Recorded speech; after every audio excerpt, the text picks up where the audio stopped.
Flipping Hearts. Written by Chautona Havig. Narrated by Krista Del Sorbo. Chapter 1. Debris lay strewn across the beach, up the path and all across Hooper Island, as if an enormous, tempestuous toddler had thrown the tantrum of the year. Brooks Crawforth stood, hands jammed into his cargo shorts, staring at the mess. I suppose that's one way of putting it. Hurricane Arlie had left most of the islands in shambles, but Hooper, known to locals as Hopper, also had taken some serious damage. Almost a week without power now, although the electrical crew swore it would be restored before sundown. The community center and half a dozen houses, mostly unoccupied ones, thank the Lord, had endured extensive cosmetic damage, and several had water damage. The island's youth groups were cleaning up Breaker's Head and Merriweather first. Elnora and Sparrow would be the weekend projects. Hopper, unfortunately, would get the remnants, but Brooks had insisted, and the association had agreed. Lord, you always provide. Dust in the wind played from his pocket, and Brooks decided maybe he ought to consider a new ringtone. Against the Wind might be a better choice for a while. He dug for the phone and pulled it out. The caller ID read, Ellington Limited. Hello, Brooks Crawforth here. Oh, I'm so glad I got you first ring. The woman I spoke to at the association number, Lee... The woman on the other end paused. Crawforth? Was she your wife? Very kind and helpful. My mother. One word dropped on the airwaves without even a bounce. Oh. May I ask who's calling? Oh, sorry. My name is Gemma Segway. I'm with Barrett's Bailiwick, and we heard about the devastation Hurricane Arlie left down there. Brooks broke in, uneasy about where he suspected the conversation would go. Arlie left a mess and a few things damaged, but no real devastation here. Just a lot to clean up. Well, Gemma continued as if he'd just agreed with her. You can see why we'd like to come down and do our part to help with the cleanup and repairs. After all, it's what Bailey Barrett is all about. Wait. Bailey Barrett. Barrett's Bale something? That show? Oh, no you don't. Look, Miss Segway. Gemma, please. Miss Segway. The Island Association is uninterested in becoming your next fix and film project. There are other places that got hit harder than we did. I'd recommend you try. No. The girl did sound truly distressed. This isn't about the show at all. I just have to tell you who we are so there's no question of full disclosure or anything. Bailey wants to help because we're all humans and that's what we should do for each other, you know? We'd come down, clean up the beaches and the towns, have our work crews come in and fix up what they can. Before he could protest, she added quickly, Oh, and we always use as much local labor and materials as possible. It's important to Bailey that everything that can stay local does.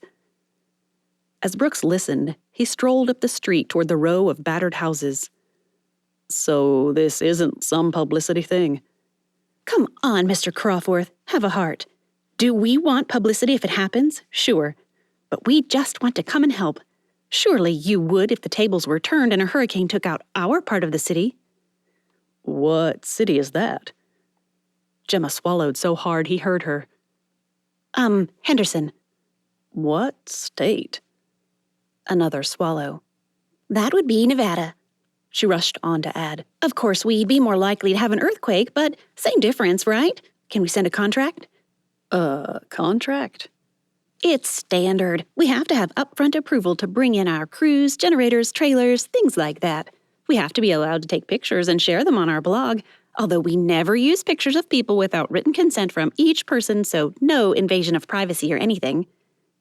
Stopping in the middle of the road, mostly because a tree lay across it, Brooks pinched his nose. Okay, what would you be doing precisely? I mean, spell it out as if from day to day or something. Okay. He definitely heard her bounce. No idea how, but he heard it. Well, Bailey's crew would arrive first and find a place to set up. Out of the way, you know. We don't like to be intrusive on people's lives or anything.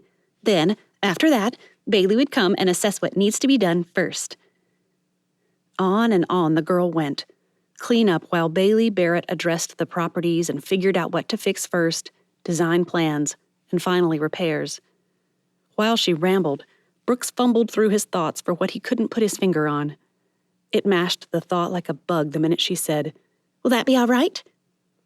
"What'll this cost us?" "Cost?"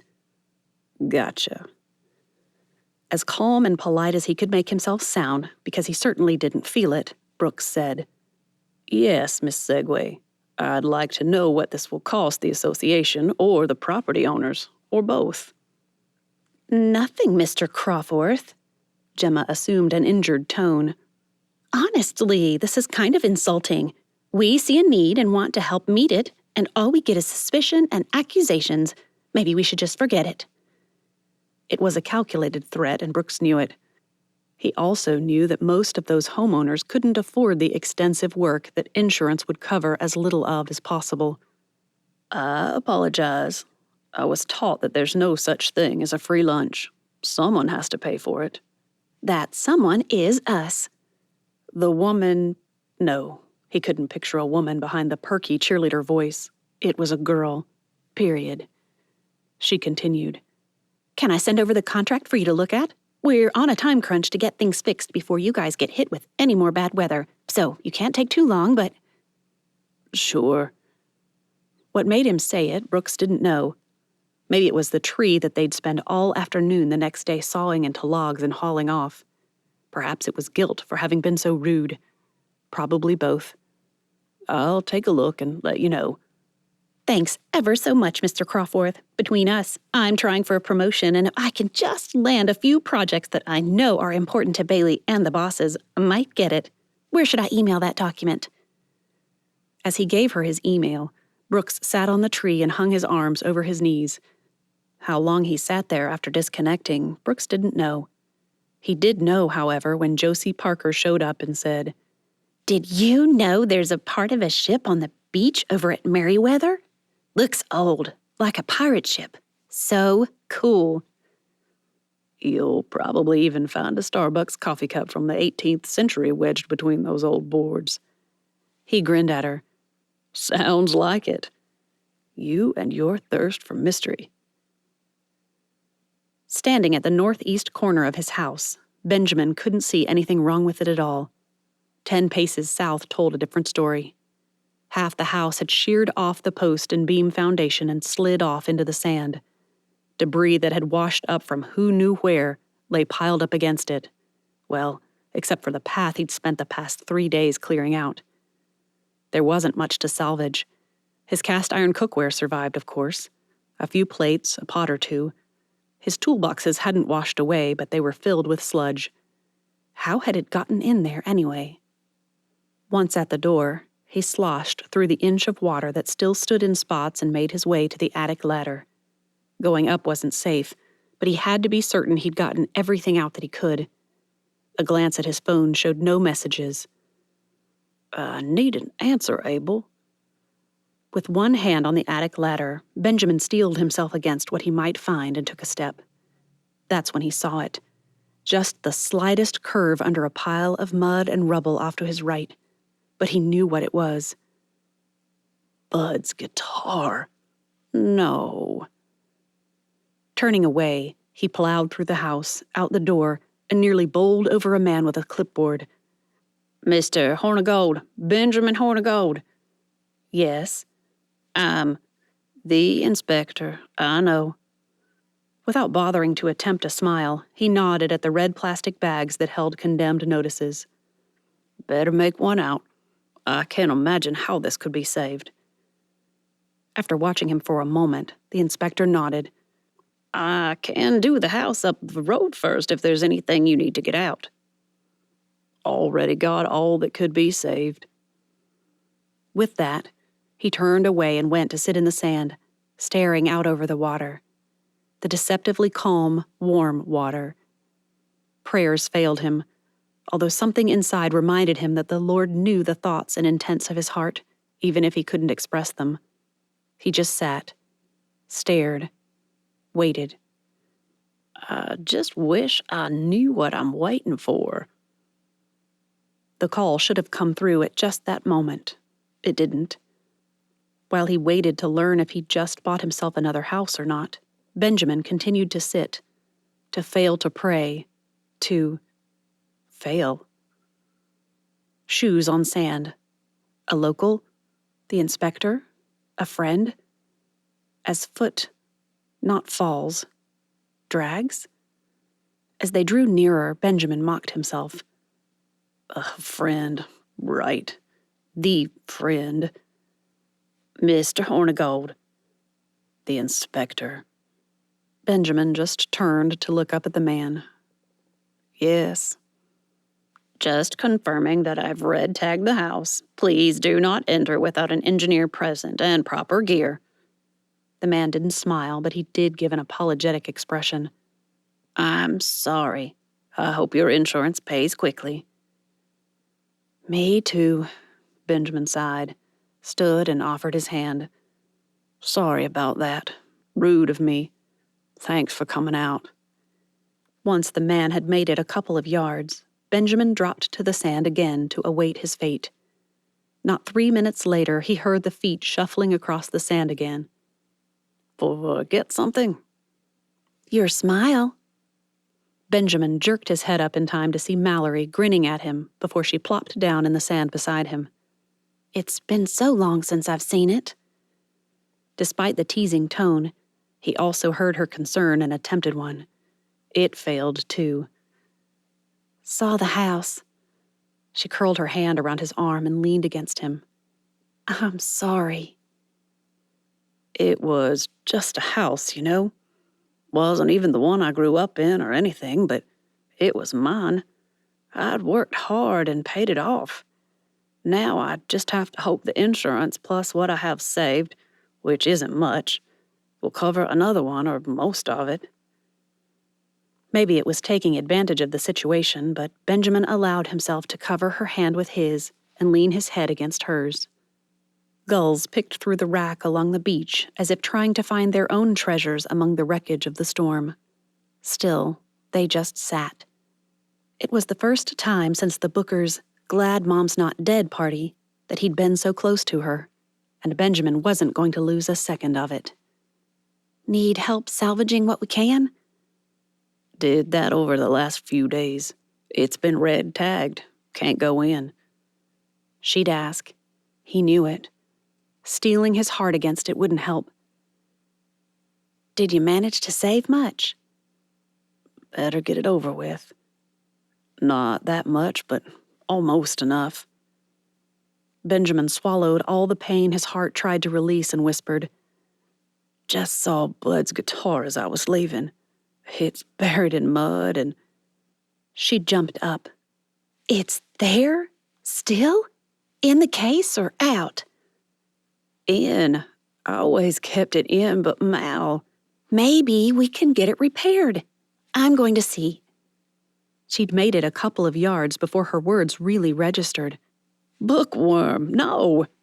He jumped up and stumbled after her. It's dangerous in there. You did it. I'll be fine. Better than fine. She amended when he grabbed her wrist to stop her. Those expressive brown eyes of hers told him what she'd say before she said it. You weigh less than I do, so therefore you won't crash through something and break something else. I know. He slid his hand down and laced their fingers together. Stay here. Stay safe.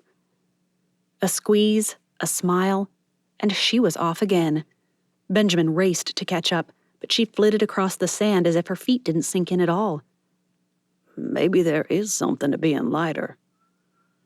At the edge of the yard, she paused before picking through the rubble. Determination drove her closer and up the steps, but she faltered as her hand touched the door jamb. A glance back, shock on her face. It's worse than I'd imagined. Reaching her side, Benjamin tried to pull her back once more. It's fine. Wood, hay, and stubble, as Jesus called it. No one got hurt this time. That's good, right? Her gaze flitted between the room and his face. Where is it? Don't. Where? He leaned in past her and pointed. A whiff of perfume, just the faintest trace, distracted him. Orange blossom? Mallory froze in place.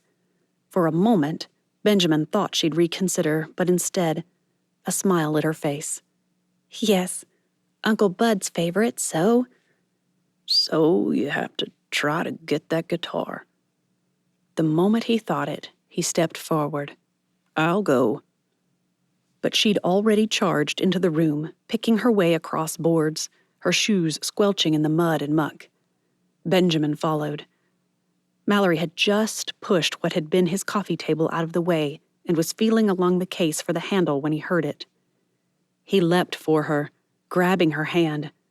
Mallory held onto the case even as he ordered her to let go. A great groan escaped, and those eyes of hers screamed the terror in her heart as she stared at him, seemingly unable to move. Another creak stretched into a groan, and Benjamin jerked her away from the corner where the house began to shift again. The top of the case banged against the door jamb as he half pulled, half pushed her through. Down the steps with a shove, Mallory landed in a heap with the muddy guitar case wobbling on top of her. Benjamin ended up falling down the steps and landing flat on his back in a move he couldn't have described if he'd tried. The wind rushed out of him in one whomp. He gasped, choked, fought to refill his lungs. Mallory scrambled up and pushed one knee up into his chest and then the other. In the nose, out the mouth, in, out, come on, you've got it. With the loblollies swaying overhead and his house falling down behind them, Benjamin and Mallory sat in his yard with Bud Barrows's guitar case lying abandoned a couple feet away. Feeling her gaze, Benjamin glanced her way and shrugged at the question in her eyes. He stared out over the water, not willing to speak the discouraging truth. I'm going to look. It was closed, so maybe it's okay. After the click of the final latch, she lifted the lid of the case, and her silence told him everything. It's ruined. One by one, she flicked the latches closed again. A grunt told him she'd risen. I'm taking this with me. Of course. Need? To be alone, yes. Call me if you need me. As he heard her truck start up, Benjamin stared at the sky, his phone, and the sky again. Too soon, Lord? The phone rang and he tapped the screen. Abel Crawforth's voice came through the airwaves. Looks like we're losing you to breakers, son. The house is yours. Thank you, Lord. Chapter 2. When did ukuleles become so popular? Brooks Crawforth eyed the odd band comprised of an acoustic bass, 2 guitars, a violin, complete with amp, 4 ukuleles, and a keyboard. A conga drum made occasional appearances between the drummer's nursing sessions with a growing, can't-be-satisfied baby. But ukuleles? Dancers twirled, stomped, spun and dipped in the late summer breeze. The calendar claimed autumn would be there in just over 2 weeks. The thermometer scoffed. Those dancers, they didn't even notice. Down the beach away, a lone figure strolled along the hard-packed, wet sand. Waves swept in and lapped his feet, but with rolled-up pants, his clothing wouldn't get wet. If not for the slump of his shoulders, Brooks would have assumed it was Benjamin Hornigold, but that guy never let anything get him down. Yardley Johns touched his arm as she passed on her way to the flock of flirtatious females loitering at the south end of the makeshift dance floor. Another Labor Day barbecue and dance. Alone. A voice at his elbow startled him. Brooks Crawforth, I need you to dance with me. I am not in the mood for this, Josie. But she dragged him out among the other couples and cozied up closer than he'd imagined. Listen, she hissed. I just overheard Yardley talking. That girl is what my granny calls on the prowl. She's decided you're her prey or something. So your solution is to mark territory? For a guy you can barely speak a civil word to? I'm civil. When several nearby couples looked their way, she dropped her volume a few notches. You just don't have any respect for me, and I don't have any respect for that. Plain and simple. She eyed him. Look, I just wanted to warn you. She's determined to get you to dance, and then she'll do her irresistible moves on you. There, Brooks couldn't help but laugh. Trust me, I can resist. Still, she'd tried to help. And thanks, really. Can't let my old babysitter get caught up in a riptide and fed to the sharks. Off to find out what Amalu is up to. He hadn't noticed her moving him toward the edge of the dance floor, but she must have. Or maybe I never moved away. A glance at the flirty Gerties showed Yardley already swimming through the sea of dancers toward her prey. Oh, yikes, that's me. His phone rang, proof of God's love and care for his people. Brooks pulled it out with an exaggerated study of the screen in hopes the ringtone would reach Yardley before he turned to answer. Hello? Hey, Brooks. This is Gemma Segway. Look, I made a huge mistake on the dates for the crew's arrival. They want to be there on Friday, so I need this contract signed like yesterday. I am so sorry. I don't have a contract from you yet. His phone pinged just as she said, I just sent you a link. It's an electronic thing, so no big deal. Once it's signed, we'll start the permit balls rolling and all that stuff. Can you also send me the best number for that? The band finished their latest song and everyone cheered, reminding him of the holiday. You're working on Labor Day? No such thing in this industry. We work in our sleep. Did you get the link? He hadn't even tapped on it yet. Look, we're having a much-needed party here. It's tradition. I can't stop to read this. It's just standard no liability if someone crosses a do not cross tape and hurts themselves, or a no responsibility if the shade of blue someone chooses shows up slightly different in the afternoon sunlight, that sort of thing. We really want to help, but I need this now. At just that moment, his father took the microphone and spoke about Barrett's bailiwick coming to help with cleanup and repairs. A cheer went up. Brooks sighed as the band started again, and Yardley headed his way once more. Okay, fine. I just sign once or a million times or what? It'll send you through the prompts. Thanks so much. And that permit guy? That'd be me. Great. Can you send over every permit you think we could possibly need to get us started? This is going to be a nightmare. Sure, give me 20. I've got a shark after me. Her scream died as he terminated the call and strode away from the party, leaving Yardley in his wake. And she better stay there. Now, link. The contract opened after a half-dozen prompts, and he began clicking. After the 15th page, Brooke decided he'd still be signing as the work crews left the island. Done. Sunday and Monday, Mallory Barrows' usual days off. However, with a big bash like the Labor Day barbecue, Mallory had decided she couldn't afford to miss out on the sales it would provide, especially when she learned Beth Stevens wouldn't have her comfort cuisine truck there. She has an inheritance to pay her bills. I've got a black line stroked in red to give it pizzazz or something. She set up at the backside of the parking area to give plenty of space for others to mingle, but it meant hauling out the enormous industrial extension cord and all the mats needed to keep it covered to be safe. By the time she'd finished, she was glad she'd brought clothes to change into, baby wipes for freshening, and her deodorant. The hour she'd spent straightening her hair felt wasted, but it really had been tamed into semi-manageable waves instead of the frizzy corkscrews she usually battled. If I had the money, I'd pay for those blowouts every however long they need to be. For the 50 millionth time, Mallory promised herself that if she ever got married, she could have it done for that. Not looking half crazed on your honeymoon is not a luxury. It's essential to the survival of the marriage. Chandler King strolled past, waved, and backed up again without bothering to turn around. Not going to dance tonight, Miss Mallory. Hopefully later. I've got a team coming to work a couple of hours so I can get something to eat and have a few dances. How about you? Plan to. He flashed that smile again, not for the first time, made her half wish he wasn't twice her age or nearly so. Save one for me. Sure. He winked as he said, Seen Tangy? Trudy? Mallory leaned against one of the ice cream tables she kept for her customers and folded her arms over her chest. "Why do you call our hairstylist Tangy?" "Hair's the color of a tangerine, isn't it?" After a sweep of the grounds he could probably see as tall as he was, Chandler looked disappointed.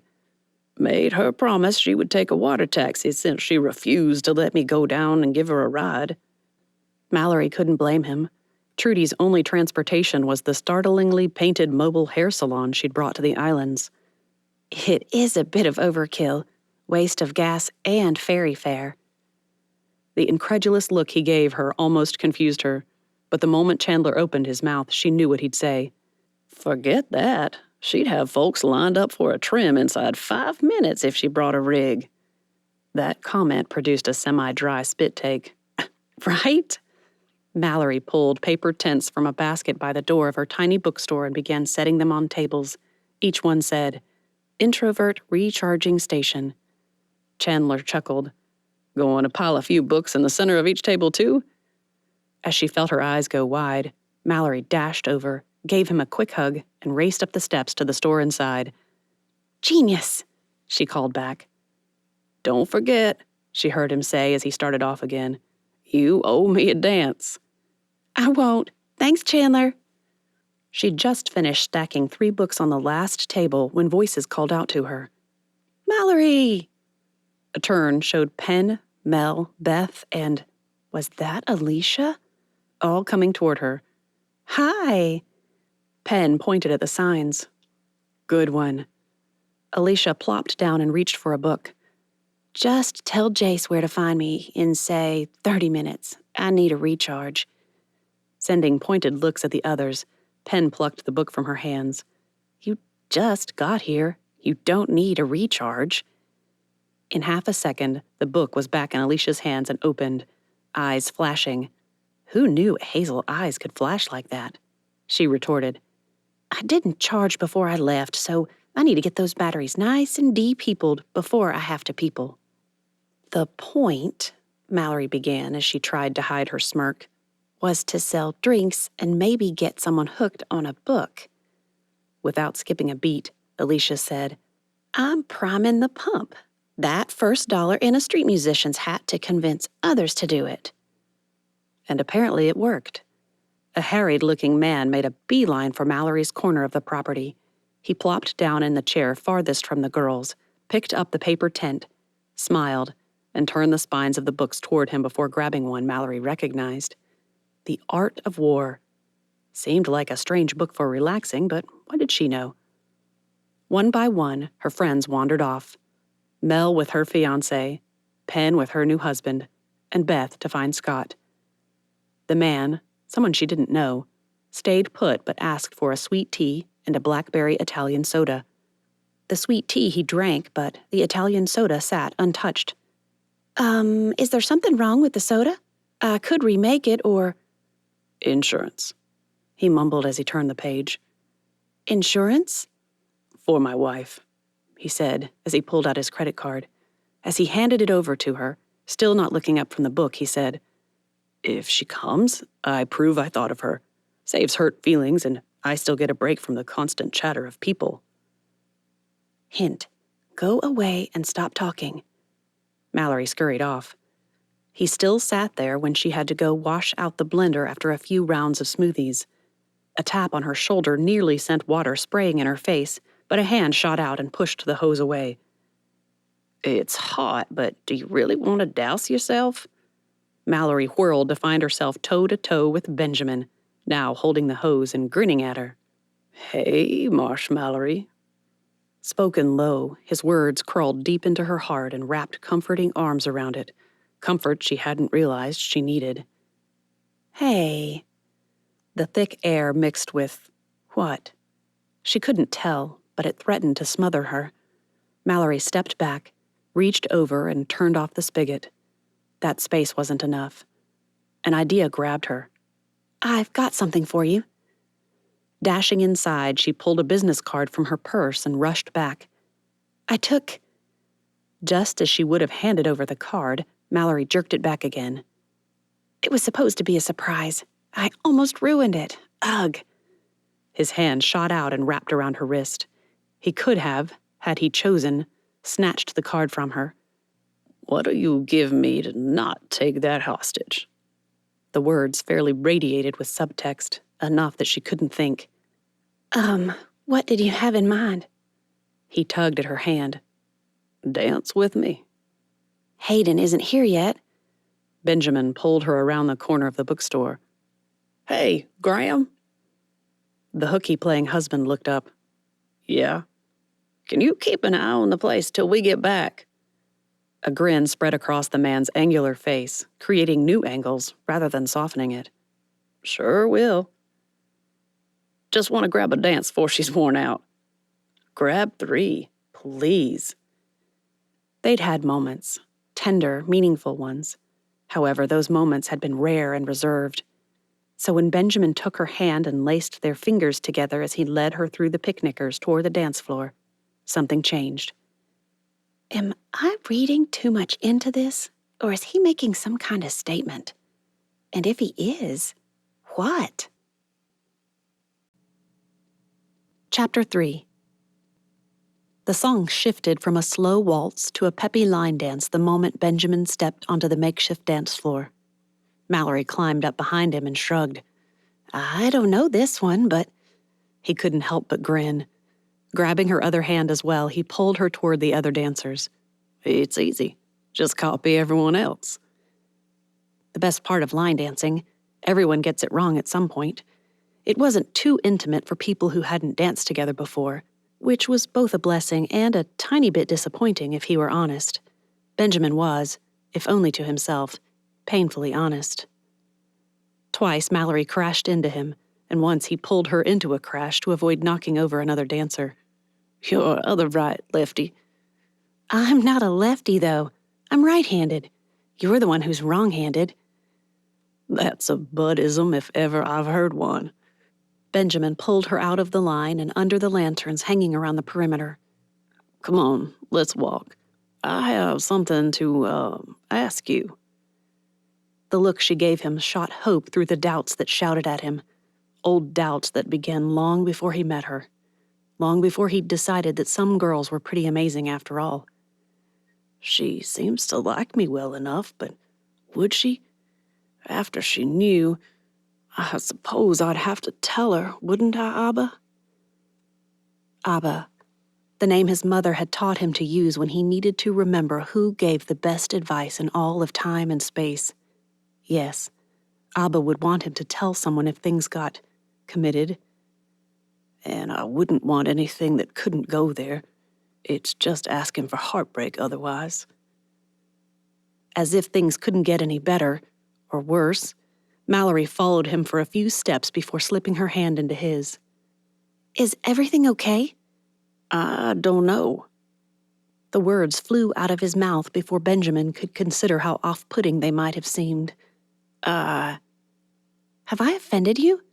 "No." There, he squeezed her hand. "I think I'm more afraid of offending you." Mallory stopped and stared out over the water. "I don't think I'm easily offended, but okay. Concern noted. How about you try me?" Part of him insisted his concern was unfounded. Still, people got funny about history and stuff. "It's about my—" No, that wouldn't work. What had he planned to say again?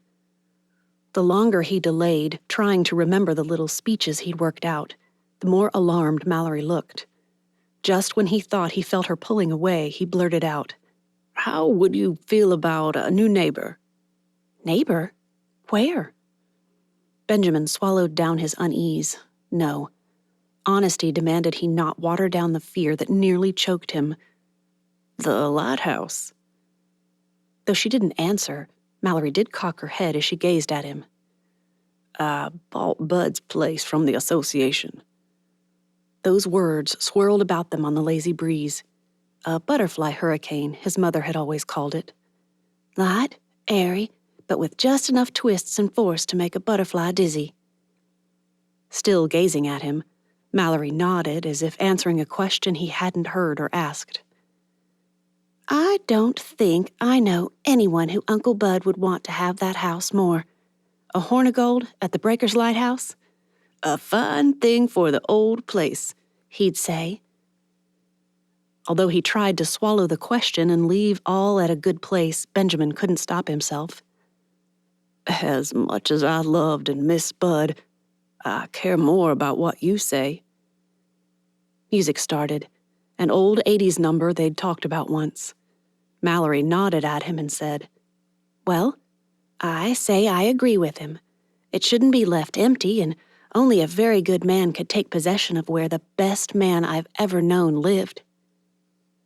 It can't be done, but I'm going to do everything I can to be the second best man you've ever known. Her smile knocked that and any other thought out of his mind. Did you really think I'd mind? It's got memories, Lefty. He winked at her huff. I don't want to trample those, but there aren't many habitable, empty houses that I'd want to own and can afford. The Keeper's Cottage is one. Keeper's Cottage. She turned to gaze out over the water again. I'd forgotten it had a name. It's always been Bud's place as long as I've been alive. The music swelled at the first chorus, and he couldn't resist. Time for that dance, don't you think? With my two left feet? They swayed to the twang of country as sand spilled over into their shoes. Laughter filled the night air, but neither he nor Mallory bothered to see what caused it. 1 minute, their hands were clasped together as feet rocked and shuffled, and the next, Mallory dropped her head on his chest, sighed, sniffled, and whispered, "I miss him." So do I, Mallory, honey. So do I. Instead of saying it and diluting her grief with his, Benjamin dropped her hands, pulled her into a hug, and murmured, "He loved you so." Brooks Crawforth. The quite unfamiliar and oh so unwelcome voice sent all the wrong shivers through Brooks's heart.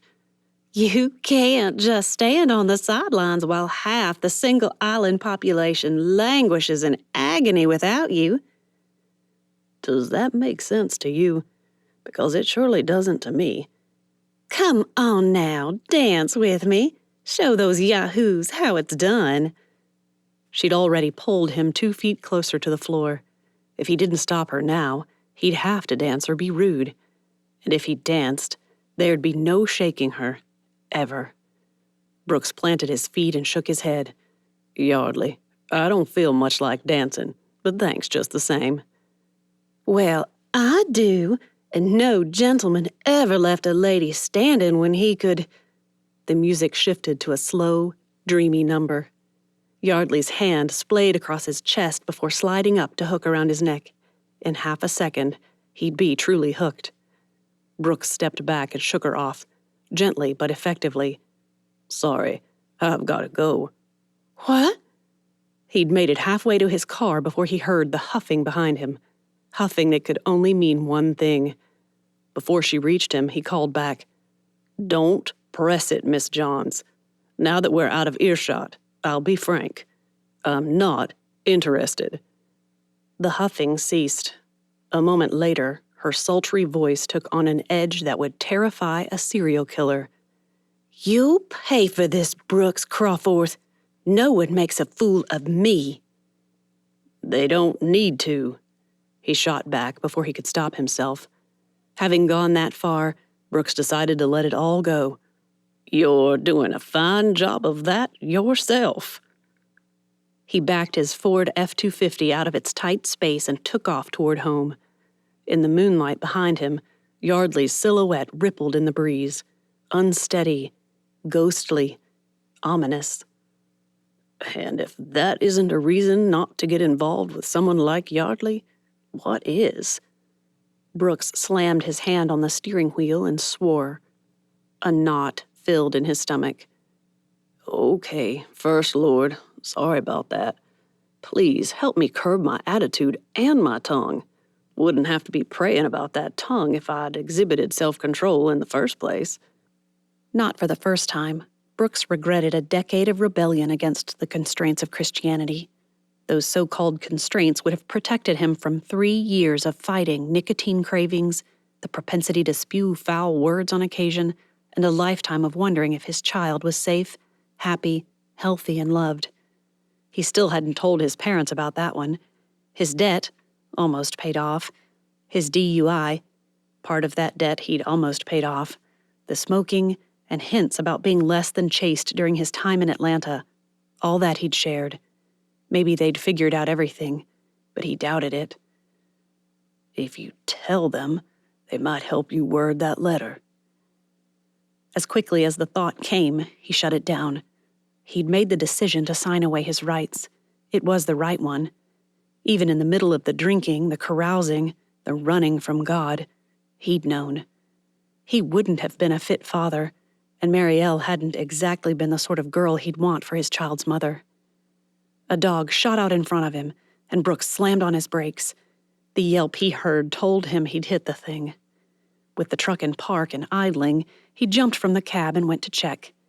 What looked like a Jack Russell Terrier struggled to stand, and at Brooks's approach he growled. "Whoa, little guy." The growl went deeper, and a snap followed. After watching the dog continue to struggle, he went for his hoodie. It took effort to wrap the jacket around the dog's head before it snapped at him, but once secured, Brooks managed to lift it with only a soft whine and settle him, no, her, into the floorboard of the cab. "It's all right, girl. I'll see what's wrong as soon as we get home."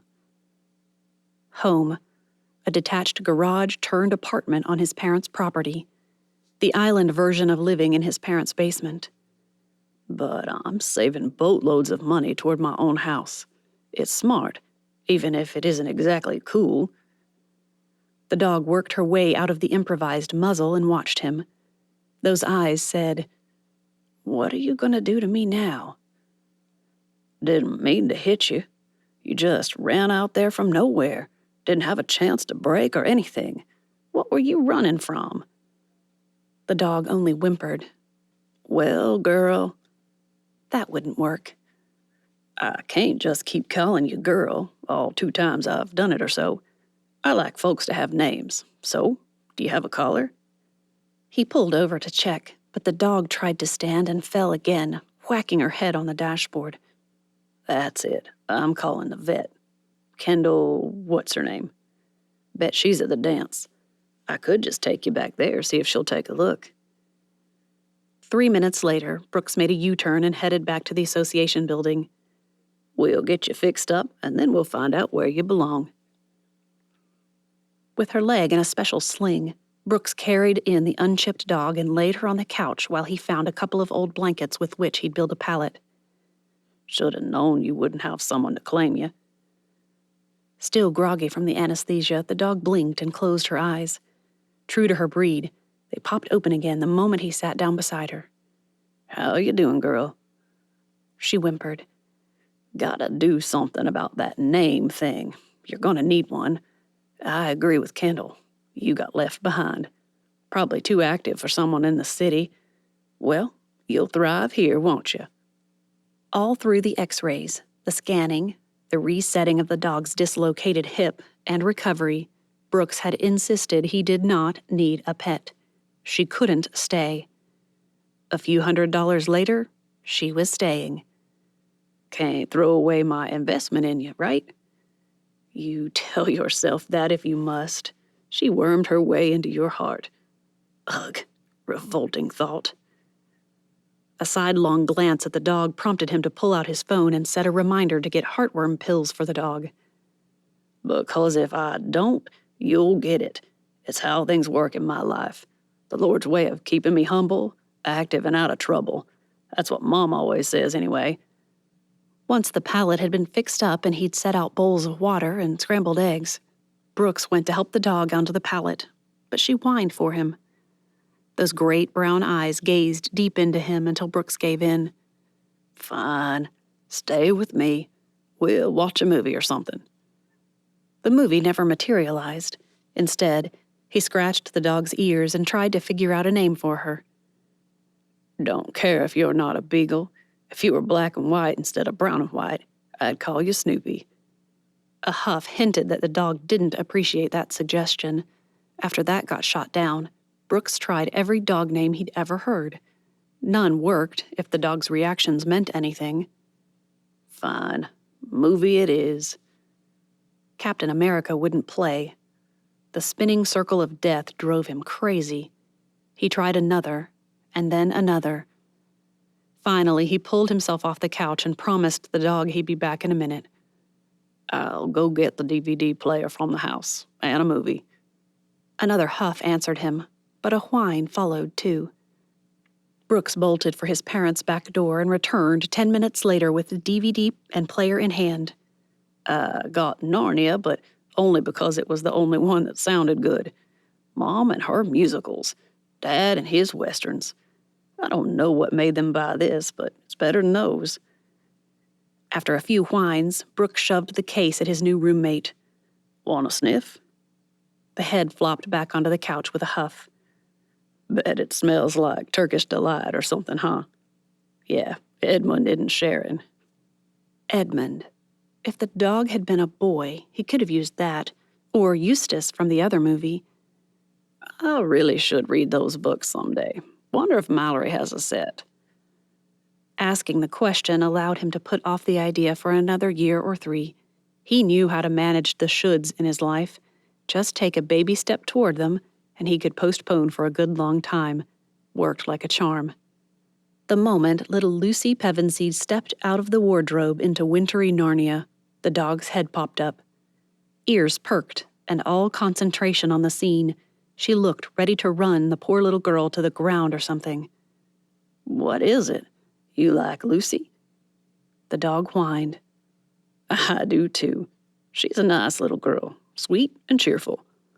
After further thought, he eyed the dog once more. Lucy. What if I call you Lucy? At that, Lucy plopped her head on his knee and fell asleep. Lucy it is, then. Chapter 4. As the ferry pulled into the slip, Bailey Barrett made for her battered Ford F-150.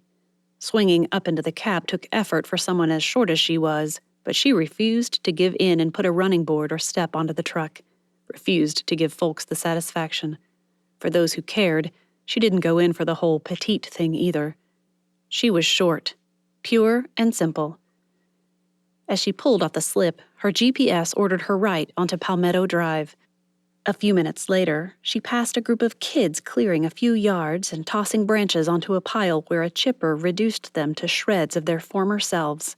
At some houses, people worked to repair windows or clear debris, but at least most of what she saw wasn't utter devastation like the news outlets loved to show.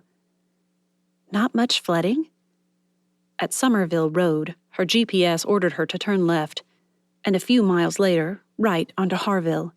There, she saw signs of her crew's arrival and progress. RVs lined the road. Generators rumbled as she rolled past, and a few people waved. One guy popped his head out of a trailer and bolted toward her. Hey, Mark, Your phone is off. Again. A quick look proved him right. Sorry, I meant to turn it back on when I hit the island, but forgot. You need to get over to Windlass. That Brooks Crawforth is giving Di a huge bit of grief. I think Gemma overstepped. 3 different epithets presented themselves before Bailey remembered that trying to replace unsavory words with sanitized ones doesn't change the heart. How many times had her sweet and uberly patient pastor told her that? Am I the only Christian who can't get this through her thick skull? Huh, God? I mean, Lord? Why do I have to differentiate between those anyway? Isn't it really the same thing? Clueless sheep want to know. Within the minute, she'd sent a text to her tech-challenged pastor for input on that score. Finding Di wasn't difficult. With the window down to let the salt breezes ruffle her hair, she could hear the ranting of the Crawford dude before she pulled up behind her truck's upgrade. A vanity plate that read, Brooks C., announced the owner. Great. He'll think he's better because he has a newer, shinier, heavier truck. Why a 250? He's just sitting in the middle of the road. Of course, he'd say she couldn't handle more than the $150. That had been true at the time. Couldn't handle the price of one anyway. Now, she could afford whatever she wanted. Within reason, anyway. But Bailey liked her old truck, and a new one would look much like it after a couple of months on the job anyway. Di's voice reached her. Could you just stop yelling? That did it. No one yelled at Di and got away with it. Period. Bailey jumped from the cab and landed with an audible thud. Without bothering to slam the door shut, she strode over to where Brooks Crawforth informed Di that he wasn't yelling yet, but it could be arranged, and wedged herself between them. Di, go find out what Gemma arranged in the contract. I already. Do it again. And we'll talk about you learning to pick up on my go-away cues later. She eyed the guy before her. Did you seriously yell at my assistant? Brooks didn't answer. Well, let me tell you something. If you have a problem with anything going on with this set, you bring it to me, and me alone. These guys aren't your verbal punching bags. Got it? The guy just stood there, all 10 feet. Okay, probably more like 6, but from her diminutive stature, it might as well have been 10 of him, glowering at her with eyes. Oh, those eyes. Just the shade of her favorite chocolate. 2 things happened at that thought. First, she winced, remembering her friend saying you never described human bodies or parts as food items. Second, she saw triumph in Brooks's eyes at that wince. Her fruit of the spirit salad fermented into disgusting fruitcake inside 3 seconds. Now that I'm here, she began, what can I do for you? He shoved printed papers at her. You can cancel this contract. After a quick scan of their standard contract information, she handed it back. There's nothing wrong with this contract. Maybe not for you, but this is a contract for filming a series to air on your stupid channel. That's kind of what we do at Barrett's Bailiwick. We film us renovating. Yeah, well, that's not what your Gemma said was happening. She said this was about helping the islanders and that the contract was just for permission to get permits and stuff. He glowered over her until she felt half her already insufficient height. Now, I finally get a chance to read it when the film crews appear, and lo and behold, what do I find? Lo and behold? Really? He continued as if she hadn't mentally mocked him. This stupid contract is everything your Gemma said it was not. One deep breath and a couple of steady yourselves later, Bailey stepped back and poked him in the chest at the same time. Look here. It is not my responsibility to read your contracts for you, read your mind to determine if it suits you, and inform you about whether or not you should sign. You signed. So just let us do our jobs and we'll be out of your hair.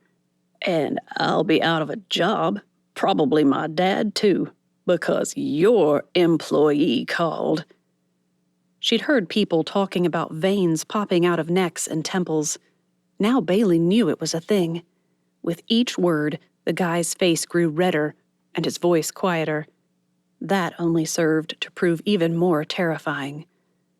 And told me I had to sign, in the middle of being busy with something else, or you guys wouldn't be willing to help the people of Hopper anymore. She browbeat me into trusting her that it wasn't any big deal, and she assured me it was just helping us. No recorded episodes for you. She lied. I hardly think. Brooks shook, physically shook with anger. It's bad enough, he hissed, almost inaudibly, that I'm about to lose my own job, but your little Gemma probably got my dad fired too. I stupidly trusted someone and let our need override basic legal practice. I hope you're happy. With that, he turned, jumped in his shiny truck, and tore out of the yard and down the road. Shaking herself, Bailey whipped out her phone and punched Gemma's face on the screen before tapping the button to call. You are fired if I get a say in it. Brooks riveted his white-knuckled drive from Windlass to his home on Wimbrel Avenue in prayer. Despite that, he didn't know if it would hold even then. Lord, what do I do? Do I tell the association myself? Will that protect Dad? What about him? Do I tell him first or let him find out? No, I can't do that. Questions pounded his brain and tore at his heart. With each passing block, his throat tightened until it ached too much to think, much less speak. At the house, his mother called out to him, but he waved and bolted for his apartment. Inside, he sent a quick text. Need a minute. Be over in a few. She'd think he had to use the bathroom, but, well, oh well.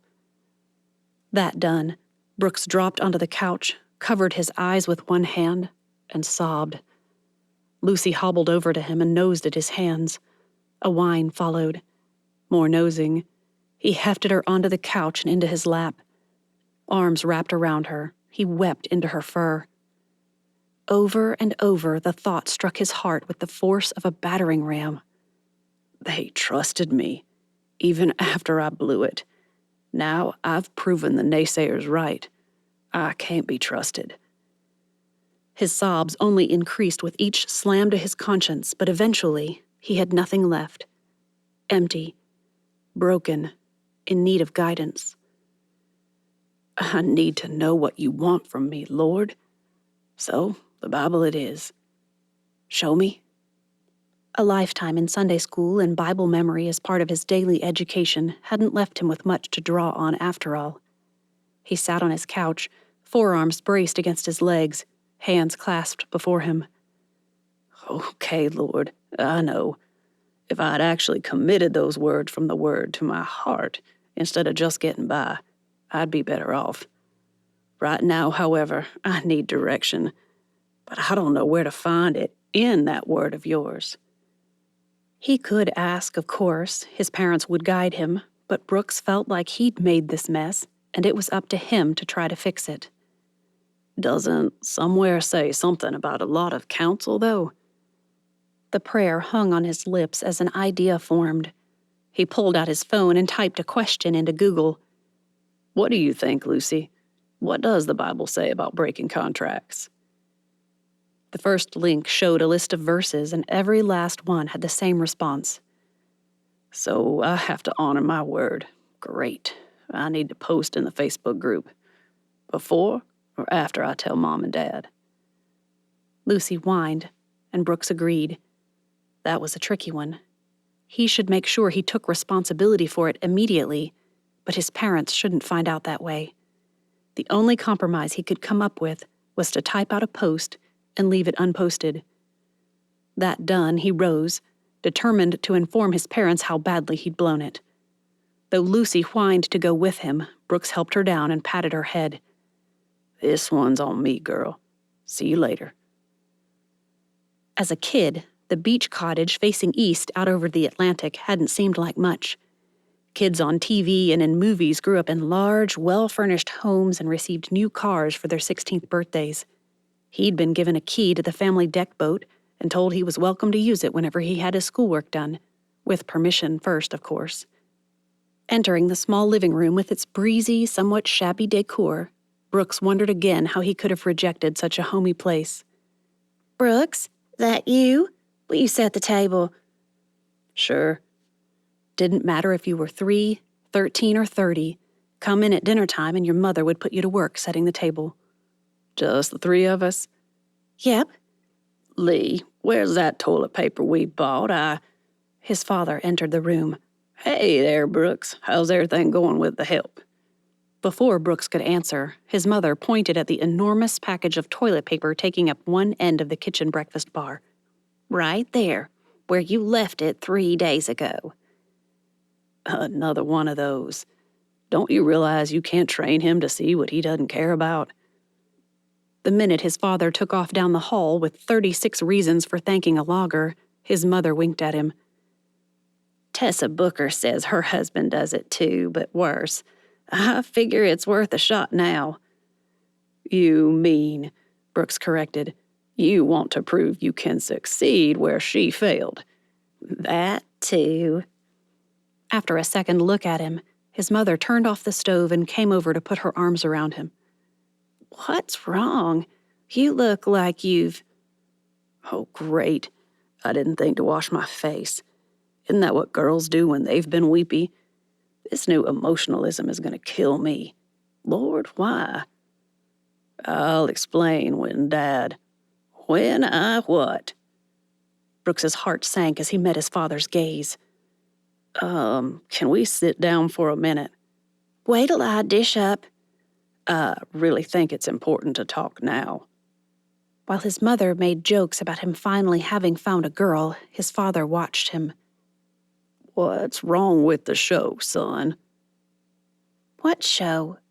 His mother shifted her gaze from husband to son until understanding clicked somewhere. "Oh, right. The people here to help." I blew it. He hadn't meant to blurt it out like that, but things were about to get derailed if he didn't. When his parents just stared at him, Brooks pulled out his phone and slid it across the table. Just hit post after you read. I didn't want you to find out from someone else, but I want to make sure I take responsibility so this doesn't fall back on you. His voice cracked. I'm so sorry, Dad.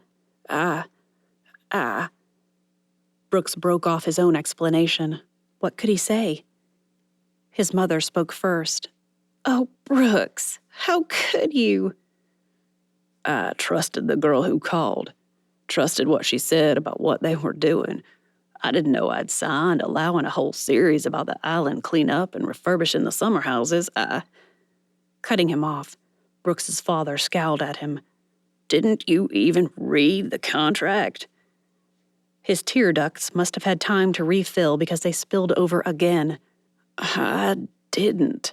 She called, frantic that they needed it ASAP or they couldn't come.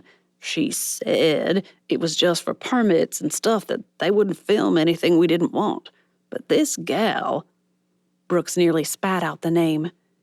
Bailey Barrett. She's a piece of work. Tried chewing me out about it. The phone plopped to the table as his father half flung, half pushed it across. Where's the contract?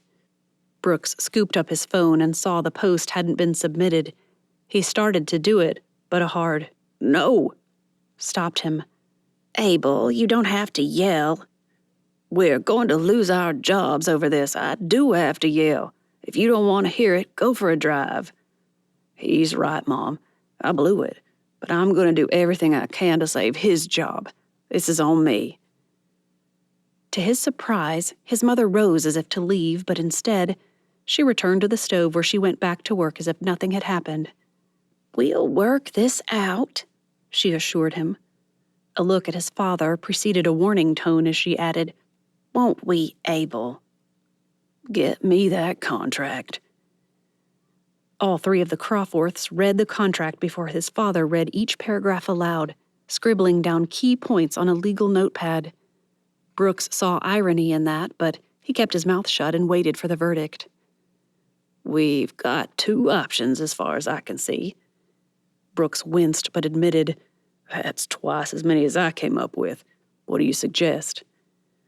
We either go to the association with a solid front, backing the contract as the only way the island could afford to make some of these repairs, and draw on the clause in our employment contracts that allow us to do that in emergencies. He flipped up the first page of his legal pad, reread a few things, and then let it flutter back down before he continued. Or we go to them as victims of deceit and get everyone behind us to be as unpleasant to the crew as possible. Drive them away. No. Both men turned to stare at Lee Crawforth, rising and shaking her head. We're not going to be that petty or that overbearing. We're going to go to the association, admit that in the wake of the storm and the rush from the company that we didn't have time to have a lawyer look at the contract and chose to believe the explanation of its contents. We take responsibility for that poor choice, but their deception is the true problem, and we hope they'll help us fight against the exploitation of our island. Brooks and Abel Crawforth exchanged silent nods of approval before Brooks rose. I'll get on that. You'll sit your fanny down in that chair and eat supper before I take a spoon to it, Lee muttered. Slave away over a... The men joined in. Hot stove. Chapter 5. Fury drove Bailey down the street. Fingers pointed, as if her team could read her mind. She strode to the end and around the corner, all the way to a slight rise where her small retro camper had been parked for her. Bailey Barrett had gotten her big break renovating that camper. She'd bought it for $500 and filmed herself gutting it, insulating it, and rebuilding every bit of it from the inside out. The trademarked scalloped border that ran around it, the coral and butter yellow, had become her brand in the past 5 years. But the trailer was home. Her phone buzzed just inside the promised 5-minute mark. Again, Bailey jabbed at the screen. Gemma. Hi, how is the island where our pictures... You lied to the association manager. What? Stall tactic or truly confused? There was only one way to find out. Bailey waited without speaking. Is something wrong with the contract? Not from our end.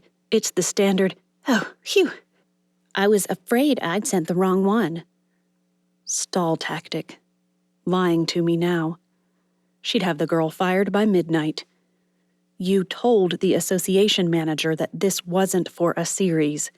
From what I gather, he thought this was some humanitarian effort on behalf of the producer. Well, it is.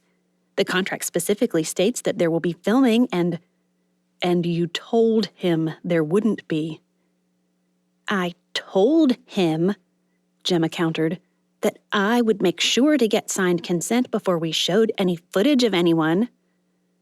It's too perfect. She's playing games over there. Mr. Crawforth says you explicitly stated that the contracts were for getting permits and that you browbeat him into signing. As she spoke, she swiped around the contract for the date. Is this date correct? Silence. Gemma, I asked you if the date is correct. I assume. You called him on a national holiday and demanded he sign or the deal was off? Did you seriously do that? A defense of epic proportions began. Epic, but finally truthful.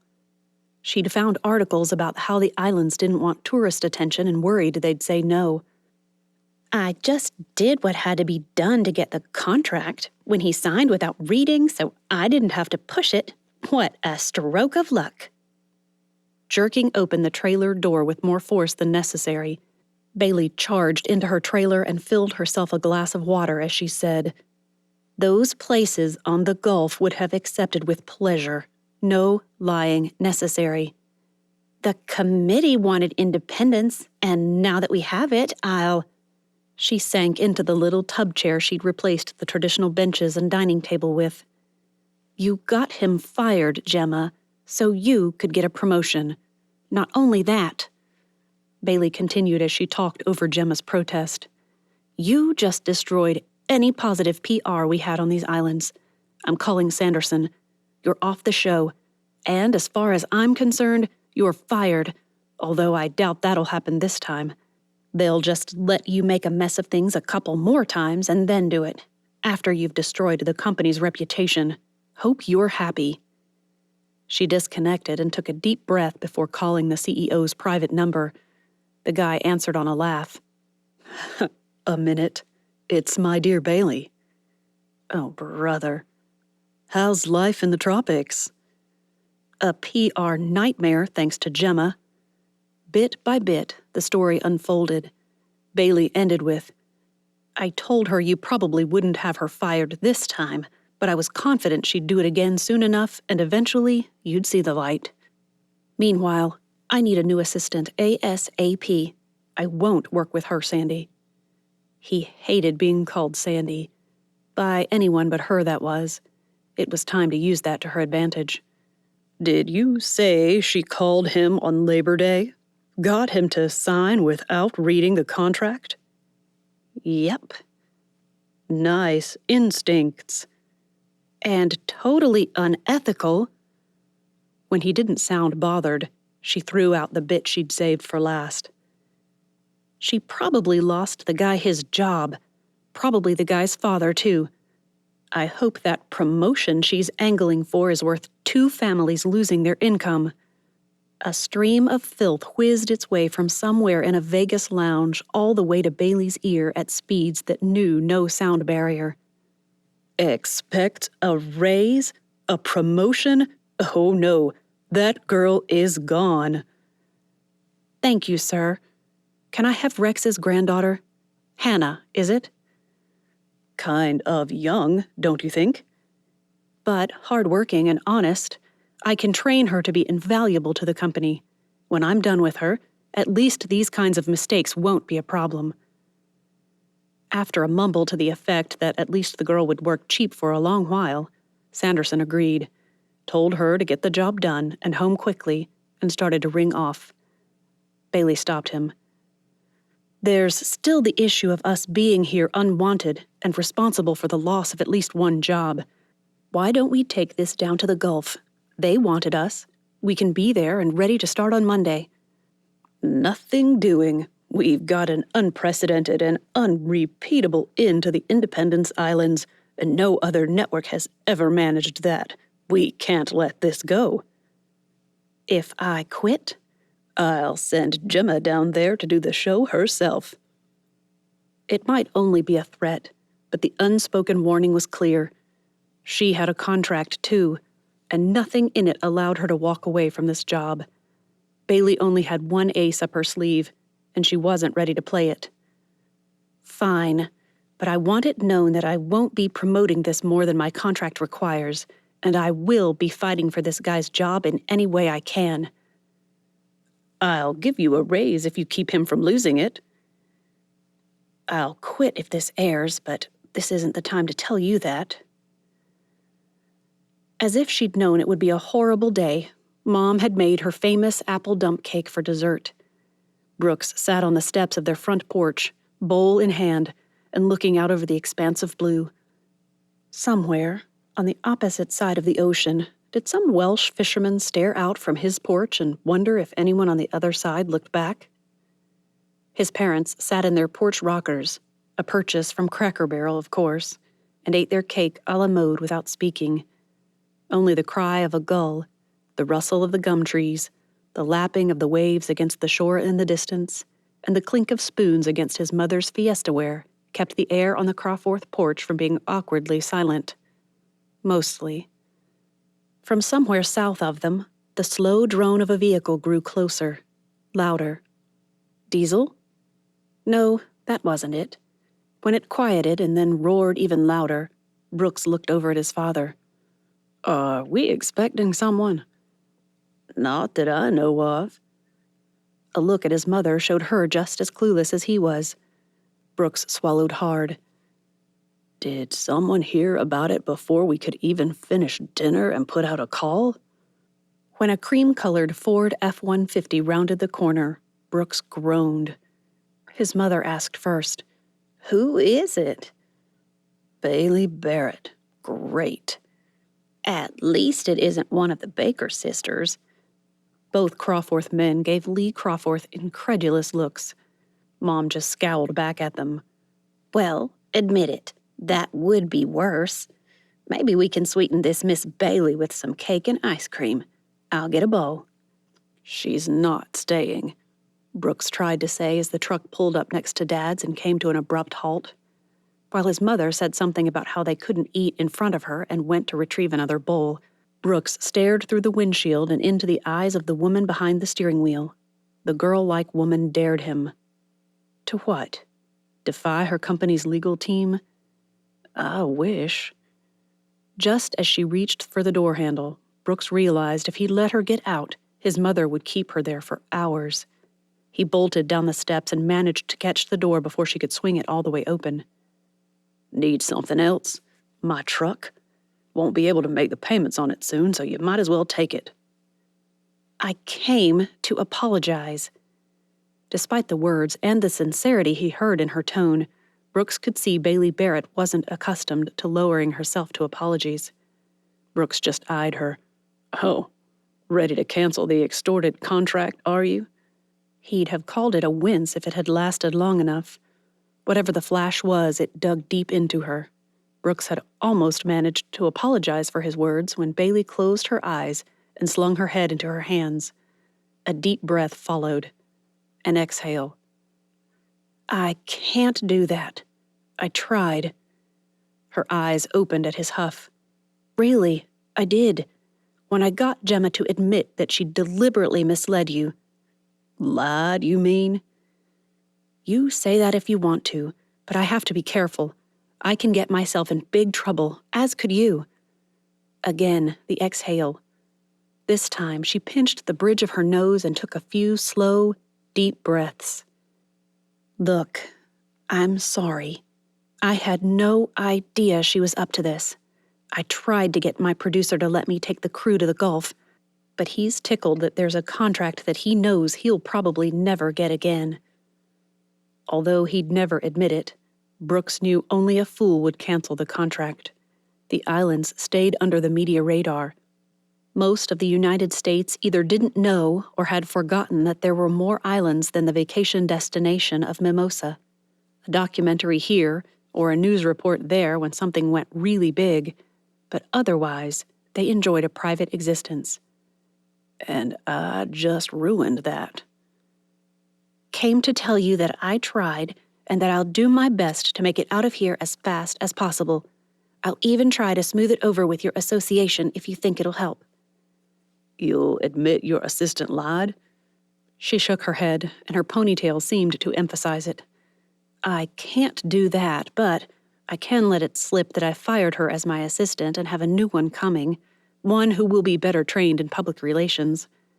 His father must have come up behind him, because just as her eyes widened enough to make Brooks turn, his father said, Like that'll do us any good. No, Dad, Brooks forced himself to say.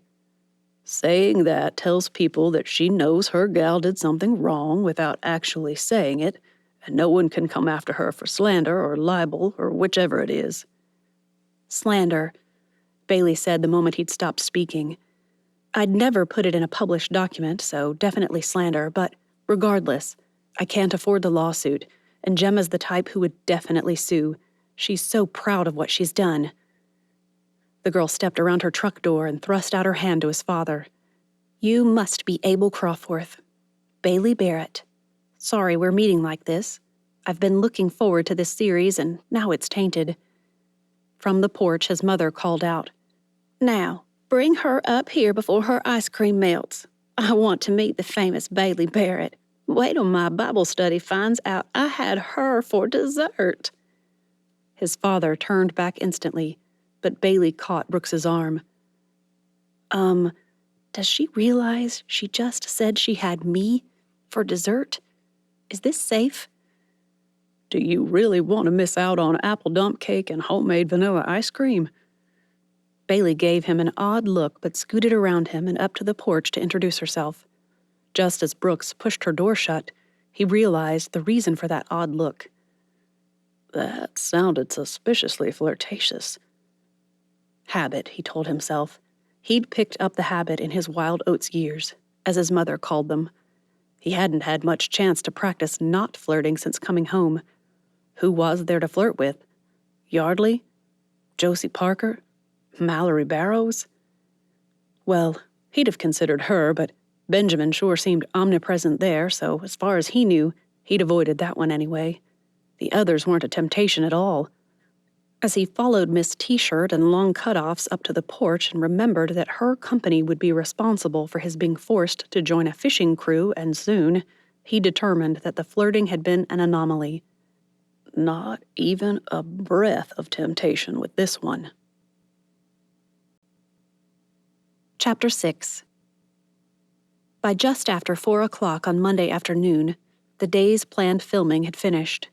Bailey ripped off the pristine gloves needed for the perfect shots as she strode to her truck for her good ones, the ones broken in and molded to her hands just perfectly. That done, she began barking orders. I want all that rotted siding stripped off before we stop for the day. The roofing team waited for the opportunity to go up and begin demolition of damaged roofs, but Bailey called out for an overnight weather report first. Someone shouted back, "Looks like rain projected after midnight." "Let's do it tomorrow, then. You guys just inspect and get your supply orders submitted. Hopefully we can have everything here by the time you're ready for it tomorrow." She turned to find her site manager and nearly plowed into Hannah Wells. "Hey, you made it!" With iPad in hand, the girl nodded and finished writing something on it. The moment she finished, Hannah beamed at her. "Thank you so much for this opportunity. I won't let you down." Just as Bailey managed to bite back a snarky retort about her last assistant, she added, Not that I know what I'm doing yet, but shouldn't you be at the meeting?" "Meeting?" Bailey whipped out her phone and tapped her calendar. "I don't see anything." "The Island Association meeting where Mr. Crawforth is going to explain the terms of the contract?" It was the first she'd heard of it. Where is this?" "Down at the converted barn. I asked if he wanted us to do any work on that, but he said they'd nearly completed it already." Chewing her lip, Hannah added in an undertone, "I kind of got the impression that he really didn't want us to touch it." "And they're having a meeting?" Even as she asked, Bailey stripped off her gloves and began jogging toward her truck. "Were we asked to come?" Hannah jogged beside her with one long-legged lope to every two of Bailey's. No, but Granddad said that the guy, Mr. Crawforth, was going to lose his job unless we stepped up and took responsibility." She glanced around her before adding just above a whisper, "He said to take full responsibility, apologize, the works. Blame it all on the company so they're sympathetic toward you." "It is the company's fault. They need to—" "Shh." Though Hannah flushed at Bailey's "excuse me" expression, she kept her voice low. "Granddad says people around here talk too much." He's got a point, and she just scored a few with that bit of loyalty. "Granddad just assumed you'd go over and smooth the way." It made sense, although groveling and apologizing to a few dozen disgruntled island hayseeds didn't sound like her idea of how to unwind after a long, hard day of filming and pretending to work. Bailey glanced at her phone. Almost 5 o'clock. "What time does this thing start?" 5. They're doing a potluck dinner first, so people who work off-island can make it." Hannah opened Bailey's door as they reached her truck. "I put a fruit plate there on the seat." "Impressive." After a second glance at the girl, Bailey smiled and said, "Welcome to the team. If you need anything, you just let me know." "All I need is to know where to sleep. No one seems to know where I belong." "Ouch. I'm so glad my trailer only has a bed for one." "I'll find out if there's a B&B on the island or if you'll have to bunk at Mimosa until we get a trailer here for you. Meanwhile, you can hang out in my trailer until I get back." Hannah would have said something. The girl's lips almost quivered with an unspoken question. Instead, she nodded and turned to go. "Thanks, Bailey." Then she stopped and asked, "Would you prefer I call you Miss Barrett?" "Bailey's fine, and why don't you come with me?" If the expression in Hannah's killer brown eyes meant what she thought it did, Bailey had just nailed the girl's question, and half the men on the crew would be putty in her new assistant's hands. With half a bounce that she caught before it embarrassed her too much, Hannah dashed to the other door and pulled it open. "Great idea. I can take notes and everything." The idea should have appealed to her, but something niggled at the back of her mind. Something Bailey couldn't quite grasp. Over the top of Miss Evelyn's orange hair, Brooks saw her. Stunning, really. Long legs, dark hair swinging in a curtain around her. Eyes he could see clearly across the association building, carrying a fruit plate no less. "Wow, who are—" The woman veered right, and all intrigue vanished as the wrecker of dreams, as he'd begun to think of her, appeared. "One of the crew, of course. What are you doing here, Miss Barrett?" Brooks started off to ask that very question when Yardley Johns sidled up to him. "My grandmam is here, and she wants to meet you, Brooks. Just this way." This isn't a social affair. I'm about to become the least eligible bachelor on the islands. Still, he found himself led to a well-preserved, older version of Yardley. "Grandma'am, this is our Brooks." Our, is it? Careful way of playing that one. I shouldn't be so impressed. Mr. Crawforth? Uh-oh. I have heard fine things about your work with the association and as a gentleman. A meaningful look Yardley's way sent a shiver of the worst kind through Brooks's heart and down his spine. Before he could try to redirect the conversation, Yardley began extolling his virtues with skills that added icicles to the shivers in his spine. Never had he heard anyone imply so much while never explicitly stating it. Anyone listening would think he was on the verge of a proposal. When it went from astounding to mortifying, Brooks couldn't take it anymore. All right, Yardley. Let's not give her more to be disappointed over once she knows more about me. Oh, don't be modest. Might as well get people semi-prepared. Brooks raised his voice a bit as he said, "Once I'm done with my announcement, you'll know how immodest that really was. You'll be glad your daddy said you couldn't go to the dance with me when we were 16. Jaw dropped. Yardley started to sputter. What? You'll never have the mortification of anyone whispering about your imprudence in dating that Crawforth boy." Turning to Grandma'am, he smiled and added, "It was nice to meet you, ma'am. Excuse me, please." Turning away, he nearly knocked over Bailey Barrett. Miss Barrett. The girl. Could you call someone who probably didn't hit 5 feet a woman?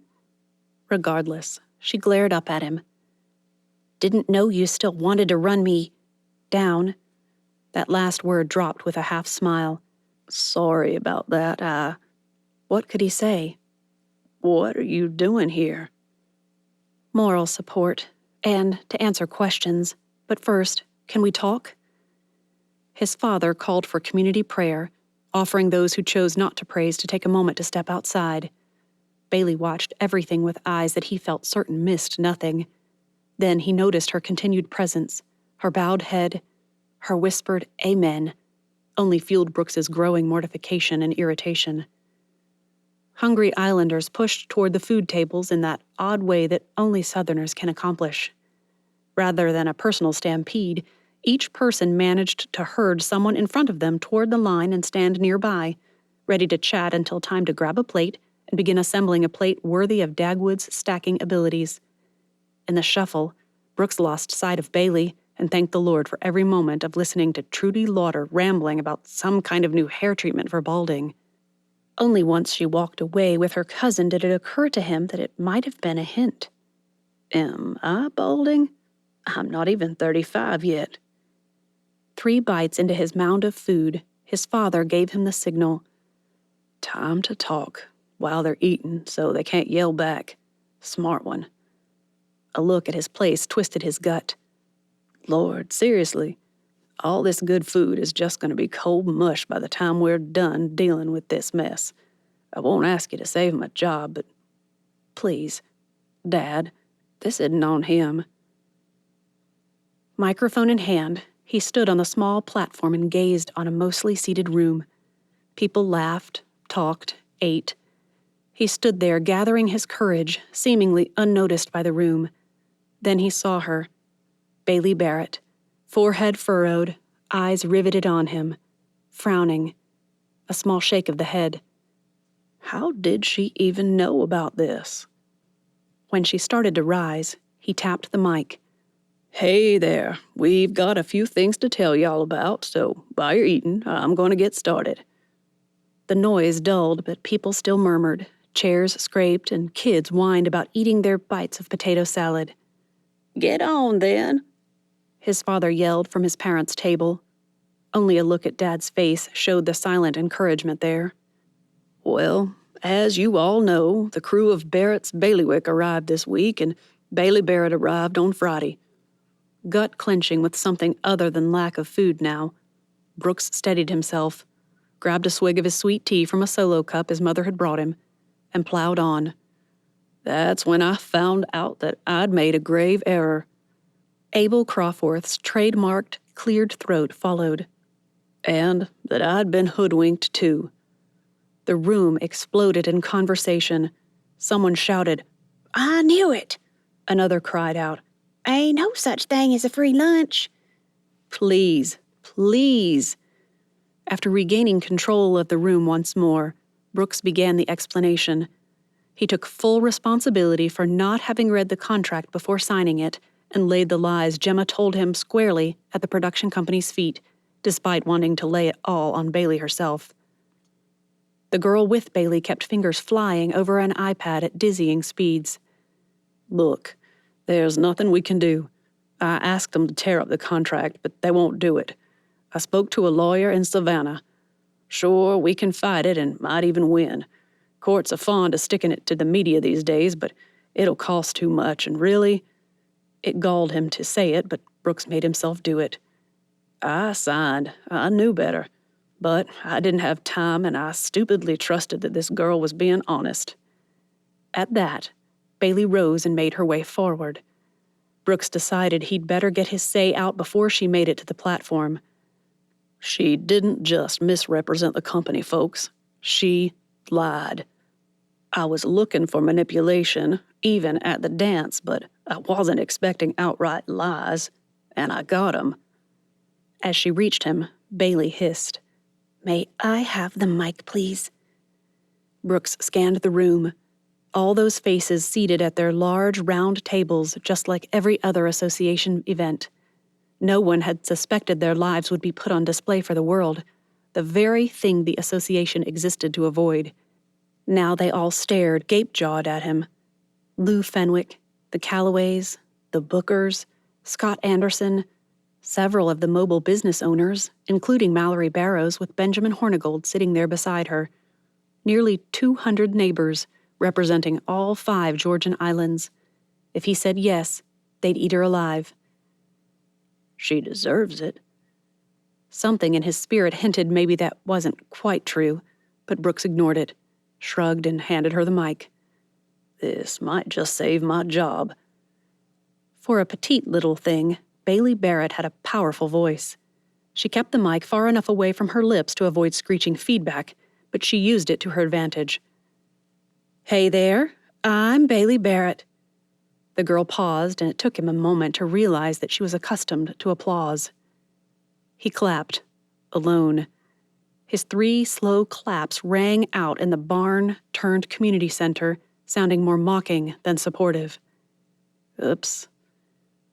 And I'd like to say a few things about what's going on with the show, with the islands, and with our cleanup and restoration efforts." A low murmur became a rumble that turned into a cacophony of displeasure. Even shouting loud enough to quell the din did no good. People still discussed their opinions and ignored her. Brooks reached for the mic, but Bailey shook her head at him. "Let them get it out and then they'll listen." You don't know the islanders. "I know people. Trust me." That was the problem, though, wasn't it? He didn't trust her. The fact remained that she was connected with the company who would exploit his people for profit. Despicable, and all because of me. Mallory Barrows sat at her table, watching him, watching Bailey. After a few seconds, she elbowed Benjamin and said something. His head shot up. After glancing around and gazing up at Brooks and Bailey, he swept the room once more with an apprising look and rose. The hubbub quelled. Brooks's father called out, "Got something to say, Benjamin?" "Not particularly, no, but it seems like our guest does, and my mama would thrash me for being so rude to a guest in our home." With that, he sat. It seemed to work. People sat back, wary but listening. Bailey took over again. "Thank you, Mr. "Benjamin's good enough, ma'am." If Bailey's wince meant what he thought it did, she wasn't accustomed to Southern manners. "My cousin got called ma'am at camp when she was 15 by all the 4th graders with their yes ma'ams as they were taught." "Thanks, Benjamin. Nice to meet you. Bailey's fine for me, too." "Okay, So here's the thing. Gemma did misrepresent the contract, and I have no reason to believe it wasn't deliberate. The murmuring began again. The problem is, despite my efforts to get it canceled, my producers won't, so I have to do the series. A collective groan started to pick up the discussion, but this time she didn't allow it to happen. Please, just give me a couple of minutes, and I think you'll see that I do have your best interests in mind with how I proceed from here. From the back corner, one of the Baker sisters scoffed, and the other said, "You tell her, sister." Bailey took it in stride and continued as if uninterrupted. First, I've replaced my assistant with someone dedicated to integrity and transparency. She held out her hand. Hannah, will you please stand so everyone knows who you are? The exotic woman he'd tried not to ogle since she entered the building rose, gave a shy wave, and seated herself. Okay, so here's the thing. If you see something happening that shouldn't be, let one of us know. We'll get it removed from the series. Of course, that doesn't count actual filming, which brings me to the next point. It would help a lot if we had about 5 or 6 people who would volunteer to be our actors, so to speak. You'd represent the Islanders in any shots where there is actual discussion, and that way we can leave everyone else out for the most part. Bailey turned to Brooks. You really need to be one of them, Mr. Crawforth. Brooks is fine for me. Thanks. She turned to the room and sought out Mallory and Benjamin. I don't know your name, but we would probably do well to have you two. Then, if we could get a broader age variation, that would be great. Honestly, I'd love someone who is totally against the project who would speak candidly about it. That would make it more realistic as well as give the producers pause to consider if it's best to air at all. I'll warn you, she added with a shrug. It's possible it'll get cut, but I'll do everything I can to put so much good stuff in there that it's hard to do it smoothly. The more work involved, the more chance they'll cut things down or cancel altogether. Meanwhile, the work still gets done, and no one is in breach of contract. As she handed the mic back to him, Brooks nodded and gave half a smile. His thanks. In that moment, he realized 2 things. First, Bailey Barrett had ensured he would keep his job, at least through the filming, and, depending on how it went, possibly beyond. Also, she might just use those contracts to their benefit. But why? Chapter 7. It belonged on a postcard or a travel brochure. Harville Road, Hooper Island. 6 beach cottages in yellow, pink, gray, aqua, lime, and blue stood out against an azure sky and swaying palms. White curtains swayed in desultory breezes, and gardenias perfumed the air. It'll look just like that, Bailey assured herself as she blinked and surveyed the wreck of dingy, dilapidated cottages with their half-torn-off roofs and desperate need for paint and landscaping. After inspecting them, she'd made an offer on 2, but now she wondered if she'd made a mistake. How could she have known that the Islanders wouldn't want a steady stream of vacationers arriving with ready cash to boost the local economy? It's like they don't have an economy. The roofing crew was already at work, ripping off shingles, repairing the subroofs, even replacing a couple of joists on 2 of the houses. A group of looky-loos watched with what Bailey assumed was abject disapproval, but she gave them a wave and kept strolling. The worst of the homes was the largest at the end of the street, closest to the beach. Their structural engineer had suggested tearing it down and rebuilding, but she refused. This isn't extreme house teardown.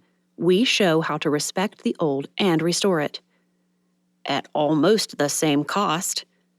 But for 10 times the quality, you're still thinking like a tract home builder. It was the only argument that ever worked, so Bailey tried to use it sparingly. After a huff, a few mutters about the expense, and a growl about something, the man stormed off with what seemed like excess angst. A glance around showed why. A cameraman stood there, filming every bit of it. It would be good footage, but she could be sure it was cut. Great moment. If I'd known, I wouldn't have made the crack about extreme house teardown. Now it won't make sense after editing. Sorry. If she read the guy's expression well, she'd just ensured the footage got deleted. A buzz turned into a conversation that eventually became recognizable as Hannah's as she approached. Seeing Bailey, she waved, said something to someone, and turned to her. I just found out something that I think you might want to know. Oh? Remember that guy at the meeting, the one who said his mama would be upset if he was rude to a guest? Benjamin, yes. Hannah's stylus slid over her iPad as she made notes.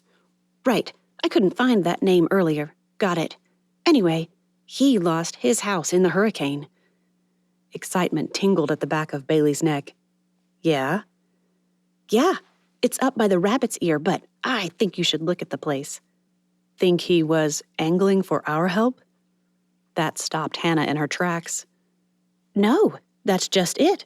He's buying a house on Breaker's Head, the lightkeeper's house, actually. But this property, I bet you could make a killing on it. The last thing Bailey needed was another property on Hooper Island that she couldn't unload. But Bailey found herself shooting up the road that ran along the west side of the island, Hannah chattering all the way.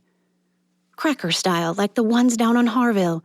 Her assistant's running commentary faded in and out with the breeze. Larger than most, and the view. As they pulled up, Bailey couldn't see the problem. The house looked amazing, surrounded by dunes, sea oats, and wild-growing muley grass in full autumnal bloom already. However, as they strolled around the side, the problem surfaced, or rather, it sank. Broken, battered, destroyed. It couldn't be saved, but it could and should be rebuilt. Think he'll sell it? If it's still his. I don't know if the insurance paid out yet or not. Get on that, will you? Every part of her logical brain screamed for her to shut up, but Bailey heard herself say, I want it. This will save the whole series. This will be my primary project, and no one can complain about that. I might even keep it for a vacation home or something. She told herself that, but reality said she'd sell it to anyone with ready cash to pay for what she asked for it. Still, with a final look at the red-tagged door and a plan growing in her mind for what she wanted to do, Bailey drove back to the worksite. The moment she saw Brooks's shiny truck parked in front of her trailer, the new Project High plunged into the depths of darkness. What does he want? Brooks? Hannah gave her a quick look. You told him he needed to be on site as much as possible, part of your help Brooks keep his job plan? How did you know that? I didn't tell anyone. The man strode toward her with a scowl radiating from him, despite a pasted-on smile. Oh, great. And here we go. Why do I even care that I save your bacon? Because Gemma had overstepped, way overstepped, and no amount of her putting up with a grumpy, not-so-old man would make up for it if he lost his job because her former assistant lied. And that self-reminder was all it took for her to form a genuine smile. Hey, Brooks, ready to become a home show star? The scowl hidden in his fake grin deepened. It was a joke. We'll put you in as much as you're willing and as little as possible. How'd you do it? Bailey shot a look at Hannah's retreating back. Without her assistant to give her a bit of silent direction, she didn't know what he meant. Do what? Get the association behind me. I've spent half the morning trying to convince people not to sue your company. Oh, thank you, God. It wouldn't work, of course. Their association didn't have the funds to fight Ellington Limited, but that didn't mean it wouldn't get her in trouble with the bosses if they tried to make noise about it. All I did was point out that you were put in an impossible situation and that I'd do everything I could to minimize the damage my team caused before I could put a stop to it. People are basically good and understanding at the core if you give them half a chance. People are basically good and understanding at the core if you give them half a chance. The words repeated themselves in an irrepressible loop in his mind. Weren't you in church on Sunday? Someone said they saw you at Life Walk. I didn't, but... but he'd been focused on avoiding Yardley and hadn't even imagined the film crew or Bailey appearing at church. Probably PR stuff. Look good to the Islanders or something. It came then, the nudge.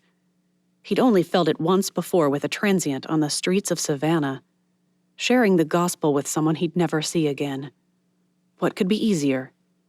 Making himself spiritually vulnerable to a woman he wanted nothing to do with? Not so easy. And the nudge nudged again.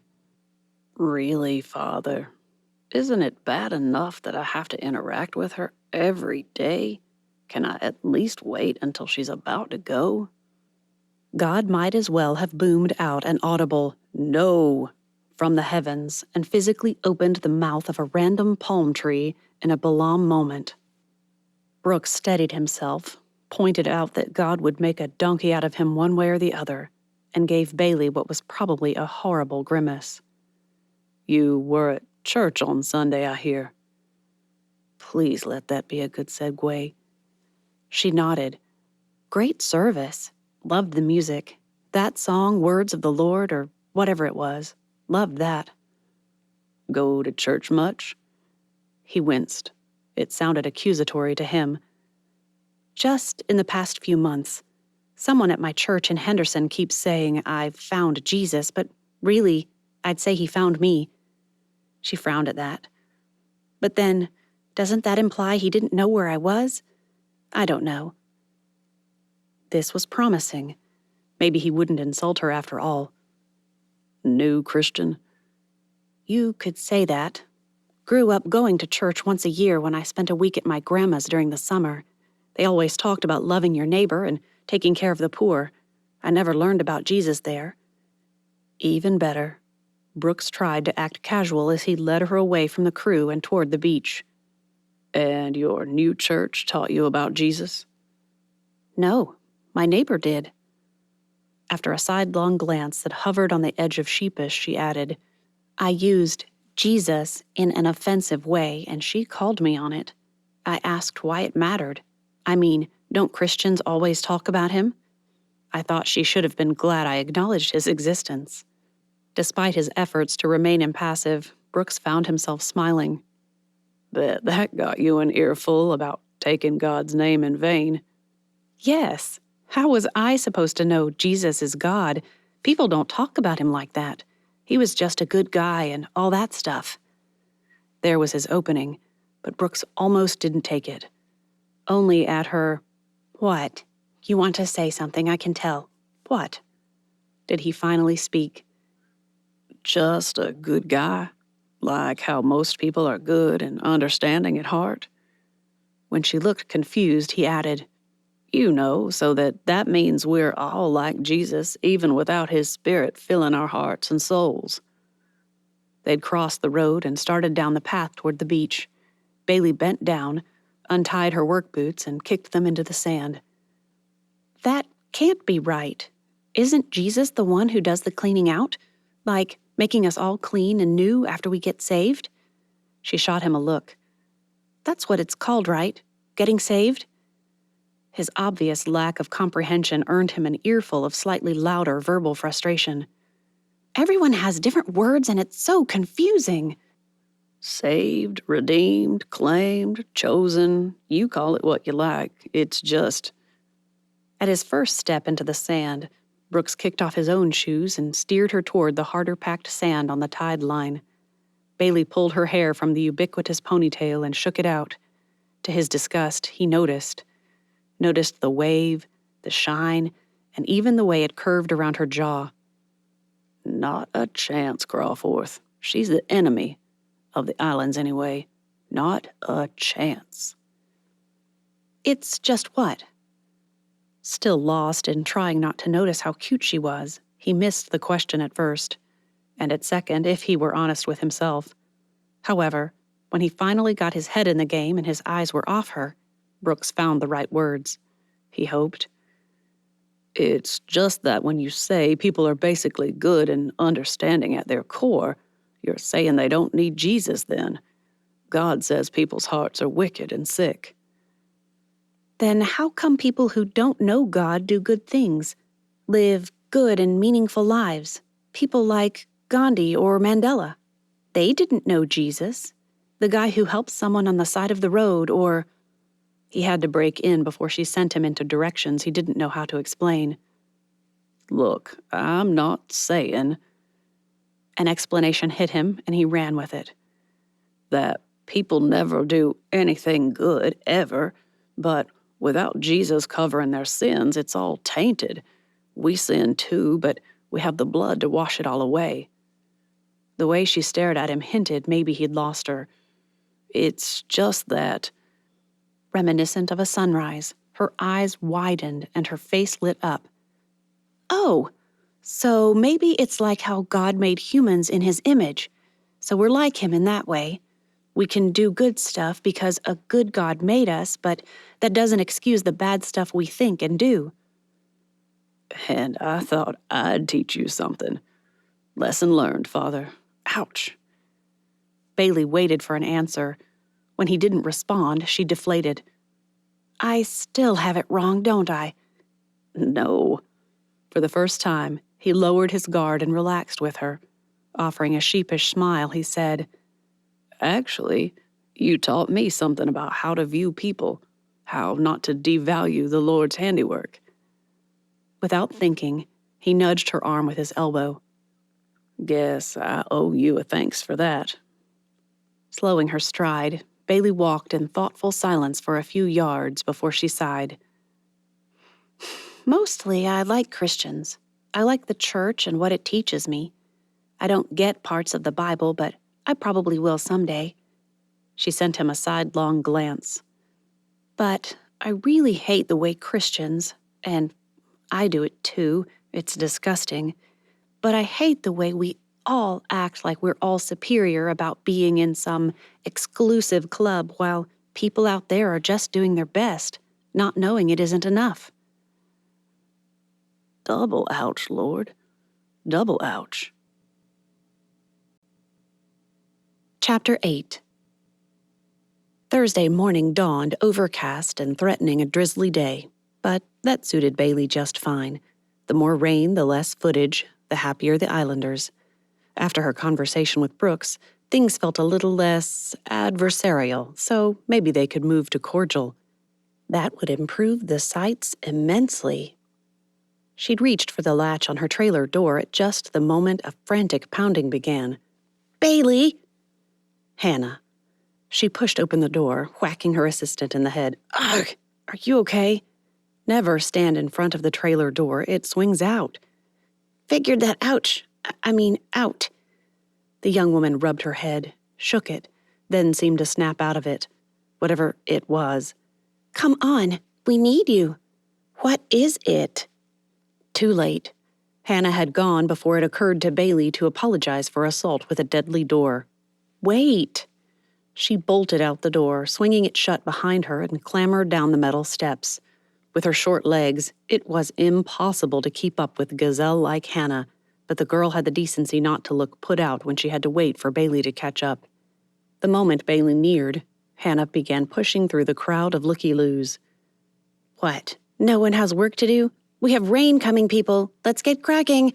Her project manager stepped forward as she reached the corner of the house the gawkers found so fascinating. Trouble, Bailey. I've got tarps coming. He looked skyward. Hope they get here in time. Trouble? What kind of trouble? Also have a structural engineer on his way. We've shored up. When she closed her eyes, fighting for patience, the man finally stopped talking.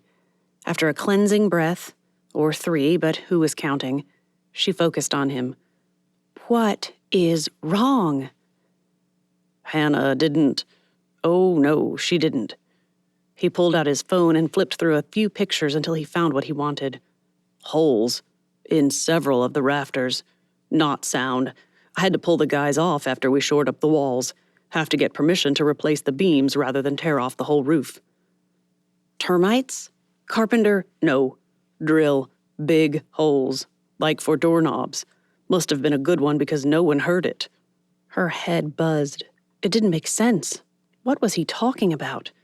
What idiot would drill a 2 1/8 inch borehole into beams like that? Wait, What? Are we admiring the clouds?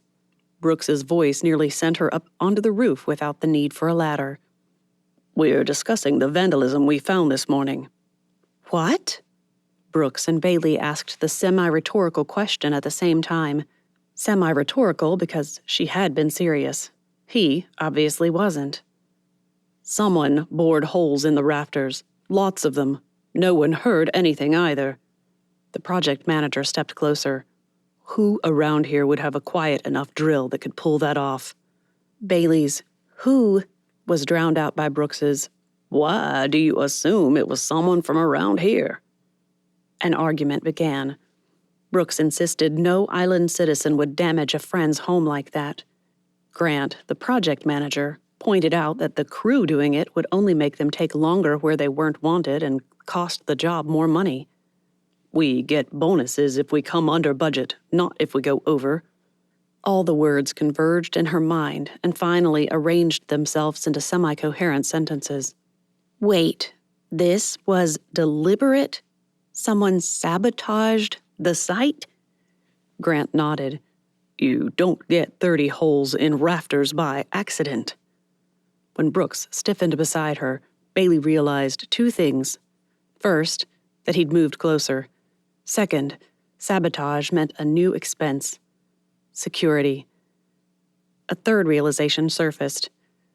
I am too much aware of his reaction to all this. What's with that? Everyone began talking at once. Someone mentioned getting an engineer to come out. Someone else said something about feeling a raindrop. She thought she heard yet another person insist that no one could have drilled that many holes without someone hearing it. There was thunder last night. The words rumbled from Brooks just as the first splash of rain hit her nose. That's it, Grant shouted. Where are those tarps? Gawking ceased. In less than a minute, 3 ladders were propped up against the house. A drop-cloth brigade began, and Bailey's heart sank. People seemed to be okay with us doing this. Not happy, but okay. Hannah moved closer, apologizing for something out of the girl's control and offering to run down to the food tent and get her a coffee. Without even waiting, the girl dashed off. Brooks nudged her. Will they let me help? Did you sign a waiver? Waiver? Was that in the contract?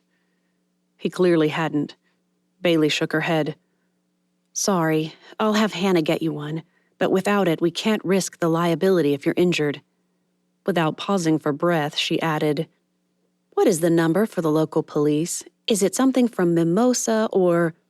Don't have police, but... No police? Bailey didn't believe him. Look, I'm sorry that your neighbors are going to be in trouble with the law, but we can't ignore... No islander would do this, Bailey.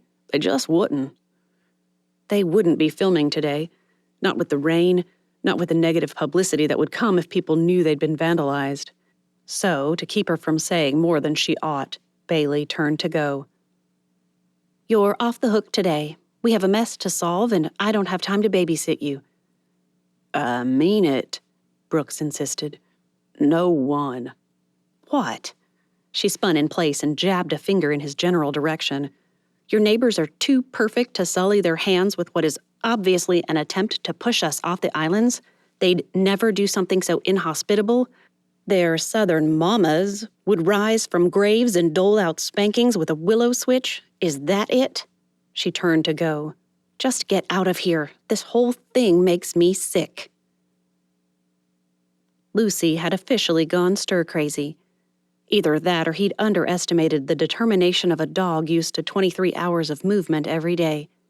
Legs still tied up to her body, the pooch greeted him at the door with a one-legged bounce up and didn't even fall over. She dashed in circles, hopped up on the couch, and when he dropped down beside her, dashed to the door and back a half a dozen times in a silent but determined order to get her out of the house. It's raining. You'll get soaked. Those words, if anything, only increased the animal's excitement. Fine, let's go walk on the beach. I need to talk with the Lord anyway.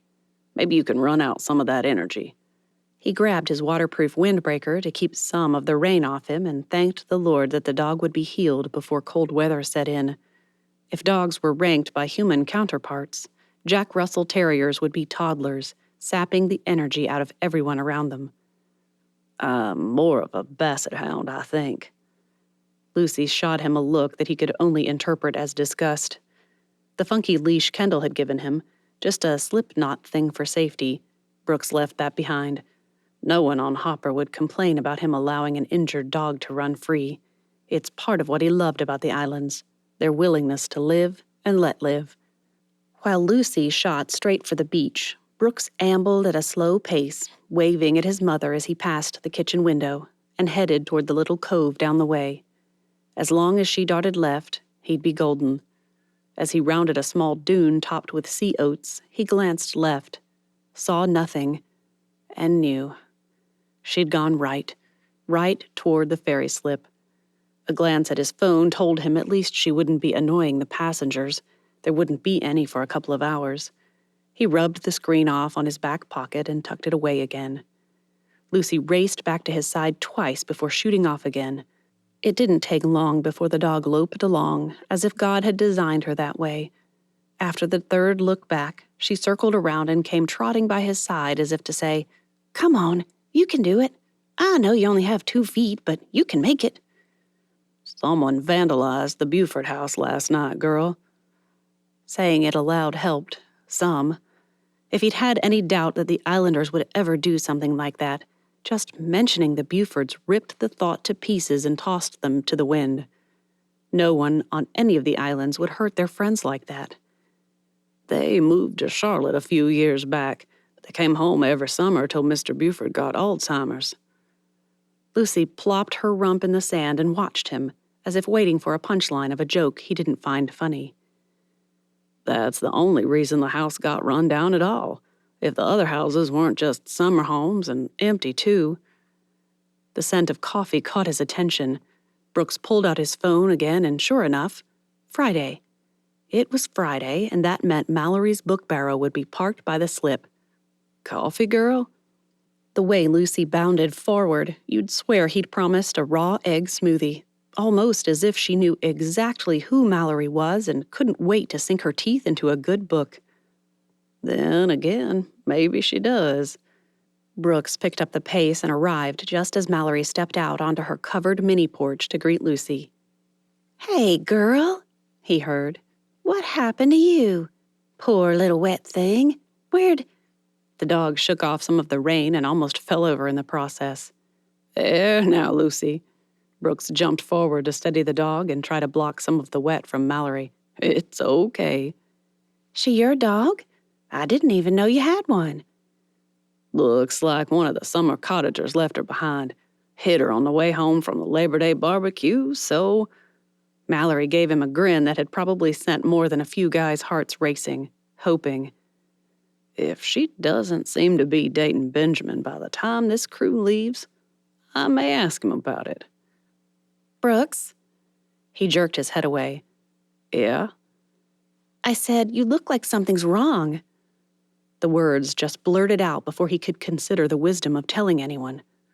"Vandalism. Over on Windlass. Buford's." "Oh, no! The crew? Why would they do that?" "They think we did, to stop the filming." Indignation flashed in Mallory's eyes as she jumped up, hands on her hips. "Excuse me?" "Wish Miss Barrett could see you. Maybe she'd believe me when I say it can't happen." He ran a hand over his face before adding, "They say the same thing, that it can't happen. This stuff costs them a lot of money, not just the company. Something about bonuses." Her forehead furrowed. "Where's Josie?" What?" "Are you seriously telling me that there's some sort of mystery that Josie Parker hasn't sniffed out yet?" He couldn't help a snicker there. "It's just a matter of time before the theories begin. You should start a suspect pool. I'll put $10 on the most unlikely one she comes up with. All proceeds go to signs for the cottages or something." Either he'd offended her or Mallory liked the idea. She scrambled into her little bookstore and the sounds of a drawer opening and closing drifted out. He'd have followed, but the trek over had left him too waterlogged to be safe inside. Pressed trees didn't need water anymore. Totally doing it, she called back to him. It'll be nice for them to have something that came from the Island family instead of just a TV show. Before he could reply, she added, Did you call Mindy Murray? Dermot's girl? She appeared with what looked like a book and a pen in hand, scribbling. Yes, I was thinking about it the other day, and it occurred to me that she knows the reality TV scene. She might be able to give you some pointers. I hardly think, Brooks said without disguising his disgust, that a matchmaking show and a house renovation one are compatible. The moment he'd let the opinion fly, Brooks regretted it. It sounded harsh, unkind even. But before he could amend or apologize for it, Mallory spoke, still drawing something on the page, something with long, sweeping strokes. She said, It's not the same audience. A glance up, a weak smile, and back she went to working on her book. But I bet a lot of the rules and things are similar. What can be done, what order they do things, how they like to present themselves, how to escape when you don't want the camera on you. True. Mallory snapped the book shut. I've got you down for 10. Her eyes seemed troubled as she added, And I know it's not exactly the sort of show I'd want to go on or want my sister or a friend on, but I don't have a son to support. I think when you're a mom, you have to swallow your pride sometimes. I admire her for taking the risk to better their lives. Chastened, Brooks nodded. You got a point. Maybe I'll ask her about it. Maybe she'll know how to get through to Bailey about how things work around here. I don't like her thinking any of us would do something like this. Those brown eyes searched him for something before she held up a finger. 5 minutes later, with Lucy tearing back and forth in front of the tiny house turned bookstore, like some crazed advertising gimmick, she re-emerged with a steaming cup of coffee in hand and a wrapped book slid inside a Ziploc bag. The book she dangled before him. For your mom. What's this one? Expired Refuge by Lisa Phillips. About a resort for retired morticians? She laughed and waggled the coffee just a bit. No, romantic suspense. Secret agent has to protect someone whose time has run out. Brooks nodded at the cup. And that? A bribe. Uh-oh. You go talk to Bailey. Take her over to Mimosa. Show her the best and worst of the island. Let her see why we don't want that here. Lucy bounded up the steps, sniffing the air as if waiting for her own overpriced bean juice. Brooks just ignored her and concentrated on Mallory's idea. Yeah? Take the association's boat. Show her why we don't have a bridge to Breakers from Mimosa. Tell her the history. Tell her about Mr. Buford and all the things he did for these islands. She'll see. And maybe it'll create a meeting of the minds. She tapped the book with the cup before handing it to him. And ask your mama to let me know if I should start that series. It looks amazing, and I like the series title. Last Chance County. Will do. He gave her an appreciative look that tinged her cheeks pink. Thanks, Mallory. I hope, people appreciate you. The rain picked up as he turned to go, as if trying to convince him not to take her suggestion. Maybe the added noise confused the words, but he could have sworn she said, If one ever does, it'll be enough.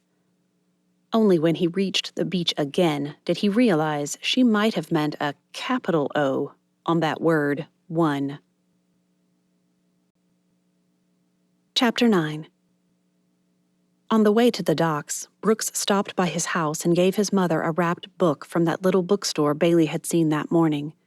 She thought about getting out to say hi, but Mrs. Crawford liked to talk, and that could derail whatever Brooks's plan was. He'd shown up at her trailer, catching her with tear streaks down her face, and asked her to come to Mimosa. He had something to show her. Bailey just hoped it wasn't proof that one of her crew had been responsible for the damage to the summer home. She'd already picked that one for their showcase. The producers would blow up if that changed now. Changes cost change, huge chunks of it. How many times had she heard someone say that at Ellington headquarters? Brooks jogged back out of the house as if he could avoid the raindrops. He jumped into the cab, half shook his head, and tossed her a half grin, half apologetic look. Mom needs her books. Sorry. What book did you get her? That seemed a safe enough question. Maybe they could talk books all the way to Mimosa. He gave her a blank look that transformed into confusion and back to blank again. I don't remember what Mallory said it was. Something about a special agent and a girl who's hiding out. He hesitated. I think. Romance? Romantic suspense, she said. That awkward sort of silence that makes first dates, last dates, muscled its way in and straddled the console between them. Good thing this isn't a date. Not knowing what else to say, Bailey asked, "Does she read a lot?" That was stupid. Of course she did. He'd said his mom needed her books. She does now that Mallory's here. Dad says she's on a personal mission to ensure that Mallory's store makes it. He shot her a grin. Mom says that since he keeps going to get his hair trimmed, they're equal. That made no sense. What did a hair trim have to do with reading? When she didn't respond, Brooks added, Dad goes to Trudy Lauder, the hairstylist from Beauty and the Beach. She thinks he's desperate to keep Trudy here, but really, I think Dad's a little afraid of her. Trudy's kind of intense. Nervous talking. Even worse than awkward silence. This is going to be a long, wasted trip. Bailey tried another tack. So, does she read mostly romantic suspense? Who's her favorite author? I don't know. She rotates. Romance this time, historical next time, nonfiction another, mystery another. He pulled into a parking space near the marina. Like I said, she just keeps buying them to keep Mallory in business. That she could talk about. Business was her second language. As she climbed from the cab and hopped to the ground, she greeted him coming up to open her door. Oops. Acting like she didn't notice, Bailey kept talking. It's hard to keep a small business like that afloat these days, especially on a tiny island like Hooper. I know the store is small, but still. As he led her down to a modest-sized boat, one he pointed out as that walk-around over there, she turned the discussion to similar business models she'd heard of. Usually, mobile businesses started up to meet an overwhelming need for something by offering an extra edge. Convenience. Having mobile businesses as a way to keep overhead low and meet a broader customer base. Interesting. I don't know how she can compete with large online retailers, though. They have everything, not just books, and with the whole 2-day shipping thing. No one ever gets 2-day shipping to the islands, but Mallory gets her orders in fast and will deliver to your door if you want her to. She also offers the whole coffee shop experience, and you can't get that online. It's not the same as the really cool shops, no, but it's something, and islanders work hard to find ways to support each other, so they come. Is she making any money? From what I heard last, she's moved past being in the red to consistently breaking even and sometimes even making a profit. It's not bad for 18 months in business. Folks invite her over for supper a lot, and I know she does some ad consulting on the side. That's probably what's keeping her afloat. He offered her a hand to help her into the boat and made a quip about, speaking of afloat. Her exaggerated groan prompted a grin, and that awkwardness stormed back to the truck to wait for them, she hoped. Still, as he maneuvered the little boat through the marina and out past the breakers, Bailey's mind went back to the idea of romance novels and Christian women. Wasn't Brooks's mother a Christian? After learning that abstinence was mandatory for church people, she almost had kicked the idea of becoming churchy to the curb. It didn't make sense to find out that church people read about it. Those who can't read. And then we decided that if that didn't work, we'd just all move to the mainland and leave this as a natural wildlife sanctuary. She whipped her head to the side fast enough to start a tsunami somewhere in the world. What? They had to speak a little louder than usual, but it didn't require the shouting she'd expected. Gotcha. Knew you were bored already. Was she blushing? The odds were about even, but she never felt any heat to know. Sorry, I was still stuck on the idea of romance novels. Is that allowed? Is what allowed? Reading those things. I mean, I've read a few. I don't see how reading them fits with the idea of avoiding that whole lust thing. It's not exactly the same as salivating after a girl, maybe, but it's the same principle. After gazing at her for a moment, Brooks beckoned her closer. Come on, you steer. And tell me why you think my mom would read smut like that. Ouch, didn't think that accusation through. Didn't realize it would be one. That thought would have to wait, though. She had a boat to steer. Though nervous, Bailey hadn't let anything intimidate her out of giving it a shot, once. She'd driven a boat on Lake Mead often enough. Could it be that different? Aside from potential sharks, if I hit something and we go flying, that is. She hadn't zipped up the life vest he'd tossed her, but she did before grasping the wheel. Anything I need to know? If it gets choppy, slow down and head at a 45-degree angle. He shot her a challenging look. Or just ask me to take over. I'm not here to make you miserable. Did he put a bit of emphasis on that you? Talk to me about romance. Why do you act like it's all that risque stuff? Mom wouldn't read porn disguised as literature. Well, I'm not a connoisseur of romance or anything, but what I've seen was, verbal porn. Brooks stood silent, watching her steer, surveying the water and pointing out whales in the distance. Eventually, he said, Maybe it's just the kind of romance. I don't know. I skimmed through a couple of hers when I was younger.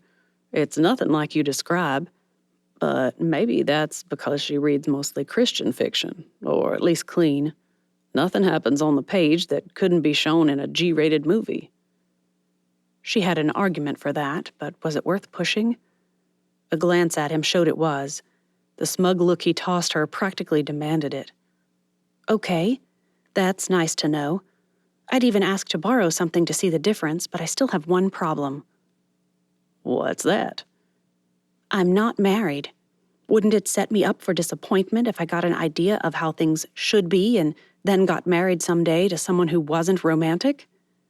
Before he could jump on it, she added, Doesn't your dad ever feel like he can't compare to the book heroes? I mean, I see it with my friends in movies all the time.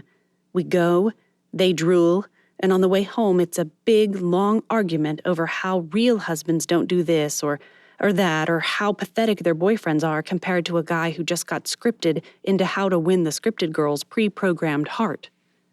Of all the responses, laughter that rang out and disappeared into their wake wouldn't have even made the list, much less the cut. You been talking to Miss Tessa? She'd never heard him sound more Southern. Something about it could become far too comfortable if she didn't already know she utterly disliked him. For the most part. Who's Tessa? Booker. You'll see her down by Mallory's if you're ever over on Elnora. She takes her laptop down there on Wednesdays and over here some Fridays and writes. They hash out her ideas for a romance. She's a romance author? That prompted an internal, "Oh, brother," before she said, "Isn't that kind of stacking the deck?" Look, Ms. Tessa's the acid test, you might say. She couldn't help laughing. At his questioning look, she shot him a grin before turning her attention back to the water and adding, "We're a bundle of cliches right now, don't you think?" He gestured left at a land point and said, Swing out away from there. We're too high to hit the rocks below, but it gets rough in there. After she maneuvered around the tip of what he called the bird, Bailey urged him to explain that acid test. Well, the way they tell it, she was all against romance. Thought it was made up to sell candy, cards, and movies. Probably books, too. Never would buy a book if it looked like it had romance. Mallory finally convinced her to try writing a realistic romance, and the eastern marina on Mimosa loomed ahead. Brooks took over to navigate around the boats in the harbor and over to where the temporary mooring docks were.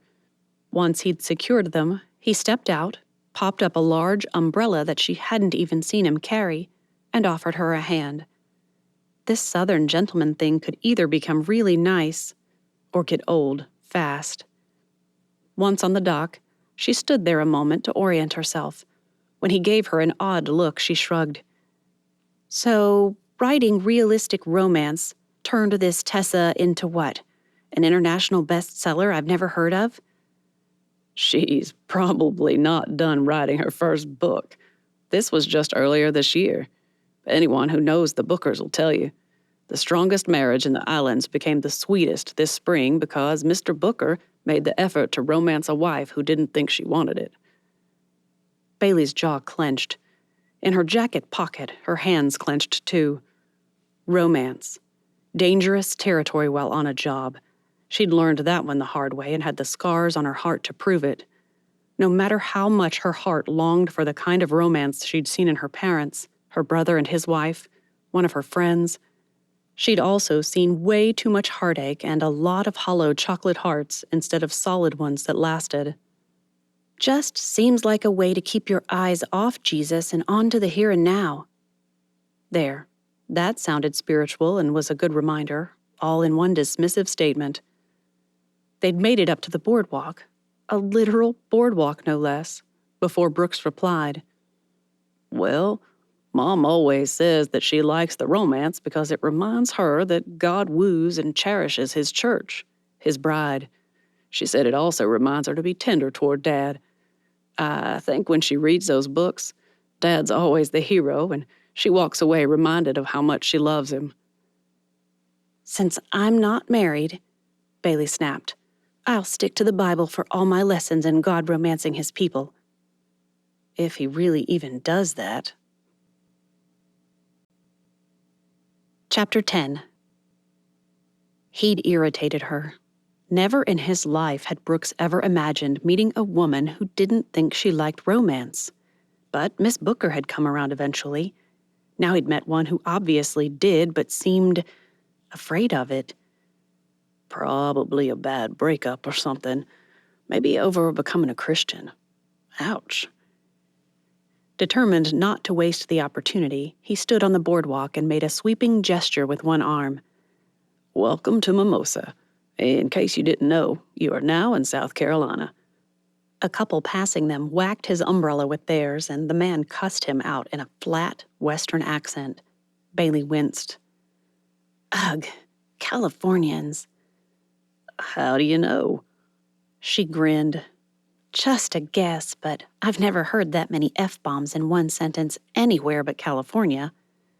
Bet Las Vegas gets a lot of people coming over. Weekenders. It's a nightmare. But tourism runs the town. We need them. Better and better. Well, again he swept his arm out. This is our Las Vegas. He pointed at a cluster of young women staggering along on heels too high to be safe in the rain. Meet our Californians. Brooks led her to the golf cart rentals and didn't even wince when she picked out a pink one. He did wince when she insisted on driving.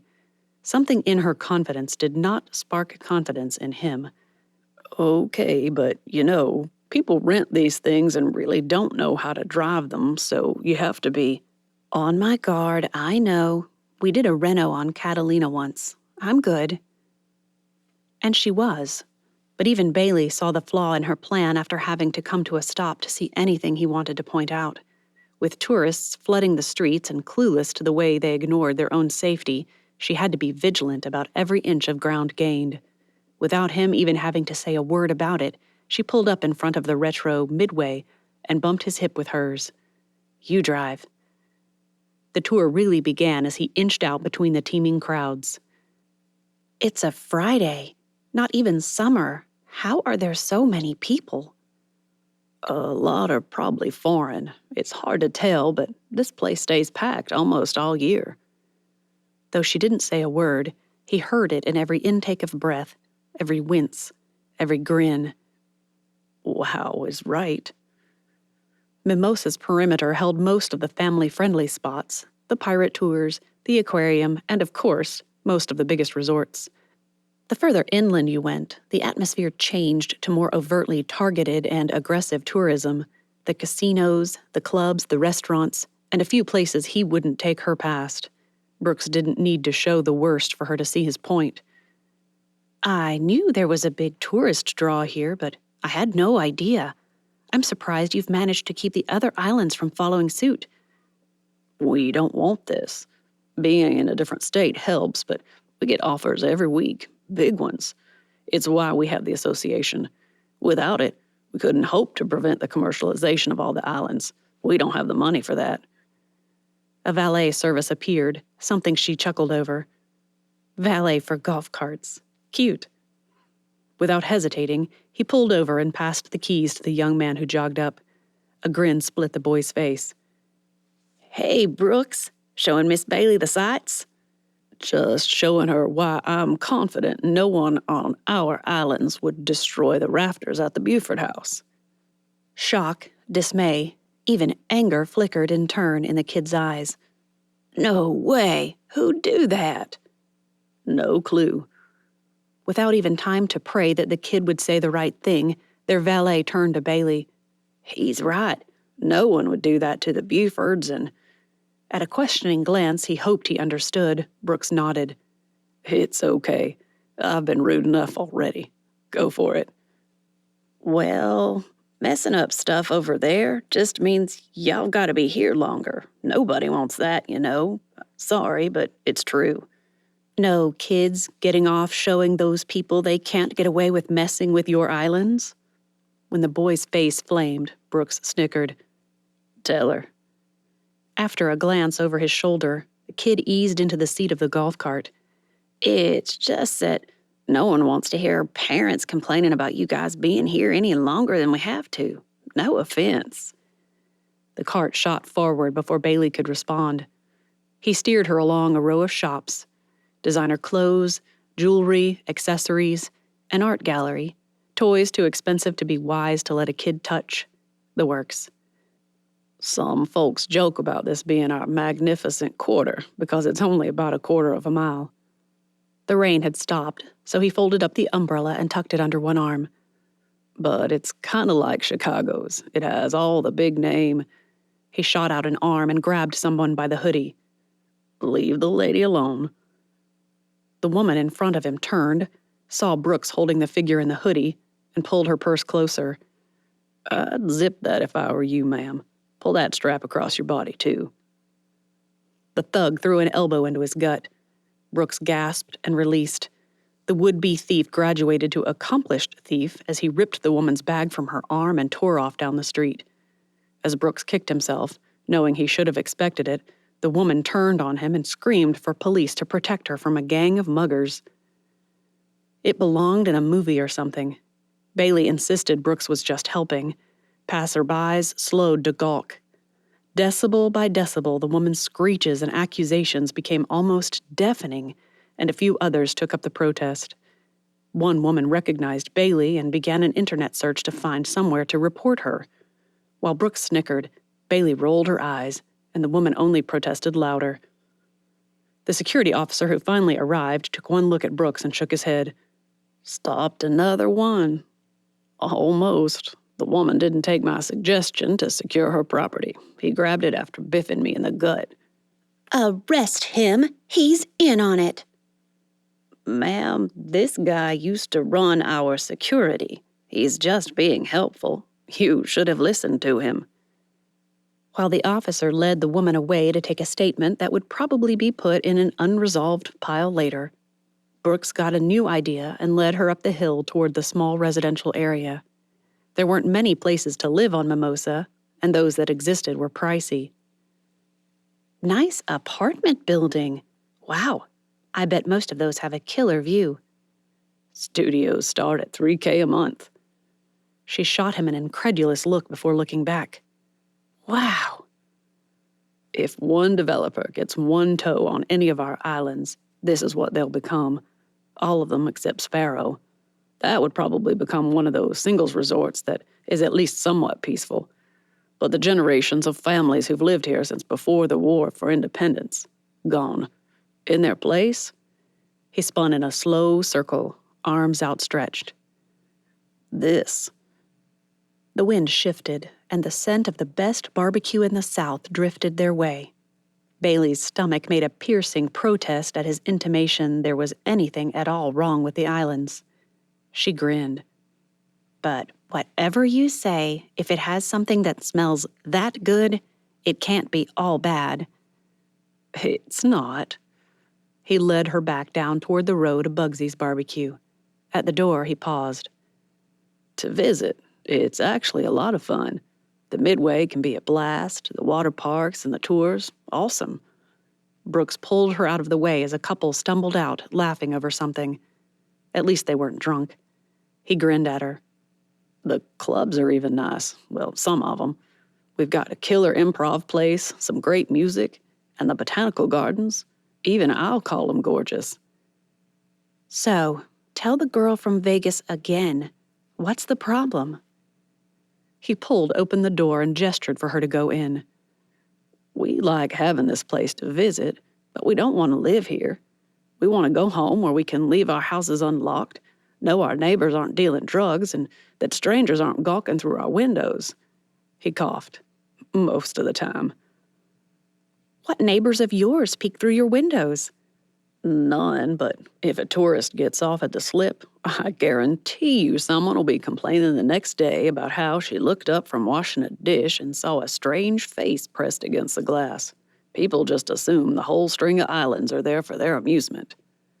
Welcome to Bugsy's. Table for two? Romantic window or cozy corner? His neck burned. What's that thing Mom says about not saying anything so it'll blow over? Whatever it was, he couldn't remember. Still, he tried to be diplomatic. Wherever you have a place for us will be fine. Honeymoon? They both choked, but Bailey managed to eke out. No. First date? And last, if you call it that, Brooks shrugged. More of a business lunch. It had been the wrong thing to say. The girl shifted from friendly to flirty in 5 innocuous words. Well, isn't that good news for someone? Until that moment, Brooks hadn't noticed that the adversarial vibe had vanished. But as Bailey seated herself at the table before he could hope to hold her chair, Brooks felt it return with sharpened fangs ready to do battle. Well, I tried. Though gingham, the tablecloths were black and white rather than red. Fresh yellow sunflowers sat in a milk bottle vase, and a red napkin lay folded before her. That red napkin had the effectiveness of a red cape in front of a colorblind bull. Infuriating. It has nothing to do with her flirting with him. Another part of her said, You tell yourself that. If Brooks's scowl was any indication, he wasn't any happier than she was with whatever had happened.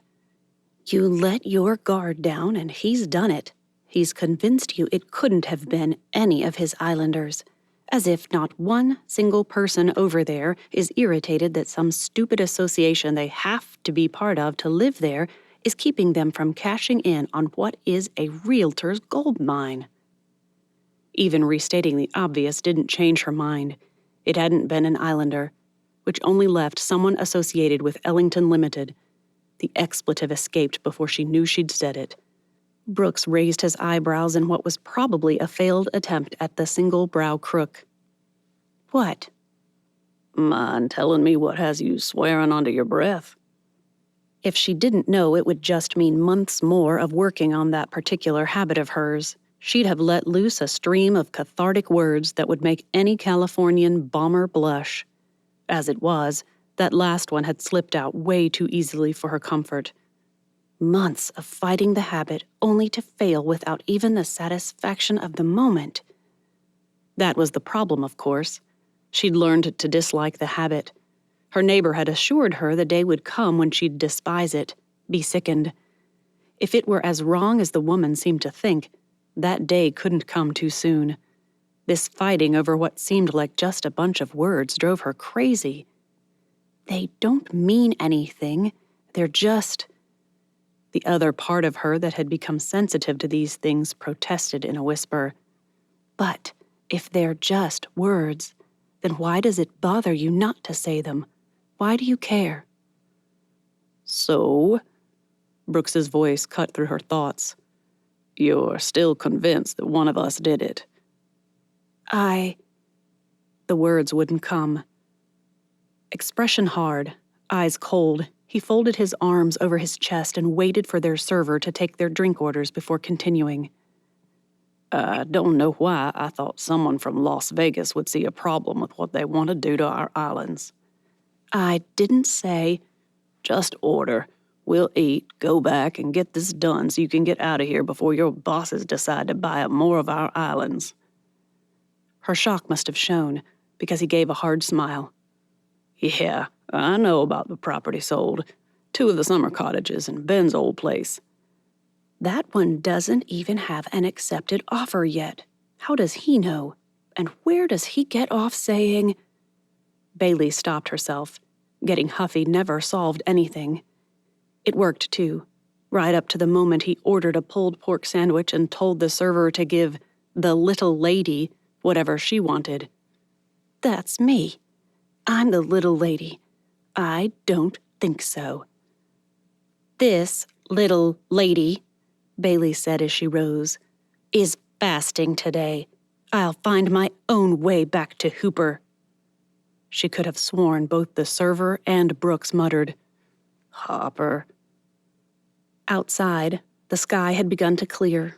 Patchy sunlight kept things from being too chilly, but ocean breezes combined with the intermittent sunlight meant she wasn't as warm as she'd have liked.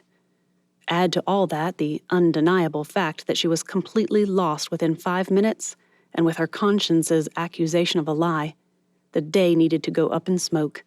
Fast. Besides, she soothed herself, I am fasting now.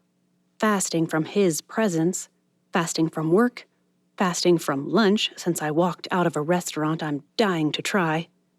She could still smell the barbecue, and her stomach still rumbled. A corner walk-up food shack boasting the second best barbecue in the South at half the price sent her racing for lunch and grateful she never left the trailer without cash. 1 pulled pork coming up. And 1 culprit, if I can figure out who would do this. Chapter 11.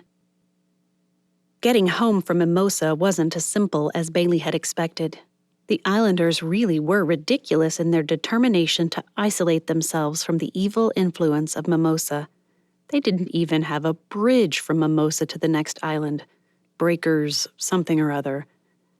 Maybe living so close to Las Vegas had dulled her sensibilities because Mimosa didn't seem so bad to her. It was clean, people were happy to be there, and those uppity residents of the other 5 islands sure seemed happy enough to work there. Hypocrites. When the ferry failed to deliver her to the next island fast enough for her comfort, Hannah met her at the slip on Breakers and drove her over to Hooper Island, although Brooks probably had made it home ages before.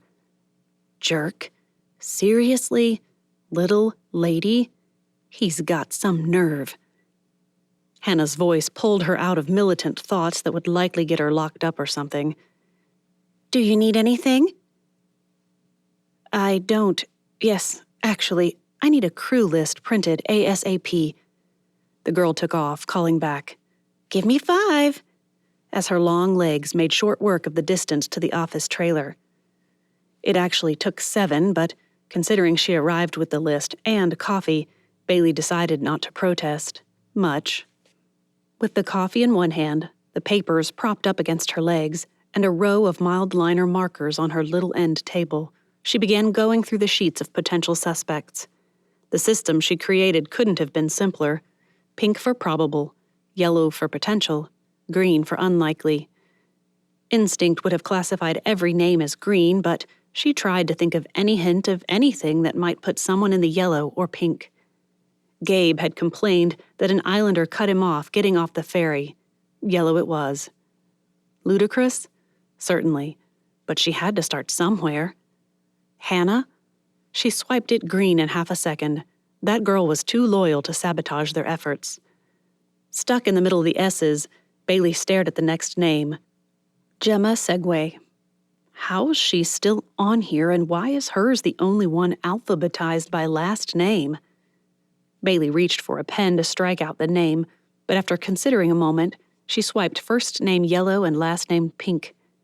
If she could, Gemma probably would have done something retaliatory, but she was safe in Henderson, as far as Bailey knew, and that put her out of the running. Almost as quickly as she picked up the pen again to strike out Gemma's name, Bailey dropped it back down. Catharsis. Just seeing her sitting there looking all guilty feels better. We wouldn't be in this mess without her, so she is guilty, even if not of damaging those rafters. Scanning her list again at the end, the sheet had begun to look like a sea of green with occasional waves of yellow and that one short pink stripe. Hannah's name caught her eye again. Twitching, inching closer, her fingers developed a will of their own as they drew the yellow marker closer. She wouldn't. How? I mean, this mess actually got her the job. She wouldn't want to risk that. She could be trying to play the savior, solve the problem, and what? Before Bailey could push back against the rogue thoughts, a knock nearly sent her from her skin. No, Bailey, sorry to bother you. So it's not Hannah. Brooks here to apologize for his little lady crack?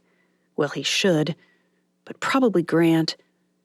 Rising from the chair, coffee, still quite warm, toppled to the floor and splashed everywhere. Ugh, I forgot. The door inched open a tiny bit. Are you all right? Bailey had already dashed for a roll of paper towels. Hannah? Yeah? I'm fine. Sorry. I must have set my coffee on the arm of the chair. When I stood up, it went flying. Girl Wonder Hannah hopped inside, grabbed the roll of towels, and began sopping up the mess, apologies flooding the room. Mean to startle you. So sorry. Get it all clear. Stop. Hannah froze. Large, exotic eyes that probably mesmerized every male who gave them half a glance blinked up at her. It could stain. Clean the coffee. I can do it, but go ahead. Just... Bailey slowed her breathing, lowered her volume, and steadied herself before continuing. Don't apologize for my absent-mindedness. She took Hannah's bobbed head as the modern equivalent of, Yes, m'lady. Oh, brother. While Hannah worked on wiping down walls and cupboards, Bailey rolled up her small area rug and carried it to the shower. With any luck, the modest water pressure would be enough to beat out any stains. From the bathroom, she called out, Did you need something? No, I just wanted you to know that the new rafters arrived a few minutes ago. I also found a truck with a crane over on Mimosa, and it should be here within the hour or so. Whenever the ferry arrives, anyway. Tingles at the base of her neck made Bailey whip around, but Hannah wasn't there. Wasn't standing, staring at her with a maniacal, obsessive look on her face. Silly. Still, the question had to be asked. How do you find rafters and get them here so quickly? The ferry... Oh, that was easy. There's a lot of construction going on over on Elnora, one of the wineries. Anyway, they said we could have their beams and send out new ones to replace them, so I took it. Cheaper than a rush job, so we're still on track budget-wise. Except for the crane. Rather than reassuring her, the words sent that shiver down her neck and deep into her spine. No. Hey, I think I've got this mostly cleaned up. I'll go get you a new coffee. You might want to check your chair, though. It might stain. Thanks. 15 minutes later, with stain spray doing its best to salvage her upholstery and a new coffee in hand, Bailey stared at the coffee-splattered sheets Hannah had left drying on the kitchen counter. She solved the problem. That other part of her shot back. Yeah, and you'd considered a savior complex. What if she did it knowing these solutions were available? Without taking her eyes off the sheets, Bailey backed toward her chair and fumbled on the table for the markers. Green? Nope. Pink? She hesitated and held fast as she fumbled for the next, Hannah's name a blur on the page. Grabbing the last one, yellow, of course, She jerked it off the table and promptly spilled her new coffee. Bailey didn't even look at the mess. Instead, she sloshed her way through it, back to the counter, and uncapped the yellow highlighter. Over half the green, she swiped once, twice. Not perfect, but it hinted there might be a problem. She saw these. She saw them when she laid them out and didn't say anything. Is that good or bad? Her fingers twitched. After a sigh, Bailey steeled herself, grabbed the pink marker, and drew a box around the highlighted name. Well, it's true. She either did it, looks guilty, or is as innocent as seems reasonable. Or something. That brilliant deduction reached, Bailey reached for the paper towel roll again. Tell me you're pulling my leg, Brooks Abel Crawforth. Lucy lay between them, her head cocking up one direction before swinging left to the other. Just remember, Brooks said in a hasty defense, that name there, Abel, I come by it honestly. Seriously, my first thought was, when did I become dad? The look his mother shot him would have quelled even Attila the Hun. I raised you better than that, son, and your father mainly says it to get a rise out of me. It's his misguided idea of flirting. Well, like I said, I didn't mean to. Lucy seemed to take up Brooks's case and whined her support. However, at the flash of irritation, an understatement for the raging fire he saw in his mother's eyes, the dog inched a bit closer to join the females against the idiot male brigade. You didn't apologize or you'd have told me. So you blew it, son. You need to get your fanny. Seriously, Mom, you're gonna use fanny?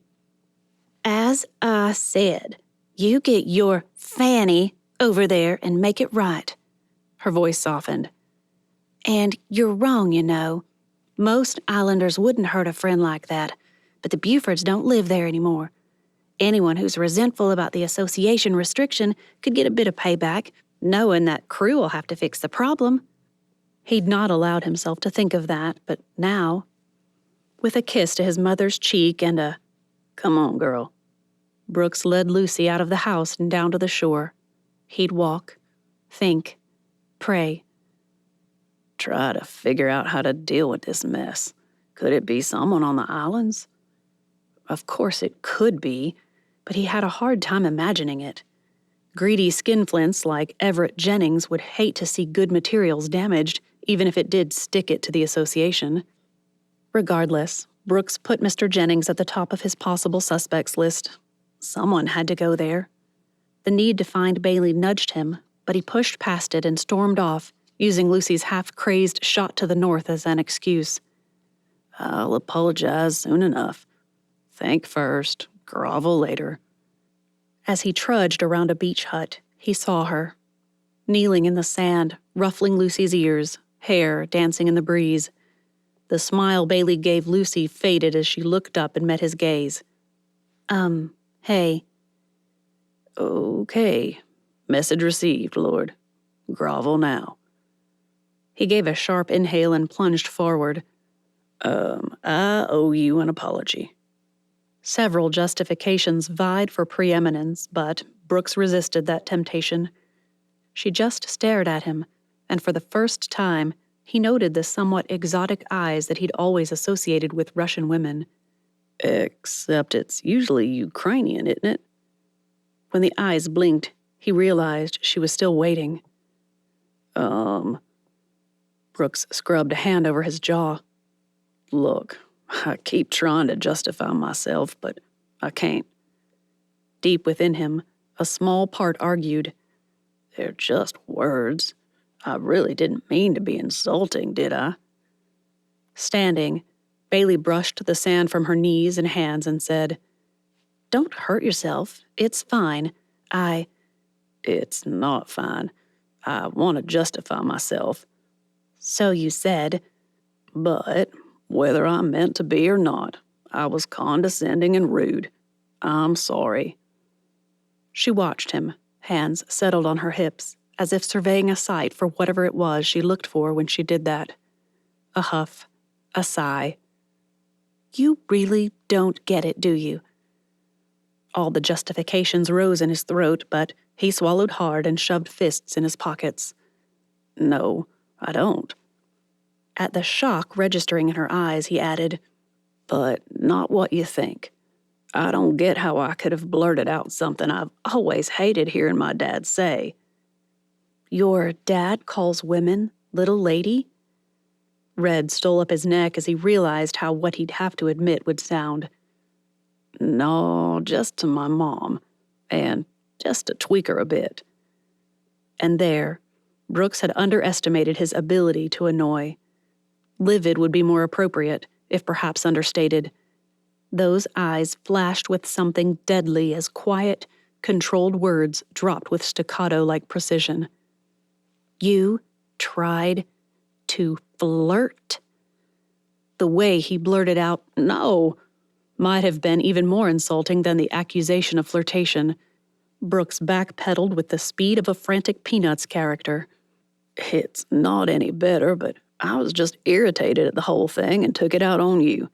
I could see you were taken with Mimosa, and it felt like it would just blind you to what the Islanders think. But none of that even matters, 'cause it's no excuse. And I'm sorry. Doesn't make sense, you mean?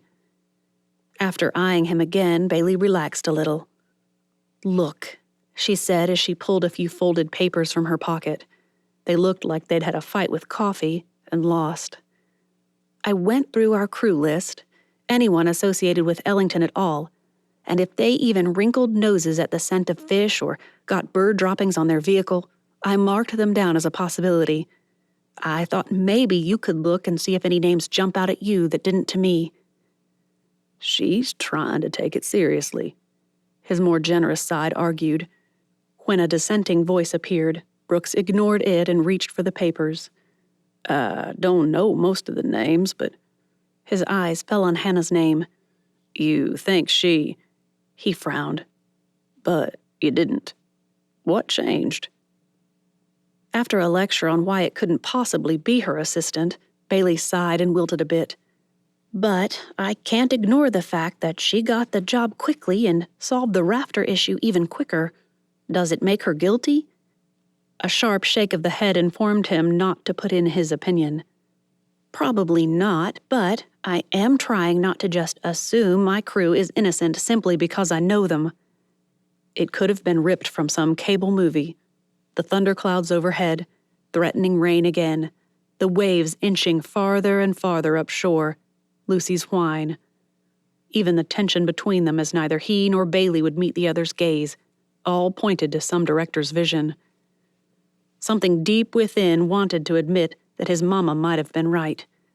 Someone could have trusted that any damage done to the Bufords' property would be taken care of, and used that knowledge to get a jab in at the association. Something deeper pulled out a gag and dared the words to surface. Brooks turned away. Well, thanks for looking into it. He whistled for Lucy as if she weren't sitting right there at his feet. Let's go home, girl. Chapter 12. With rain pouring down on Saturday morning, and still irked at the destruction, Brooks considered staying in bed, Lucy at his feet, dreaming of a world where TV shows didn't ruin lives. If only Lucy would have agreed to the idea. Instead, her wet nose poked his face as she whined to be allowed outside. So much for that idea. The dog dashed for the door with that awkward lope that should have slowed her down. It didn't. Yakety-yak blared from his phone, surefire proof his mother had gotten a hold of it and changed one of their ringtones. No one else would have put that particular song on it. Ignoring Lucy's whine, he dashed back for the phone and tapped the screen. His father. Lucy yapped and whined almost simultaneously. Coming, girl. I've been called a lot of things, but never girl. Was just letting Lucy out when you called. What's up? His father didn't speak. Dad? A huff. 2 things. 1, your mother wants you to invite Bailey over for dinner after church tomorrow. You've got to be kidding me. And 2, I want to know why it's after 9 o'clock and you're still home. Wait, is it Sunday? No, he said after church tomorrow. What? Brooks? Where am I supposed to be? Even as he asked, Brooks knew. Never mind. I'll get showered. Why, I don't know. And get over there. Silence again. This time, Brooks just waited. He was rewarded 10 minutes later, or so it seemed. Son, you've got yourself a pretty cushy job. Don't have regular hours and you get a good salary. Don't think that means it'll never have inconveniences. This is one of those times it does. Suck it up, man up, and go do your job. The phone clicked. Lucy appeared at the door a minute later, demanding he take her out for a walk. Brooks ordered her inside, and in retaliation, she tried to shake off the rain. That landed her on her side. Serves you right, but you can come in with me for a bit. Gotta get that shower first. He didn't bother with a shave, just a slate blue Henley, a pair of jeans, and he skipped over his Toms and grabbed Chukka's. They're more protective at a work site, don't you think? That question gave him pause. Did I really just ask my dog for fashion advice? Brooks's gray rain jacket wouldn't do much to protect his legs, but surely they'd have a tent up or something. He dashed for the truck cab and spread out a towel before allowing Lucy to hop in. Like that would stop her shaking off the rain all over the interior of the cab. Didn't think that went through. The dog's "Rurf" said that next time he'd think twice before trying to protect his precious truck from a wet dog while letting said dog get wetter. Halfway down Harville Road, Brooks realized the entrance to Windlass was blocked off and there wasn't any parking. Irritation welled up in him as he backed up the street until an open space became available for him to squeeze in. "You won't even know we're there," he quoted in a decent imitation of Gemma Segway. That she never said those exact words didn't diminish the satisfaction of mocking them in the least. The moment Brooks opened his door, Lucy bounded out and dashed off down the street. Only once did she slow and look back as if to see if he'd followed. And because she was headed straight for the crew, he couldn't divert when Josie Parker popped up from behind an overgrown azalea bush. "Hey, Brooks, have you found any clues?" Lord have mercy. "I've interviewed." She consulted a small booklet with chicken scratches for notes.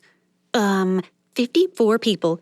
No one claims to have heard anything, but I did mark a couple who acted suspicious. Want to see?" Did he want to? No. Would she pester him until he begged for an army of mosquitoes to give him a serious bloodletting? Definitely. Brooks reached for the little book. Cute notebook? "Field notes. I saw them on YouTube. A real PI uses them because they fit in his shirt pocket. I figure what's good for him is good for me." Well, okay then. "Oh, and I overheard Bailey Barrett talking to someone who I think is her boss." Josie snatched her booklet out of his hand and flipped a few pages forward. "There, that's what I heard from her side of the conversation." Despite his feigned nonchalance, Brooks scanned the page, blinked, and reread with care. "Most of the crew. I still have a couple of people I haven't had a chance to question.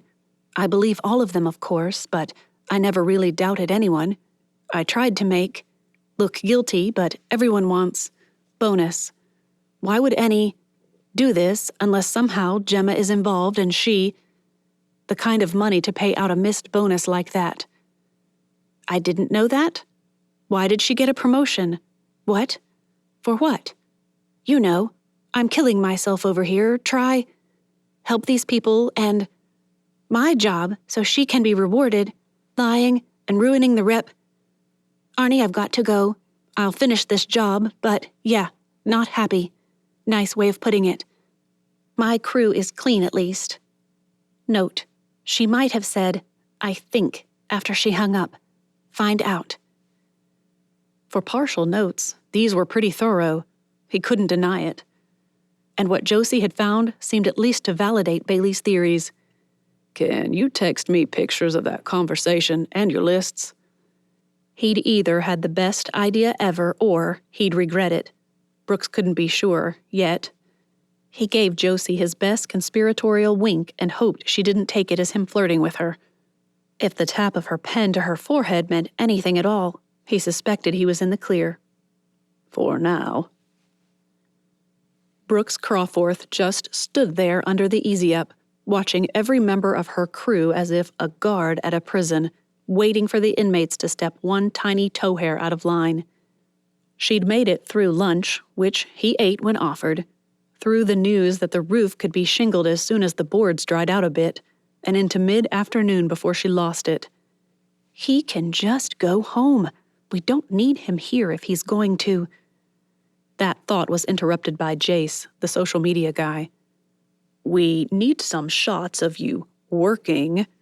The air quotes looked as ridiculous as his squeaky clean voice sounded whenever he used them. On the site. So while we have a lull in the downpour, I thought maybe getting pictures of you and Brooks out there would do some PR damage control. Can you go over to makeup for a touch-up? At her quizzical look, he pointed to her nose. Got a bit of something on you. I like realistic, but we're trying to sell this as an improvement. That joke earned him a bop on the arm and a half-genuine smile. Be ready in 10. Bailey shot a look at the scowling Brooks. If you can convince him, that is. I've got this. Go. She'd never questioned Jace's competence in manipulating people, not that she ever had before. When she finally found Jace, Brooks stood beside the Galway's house with a tool caddy slung over one arm and holding up what appeared to be fake blueprints with the fakest smile she'd ever seen on his face. Like this? Yeah, but pretend that's your house and you just convinced the contractor to do whatever it is he said couldn't be done. The smile became just a hint more realistic. It faded at the sight of her. You can't wear that. She glanced down at her t-shirt and jeans. It was what she always wore on set. Did you expect pearls and heels? The bandana. It's offensive around here. What? She couldn't imagine what could be offensive about a stupid hair scarf, but this was Brooks Crawforth. If he could be offended, he would. You're in the South now. The way you have that tied. Jace jumped in. Oh, sure, I see. Yeah, she does that because it's an easy way to keep her hair out of the way, but if we just... Off came the bandana. He rolled it, twisted it, knotted it, and slipped it back in place.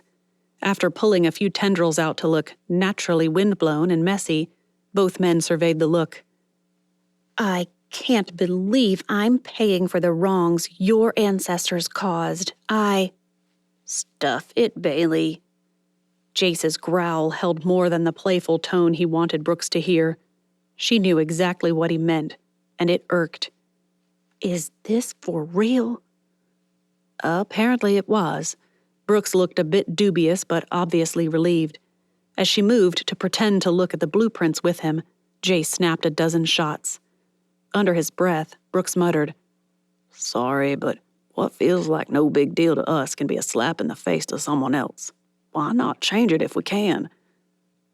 The man has a modicum of sensitivity, or is he just dealing with white guilt?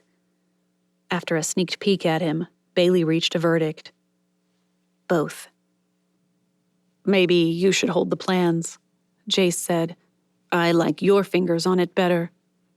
Of course, once she did, Brooks looked dumb just standing there, so someone thrust a paint roller in his hand. That's when Jace insisted Brooks put an arm around her. Lean in closer, get it just right, like that. His face appeared from behind the camera lens. Can you pretend you don't hate each other? That'll be tough. Brooks plastered on a smile that looked disturbingly realistic. Does this work? Great. Bailey didn't even try.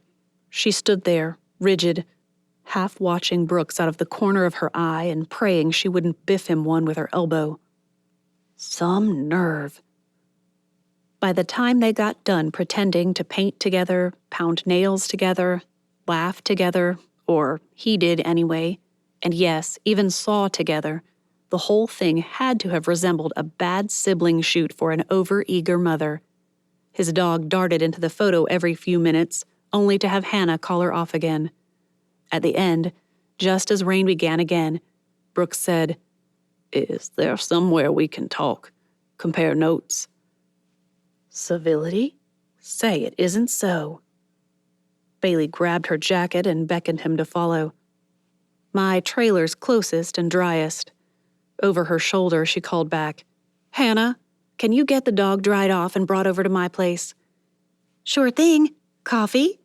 After a glance at Brooks, she added, "For two?" "Please, and something to snack on. I'm famished. Thanks." Never had her trailer felt so small as when Brooks Crawforth stepped into her tiny living area and sat on the tiny love seat. His gaze crawled around the room, taking in everything, and Bailey followed it, wondering what he thought. Too cutesy for him, I bet. Too small. Probably considers me some kind of diva or... "Nice place. You got this yourself?" "He knows his trailers. Interesting." Bailey pulled the bandana from her head and shook out her hair. "Yeah, it actually got me my job." "You like fixing houses?" Like might be an understatement, but Bailey just nodded. "I like all of it but the camera stuff. If I could afford to open my own company and operate solo." That earned her a look of surprise, but before Brooks could say anything, a knock preceded Lucy hopping in, stumbling over the towel she was wrapped in, and hopping up again as if some orchestrated stunt, complete with a barked, "Ta-da!" of sorts. "Come here, girl. Lie down." The dog jumped up beside Brooks. "No, off." "I'm okay with it if you're not training her to stay down." Since Hannah stood there, waiting, Bailey ignored the man and his dog and asked what Hannah needed. "Someone's going for burgers at a diner. Want one?" "Perfect." She turned to Brooks. "You?" "Can you get the Bubba Meister?" He pulled out his wallet, but Bailey and Hannah waved him off before he could reach into it. "Without regular catering around here, we have to make do. It's in the budget. You're fine." The door banged shut. Silence descended, and that's when Bailey realized they'd been fighting that awkward silence that comes after people have an argument since before he arrived. Awkward is an understatement. "So I got to thinking about your list," Brooks said. "I mean, you put a lot of people on it, folks you really didn't think were guilty, so I made my own." He pulled a few small sheets of paper from his back pocket and handed them to her. Each sheet held 2 neat columns of tiny block print letters. "That's your copy. I made one for me, too. I'll let you know who you can cross off as I do some investigating." It didn't seem possible. Was he really offering to work with her on this? "What are you saying?" "I'm saying that either your company or my neighbors did this thing, and it occurred to me if we don't figure out which it is, the jerk who messed with the Buford's house might just think he can get away with something else, so..." He pointed to the page. "You should know that I found out Benjamin Hornigold and the Bookers were all out fishing that night. Got in late and were seen coming home by folks on both Breakers and Eldonora, respectively. I think you can cross them off." "We're working together, then?" That earned her a shrug before his piercing eyes cut right through her. "The way I see it, the sooner we figure out who it is, the sooner you guys can get your work done and leave, before anything else happens." It's a good thing that I haven't fallen in love with these islands or their people. A look at him as he ruffled Lucy's fur told her that he hadn't softened toward her at all. It's best that we do what he said. Get everything done and get out. No awkward friendships left behind or anything. "Oh, yeah. Mom invited you to dinner after church tomorrow." Bailey watched him squirm. "Don't look so excited. Someone might think you really didn't want us to go or something." When he looked at her expectantly, she shrugged. "Okay. Silent sarcasm isn't working. Better just decline and maybe be sick tomorrow, too." With that decided, Bailey gave him an apologetic smile and said, "Great. I'd love to." "I'd what?" Chapter 13. Sunday dinner with the Crawforths varied depending on just how many Crawforths were present. Up north of Asheville at his cousin's house, the noise began before you stepped in the door, paused for 40 seconds while Uncle Seth said the blessing, and picked up again, louder and louder until your head pounded as you wound back down the mountain toward home. It always took the full 6 hours to the ferry to rid yourself of the buzzing in your ears. And that scenario repeated itself with the Louisiana cousins, the Florida cousins, and even the one visit they'd made to some branch of the family that had ended up in Colorado of all places. The Hopper Crawforths, however, kept a quiet table. Hard not to with just the 3 of them. Bring others from off the mainland, and their home got just as wild and wacky. But otherwise, they wouldn't scare off too many visitors. "Well, where's the pity?" Brooks mused as he went to open the door. Bailey stood there, a bunch of sunflowers in her hand and the wind making her hair dance about her shoulders. Her mostly bare shoulders, in September. He glanced down and, sure enough, white shoes. "Now, maybe Mom will see this isn't a good idea."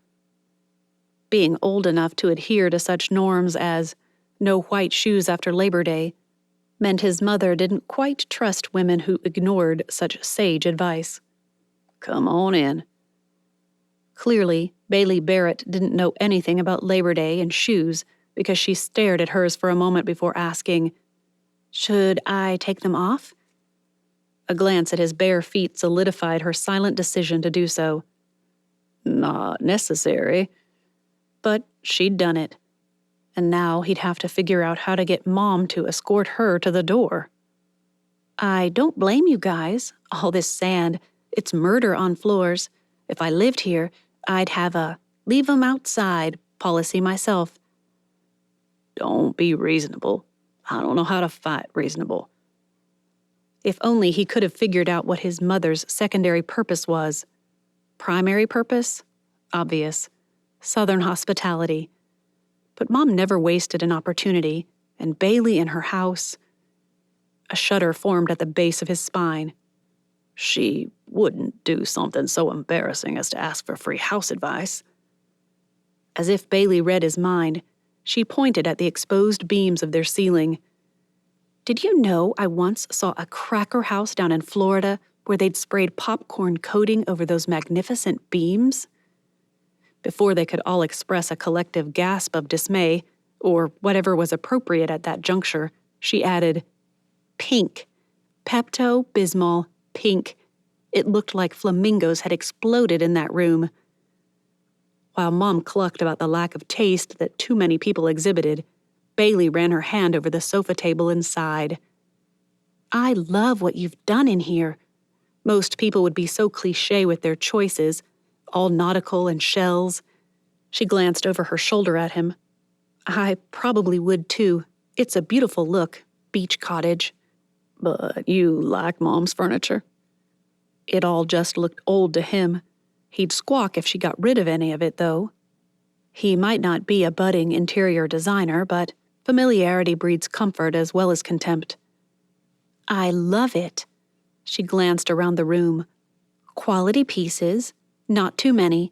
The bits of decor not overworked. I wanted to say something that first night, but I thought it might be rude when you hadn't really even met me yet." Mom stepped in, wiping her hands on the old-fashioned apron that only a few women her age bothered with, and stretched out her arms to give Bailey a welcoming hug. "Nobody thinks it's rude when you compliment their home. Welcome, sweetie. Thirsty?" Bailey agreed to a glass of sweet tea and earned cobbler points for not accepting the proffered lemon. "I never did get into that. Not sure why. It's popular, but you've still got the good sense God gave you," his mother assured her. "Come, help me get dinner on." "Can I confess something?" Brooks inched along behind them, just enough to overhear the confession. "Of course, honey." The switch from sweetie to honey hinted that his mother liked Bailey. Maybe too much. "Great. Just great." "When you said dinner, I assumed you meant tonight. I would have been crazy late if you hadn't offered to drive me." Those words drew a relieved sigh from him. Fish out of water down here. She's totally a fish out of water. It's all good. We'll make a Southern girl of you yet. Mom passed Bailey a bowl of rolls wrapped in a tea towel. Please, put those on the table. To Brooks, she called out, and go find your father. It's time to eat. Maybe I should ask Mallory out after all. The scene felt ripped from a 50s TV show. Abel Crawforth sat at what presumably was the head of the table with Brooks at the foot. Was it because Abel liked to sit next to his wife, or out of some misogynistic male hierarchy? Bailey didn't know. Bailey had been seated to Abel's left, and after carrying in a platter of roast chicken, perfectly sliced, of course, Lee sat to his right. Something about that felt significant, but what it was she didn't know. On her left, Brooks huffed, and when she looked over at him, his hand lay outstretched.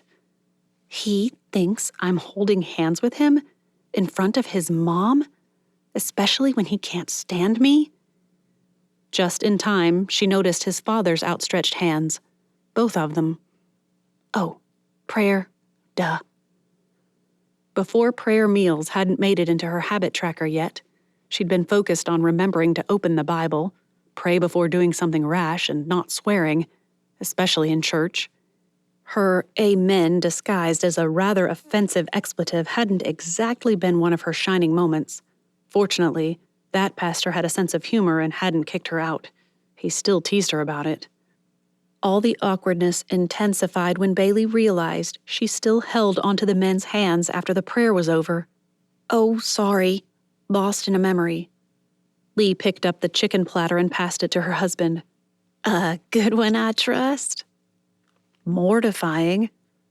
And if that memory hadn't been mortifying enough, recounting took care of that.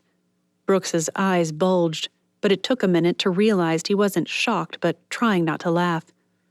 Go ahead, laugh. My pastor does. That Lee burst out laughing first shouldn't have surprised her.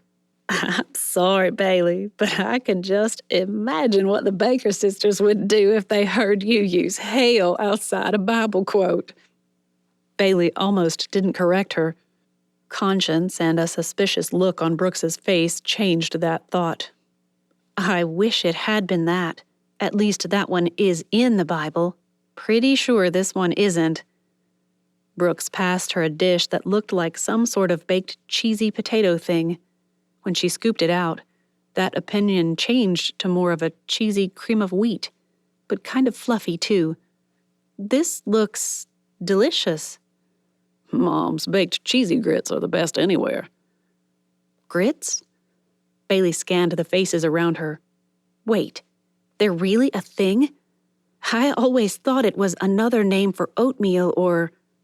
She stuffed down the other thing she'd thought. Cream of wheat. Well, I was half right, kind of. Oh, you're in for a treat, Bailey. Lee passed green beans and bacon. Baked grits are the best. She glanced at her husband. You were right. I should have made biscuits instead of rolls. The table fell silent after that. Bailey considered asking if the china plates were family heirlooms, but she'd probably learn they were some flea market find. Instead, she commented on the tenderness of the chicken and decided to plow through her food and leave. I think it's time we address the gator in the room, if you don't mind. Abel Crawforth gave her a weak smile. Hope it doesn't give anyone indigestion, but we've got a serious problem here. And well... And now we're being honest about why I'm really here. Bailey finished chewing her cheesy grits and had to admit to herself that they were delicious. Look, Brooks has made it clear that no islander would do anything so undignified and unkind as to damage that house. I don't think my crew would either, but I'm looking into it. It's all I can do. I've got everyone I trust most on it, except the one person who might possibly have motive. I didn't tell her. That would be your assistant? Lee buttered her roll with the sort of languid air one might expect from someone who lived 100 years or more ago. Hannah, isn't it? She's a beautiful woman. And beautiful women are automatically guilty? Innocent? What does that have to do with anything? Bailey shot a look at Brooks, who shrugged. I'm looking at Islanders, just in case this whole situation became provocation or justification for airing grievances. I've knocked off several of my not-so-suspects, but there are a few left. It wasn't what he said, but how he said it. Brooks sounded positively smug about his superior neighbors and the unlikelihood that they'd ever stoop to being self-serving or petty without. Bailey imitated Lee perfectly, from the slow swipes of the butter knife to the way she rearranged the top until it looked straight out of the oven again. I'm aware, Mr. Crawforth, that you believe the only thing that could possibly entice your neighbors to such unchristian behavior is our unwelcome presence here. Both men protested with a quick, I didn't say that. Or rather, a drawled out one that was about as quick as either of them spoke. But that's what you meant. Lee chimed in. It's human nature to use something unfamiliar or unwanted as an excuse for bad behavior. Unfortunately, Bailey's right. We do have locals who might do just that. When the men shot her aggrieved looks, she rolled her eyes and gave Bailey a pointed look. My men like to forget that at every vote, someone threatens to make us regret it. Well, someone has now. Or at least in someone's mind they have. I, for one, do not regret voting against tourism. Brooks reached for another roll to sop up the gravy still pooled around his chicken. Well, more and more people do regret it, Abel muttered. That's the point. We need to find this person and put a stop to it. He shot a look at his son before turning to Bailey. I wanted to tell you myself and in person. Did he pause for dramatic effect? Prayer? Both? She didn't know. When we find this person, and we will, we're prosecuting.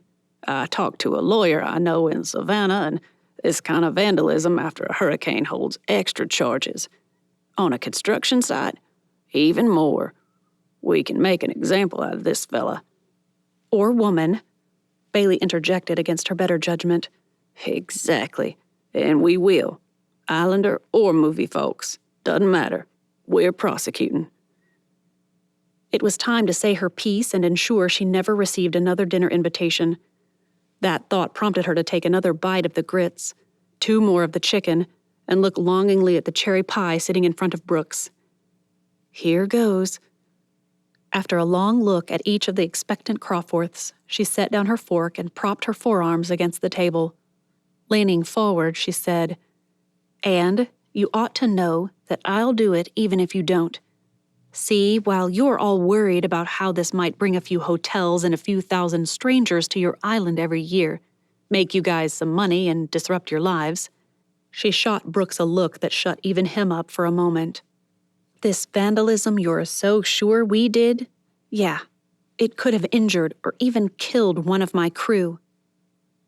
3 countdowns from 5 later, the last adding in quarter numbers near the end, Lee nodded and gave her a smile. "Then we're all agreed."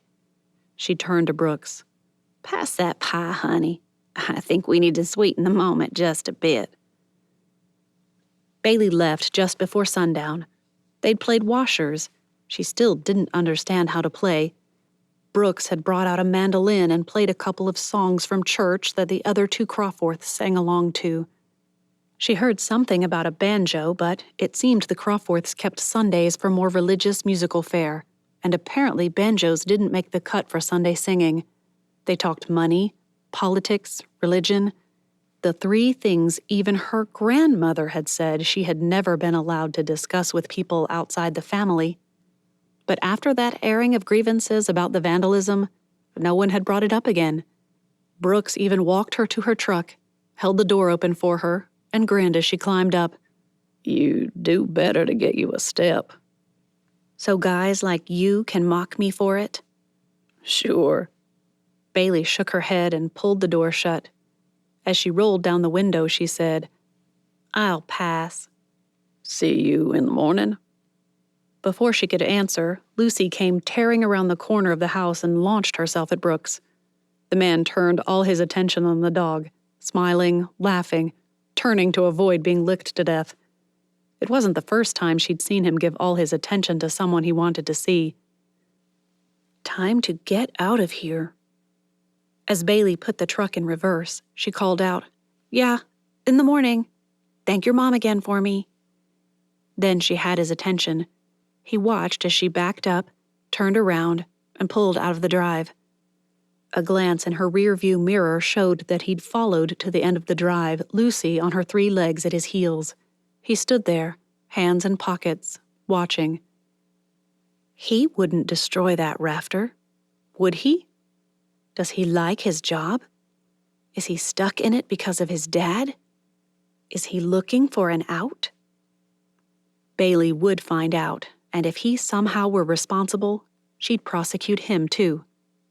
I almost hope it is. Chapter 14. 5 days of delays meant weekend shooting, although from what Brooks could see, they planned to do weekend shooting all along and just used the delays to justify it. Saturday morning, he sat in a lawn chair, laptop perched on his knees, pounding away at email after email of upset islanders, investors who'd heard about the crew and wanted in on the opening of the islands, and notes from Josie Parker with the clues she'd found regarding the sabotage. Those were the worst. Between every few lines, there'd be one tiny nugget of information that might just mean something, or might not, and he couldn't ask about it, because if he did, she'd be certain to turn it into a blown out-of-proportion deal. Not smart. What do you mean the paint is dried out? How is this possible? We haven't used it yet. Brooks looked up in time to see Hannah showing something on a paint pail. He set his laptop aside and went to see for himself. Problem ladies. I'd say so. Inside 2 weeks, Bailey Barrett had already mastered the art of adding a touch of southern snip at just the right moment. Now, we have paint that has a nice, hard film across the top, if you'll notice where someone has pried it open. As ridiculous as he saw the whole thing, Brooks gave the can a good look and shrugged. Looks like every paint can I've ever seen. They have to pry the lid off to add the color, right? The lecture commenced. This was her signature color line. The colors were pre-mixed. No mixing necessary. Someone took these lids off deliberately. Well, obviously. Who started work and got distracted? Bailey turned to Hannah. He thinks someone on set decided to open perfectly good cans of paint without a camera crew there to film it. The guy really thinks that we can afford to miss perfect product placements like that. Of course he does. Now she was on a roll. Brooks just listened as terse snippiness rolled into a full-on tirade, talking to Hannah instead of him. It wasn't the first time she'd done it, but the amusement he'd first felt had long gone. It's just rude now. Because no one from his precious islands could possibly be responsible for the destruction of our set. No one is bothered that we're here. No one is angry that someone from the company convinced him to do something so stupid as to sign a contract without actually reading it. No one dares admit that perhaps someone on your crew could make a mistake or be ticked off that you did anything they didn't like. Maybe you bought Benjamin's house out from under some fool who thought they'd make a quick buck on an island where nothing is quick. He folded his arms over his chest. Kinda like you did, actually. How's that going, by the way? The words flew from his mouth before he could consider how stupid they'd sound. Brooks knew full well how it was going, and it gutted him.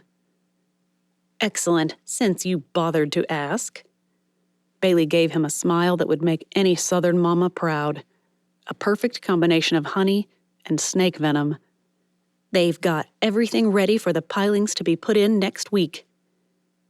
I don't even want to know how you got that done so fast.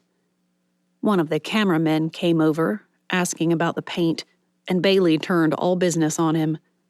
Hannah will have to go to a store on the mainland and replace this. I'm not putting up contaminated stuff on the wall. If someone opened them, who knows what they put in it? I want fresh. The argument raged, the same one he'd heard over the missing wiring, the one he'd heard about the missing tools, the one he'd heard about the hungover crew members on Monday morning. They didn't have time to make up the losses, cut corners.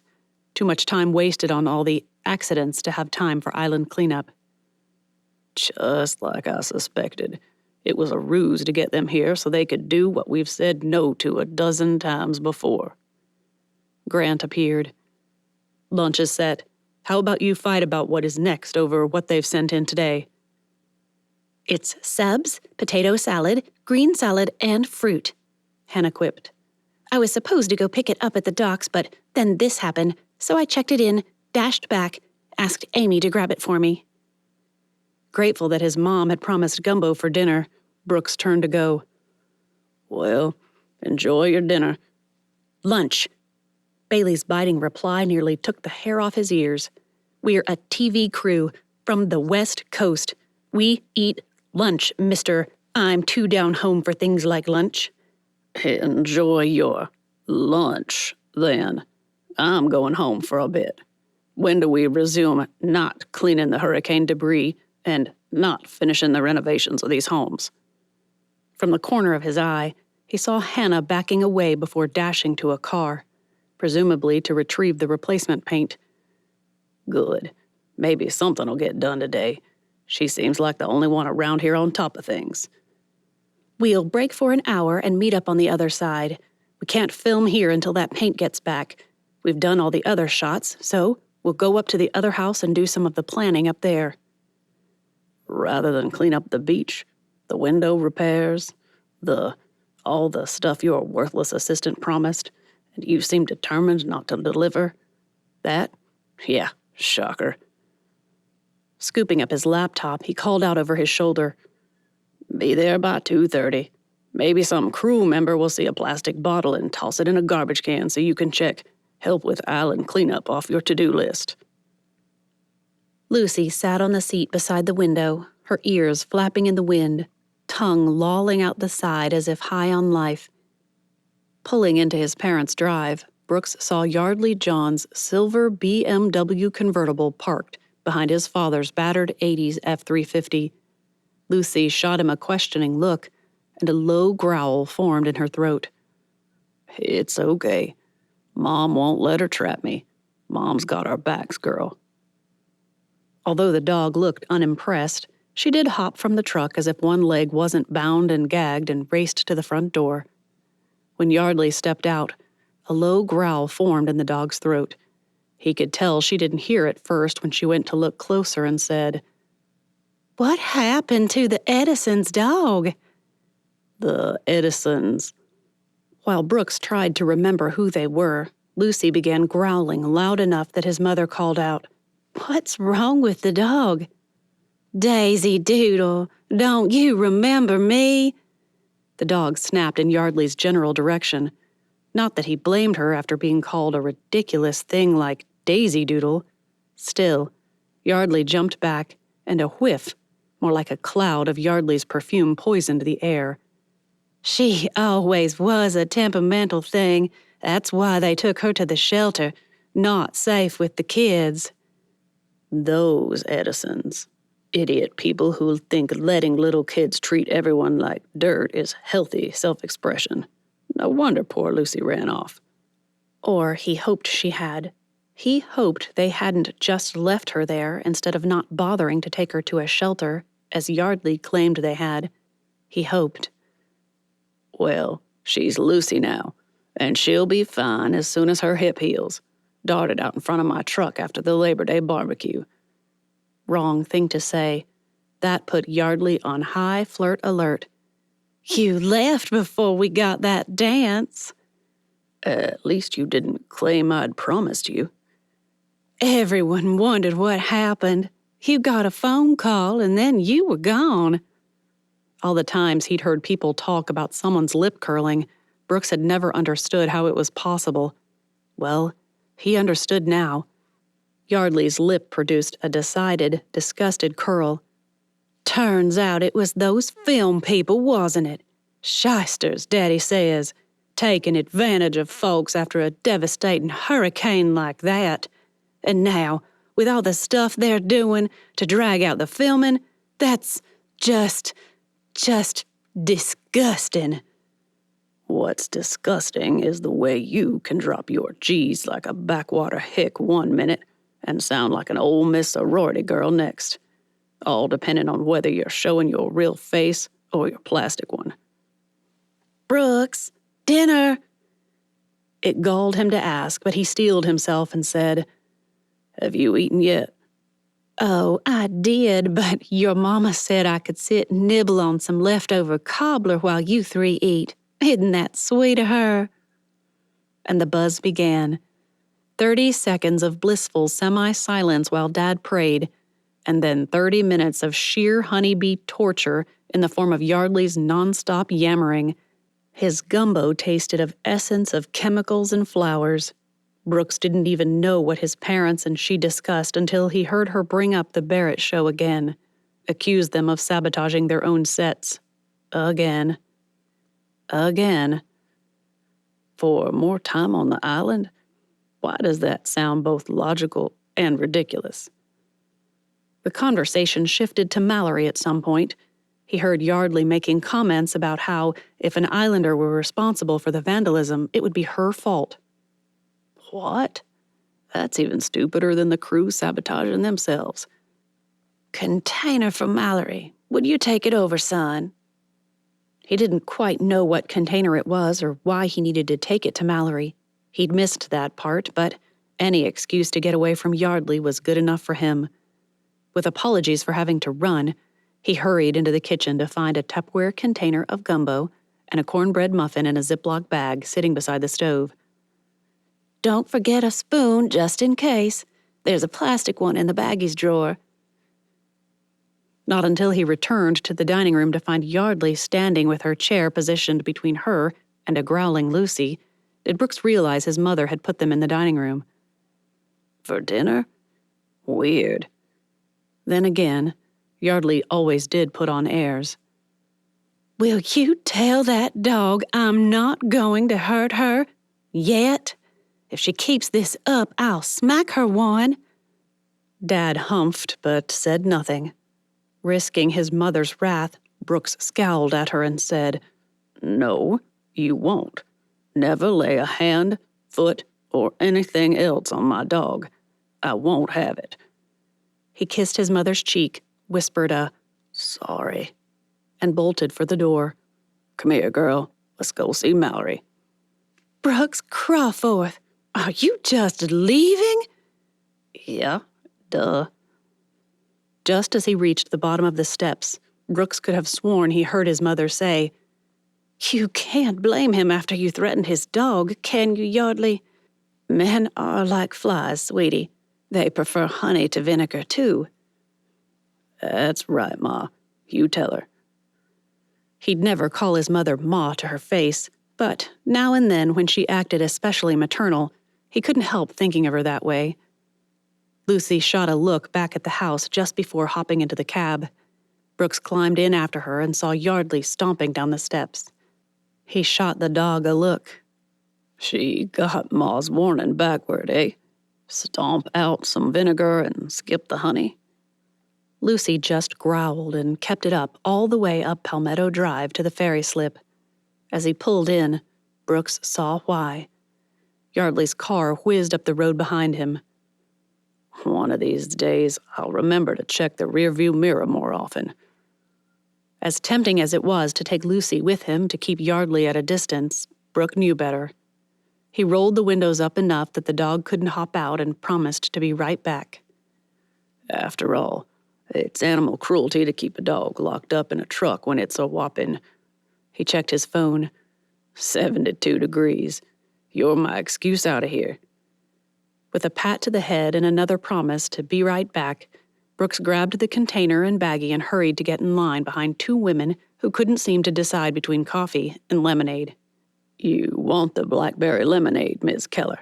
There's nothing more refreshing. And it's faster, too. A hand curled through his arm, and Yardley's perfume gagged him. Brooks ought to know. He's bought enough of that stuff. And how would you know that? Thanks, Brooks. Mrs. Keller gave them a curious glance, or what he suspected was supposed to be a glance. As it lingered, it became a good old-fashioned stare. I didn't know y'all were dating. We're not.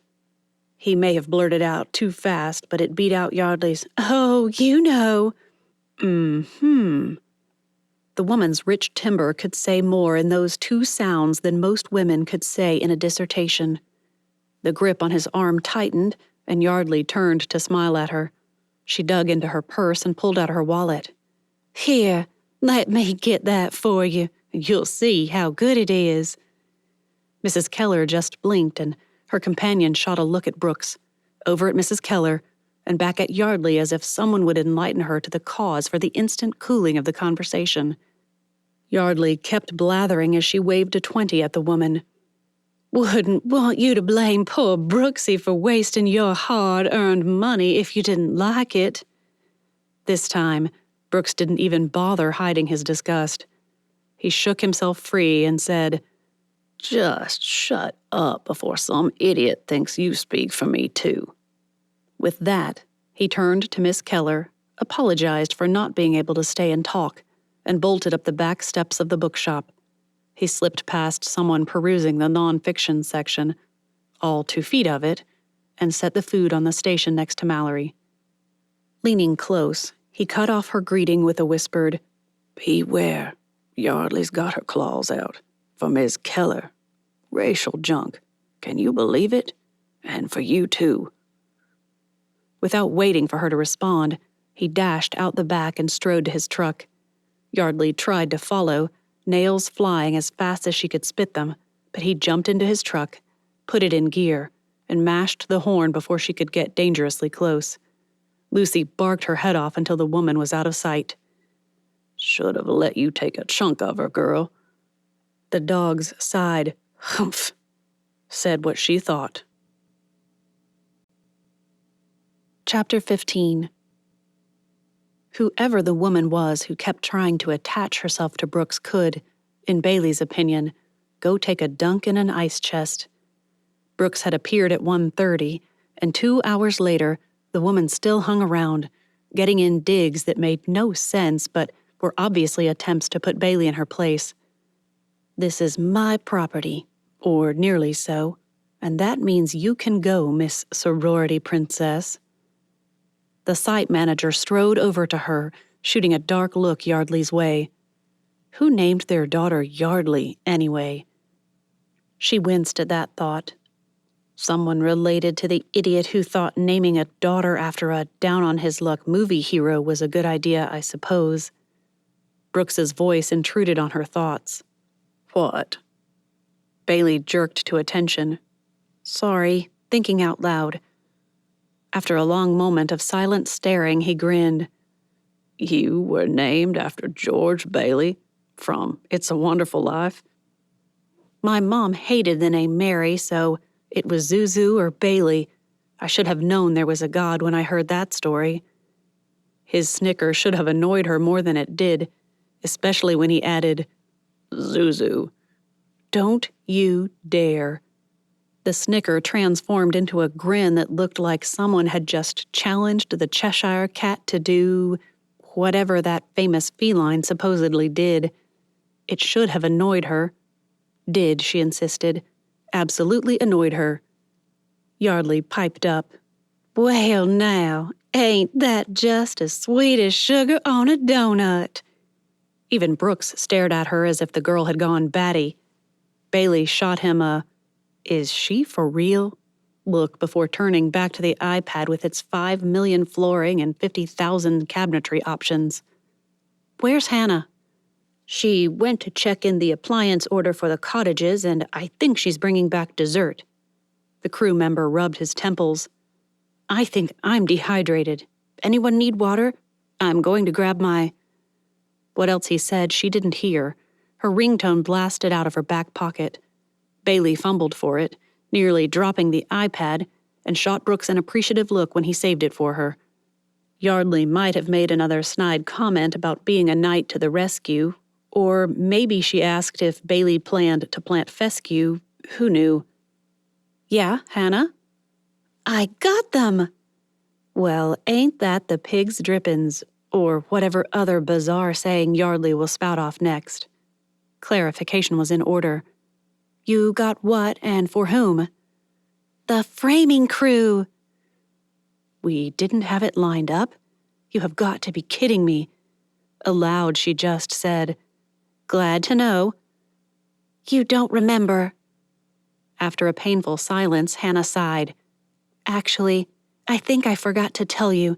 Look, people around here aren't used to working at this rate.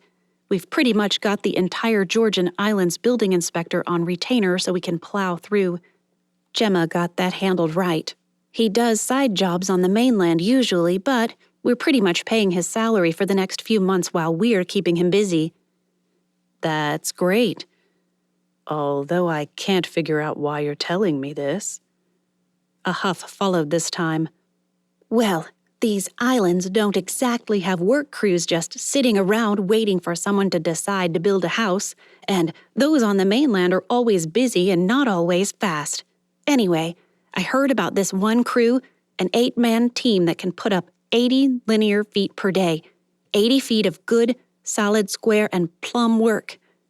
Suspicion roiled in her gut. How good can this team be? And can we even get the lumber here in time? That's less than a week for framing. Brooks elbowed her. Maverick and Sons. Hannah must have heard. Yeah. One nod from Brooks sold her. Great. Get them here. Also make sure you have a barge already done. There's one from Charleston. Best prices there. They'll bring everything we need when we need it. So they'll start framing next Friday. The silence hinted that it was time for praise, but why did Bailey still feel sick? If it becomes too much, you can hire a local builder to finish. Just make the choices and move along. Did I do something wrong? So sorry. Just impressed. Great job, Hannah. This house will be awesome. Once we get all the rough work in, I'll do the rest myself. Bailey blinked. Where'd that come from? If the churning in her gut meant anything, she'd renege on that. Really? You're staying? Is that a hopeful sound? Why? Bailey assured Hannah that she had time off coming and would enjoy the project. Just get back here ASAP. I think I have a hungry crew looking forward to dessert. On my way. I had some great shrimp at this restaurant on one of those town squares. They have like 50 of them or something. It's insane. Under his breath, Brooks muttered, 22. Only 22, Hannah. Hope you remember which one it was by. I might want to try it later. See you. After disconnecting, she whirled to face Brooks. 22 squares? Really? Yardley muscled in on that one. Well, Las Vegas has casinos and... She seemed to struggle to think. Well, other adult entertainment. That sort of thing is legal there. We just have... Brooks interrupted. Mimosa, which has its own seedy side, thanks for the reminder. He scowled at her. Look, Yardley, I'm actually working here. I don't want to be rude, but I guess I have no choice. You need to go home. Why, Brooks, I couldn't leave you. Maybe she'd regret it, but Bailey stepped a smidge closer and cleared her throat. Actually, he's right. Well, you don't have any right to tell me where I can and cannot go. Actually, she repeated with even more emphasis, I do. This happens to be private property. Which isn't yours yet. Yardley stuck out her chest as if that answered everything. All it did was make her look like a cheap chick in a bad movie. Bailey almost felt sorry for her. Almost. However, I do have a lease to operate here until the deed transfer and all that is finished recording. So, yes, I have the authority to throw you off the property if I choose. She lowered her voice and smiled as she added, "And since hints are obviously beyond your comprehension, I'll say it right out. It's time for you to leave." If only the crew hadn't cheered, they might have avoided having to call Yardley's daddy to get her out of there. Brooks watched the car drive off in a spray of sand on asphalt before he turned to her. "I'm sorry that happened. I'm her latest boredom killer, apparently. It usually only lasts a few weeks." "Can't believe we called her father to make her leave. I'm used to police or sheriff." "Mr. Johns is more effective than Sam and kinder. She had a thing for him last spring until he took up with Mandy." He shrugged and added, "I'm a rebound, I guess." "Yeah, let's go with that.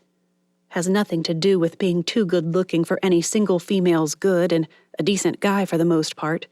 I'd be interested if you weren't such a snob." At 7, everyone had taken off for their respective trailers or rooms on Mimosa. Hannah's desserts ended up tossed when no one ate more than a bite or so. Watching the reactions to the fried pies, Bailey just skipped them. She still hadn't recovered from announcing, to herself as much as anyone, that she intended to stick around and do much of the interior work herself. Brooks had been skeptical of them being able to frame at all. "How will you get through rough plumbing and stuff like that?" He obviously hadn't noticed that they'd kept the same floor plan, same basic everything except for a couple of non-load-bearing walls. Those they'd scrapped the minute they found the filed blueprints. A bathroom had been enlarged, but that hadn't affected the approval process either. It pays to have deep pockets and influence with state tourism and realtor boards. The sight of Mallory's open store and a short line caused her to pull up into a nearby empty space and climb out. Maybe a refreshing lemonade would settle her nerves. A shot of rum in there would do it, but I said no more, Lord, and I won't. Sure wish I hadn't, though. How often she thought about it unnerved her sometimes. Until that morning when she'd slammed the door shut to her trailer, pulled out a bottle of vodka, and poured when she couldn't take another crack about her new Jesus kick. She hadn't realized how often she reached for something to brace her. A few Christians had assured her that it wasn't a sin to enjoy a drink now and then, but Bailey knew better. For her, it wasn't just a drink or now and then. She kept enough in her system to feel in control. The fact that she needed it, at least emotionally, proved she was anything but. A voice jerked her out of her thoughts. "Getcha something?" Bailey's head shot up, and the movement made her dizzy. She winced and grunted out, lemonade?" "Are you all right?" Her stomach clenched. It twisted in knots, and her body grew clammy. A quick glance around showed no trash can. In an instant, a plastic bag appeared before her face. "Here." Bolting around to the back of the trailer, Bailey nearly collapsed as her insides tried to turn themselves inside out. Must have picked up a bug. A snicker hurt as she thought, or I'm finally reacting appropriately to Yardley. By the time Mallory brought her the lemonade, Bailey couldn't have had anything left in her stomach, but no one would convince it of that. She took a sip and promptly spewed it everywhere. The world rocked around her. "Oh no! You come sit down." "Can't. Not where cussed." "You can't stand here. You'll fall, hit your head, and things'll only get worse from there. Come on." As Mallory helped her over to a couple of lounge chairs, Bailey apologized. Mallory brushed it off. "Things happen. Although, you'll need another bag." The woman gagged. "Or 2. I'll bring Ziplocs this time. Sorry, didn't have time before." Inside 5 minutes, Bailey had a fistful of gallon Ziploc bags. The previous bag had been double wrapped in a trash bag and dumped in a bin, and she'd soaked a couple of wet paper towels for Bailey's forehead. "Think you can make it to the ferry?" For what? The idea of a ferry nearly gagged her all over again. "No, can't. Not on the water." You won't want to sleep in your trailer tonight." That caught her attention. Why not? Mallory's answer had to wait for another purge to pass. Bailey slid down the chair until her feet hung off while she tried to get her head level with her feet. She failed, of course. "You can't puke like this in a trailer. The smell alone would get to you. But seriously, your tank can't take it. We got food poisoning once while camping as a kid. Our trailer was down for the count in hours. So, unless you've emptied your black water in the past few days..." She hadn't. And worse than that, she knew Mallory was right. Bailey opened one eye to look at the woman and found a pelican staring at her. She scrambled back, the motion gripping her stomach and causing a few heaves, weak and ineffectual, but miserable. What is that thing? "Oh, Bernie, shoo, I don't have any fish." Just the word made her want to puke all over again. And realizing she'd have to take a boat to Mimosa for a hotel room, assuming she could find one, nearly shot her in the heart. Not possible. Mallory promised to return after helping a couple of customers. "Keep watch over her, Bernie. Don't let anyone too close. Don't know if it's catching." 2 gag fests, a sip of lemonade, and another round of retching, lasting 6 months at least, passed before Mallory returned. "Looks like you've got yourself a fine case of food poisoning. Half your crew has it, if not more. Just talked to a few locals who assumed seasickness at first." Ugh, how? "What do you have for supper?" Nothing. We weren't hungry. Had sandwiches, fruit, potato. Ugh. That southern potato salad Hannah brought back. It had shrimp and everything in it." The silence prompted Bailey to look up, but only that dumb bird's even closer beak filled her vision. What? Mallory pushed the lemonade at her. "Keep sipping, even if it comes back up. At least you'll get something. Now, what is southern potato salad?" That's what Hannah called it. "And it had shrimp?" Mallory stood there making demurring sounds. "I've never heard of shrimp in potato salad. Bacon, of course, but not shrimp." It took a few minutes, as her stomach protested lemonade as a cure-all, but eventually Bailey informed Mallory that the salad had been an everything from the kitchen sink sort of salad. "Seriously, spinach, rice, potatoes, shrimp, hard-boiled eggs, mayo, and stuff. I can't remember it all." She did remember one thing, however. "Hey, you have a truck?" Mallory nodded. "Any chance you'd take me in that to Mimosa? Maybe if I laid down in the back." "Can't get off the island, though. You'd never make it to a hotel, and I can't leave it on the ferry. Won't allow it." She gave Bailey an inscrutable look and shook her head. "I've got this. Hold on. Let me get packed up." "Where are you taking me?" "Best place for you. Trust me." And with that, Mallory disappeared. 10 minutes later, Bailey half crawled and was half pushed into the bed of Mallory's truck. 10 minutes after that, she puked her way down the road and up a drive. Brooks's voice reached her. "Why'd you let her stay back there? That's not safe." "Because I could push her in, Brooks. I can't get a little thing like that up into a cab when she can barely hold up her head." Though Bailey wanted to protest that she was right there, pushing her head up off her arms prompted a new bout of fruitless puking, literally. That's all it took. The blanket Mallory had half shoved her on slid down the truck, and a moment later, she found herself slung over Brooks's shoulder in a fireman hold that sent her stomach churning again. "You'd better put me down, right about now." Mallory dove to push a Ziploc bag at her, and Brooks ignored her, even as she retched bile into the bag. Once in the house, he carried her to a room, half sat, half laid her on a bed, and knelt to untie her work boots as his mother fussed. "Okay, Brooks, Mallory and I can do this. You get out of here, and bring a few large plastic mixing bowls. Get out, but bring bowls. Just set them beside the door and stop being a smart aleck. What happened next was a blur of removed clothes, cool cloths, demands that she drink the nasty Gatorade they provided, and bedsheets that smelled like heaven enveloping her. I'll leave the door open, Bailey. Brooks is going to sleep on the couch in case I don't hear you if you need me. Get some rest.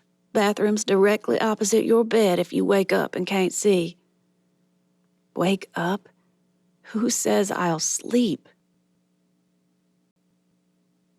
Chapter 16. The book barrow did a booming business on breakers that Saturday. Text messages came in from Brooks or Mr. Crawforth from time to time, but Mallory hardly had time to respond between book orders, book sales, drink orders, and her unofficial coaching sessions with local wannabe authors. Well, that's not quite fair. None of them wanted to be until I pushed them.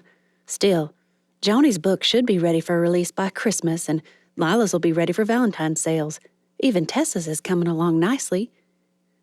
The thought of Tessa prompted her to glance over at a table where the woman pounded away on the keys of her laptop, hitting the backspace as often as all others combined.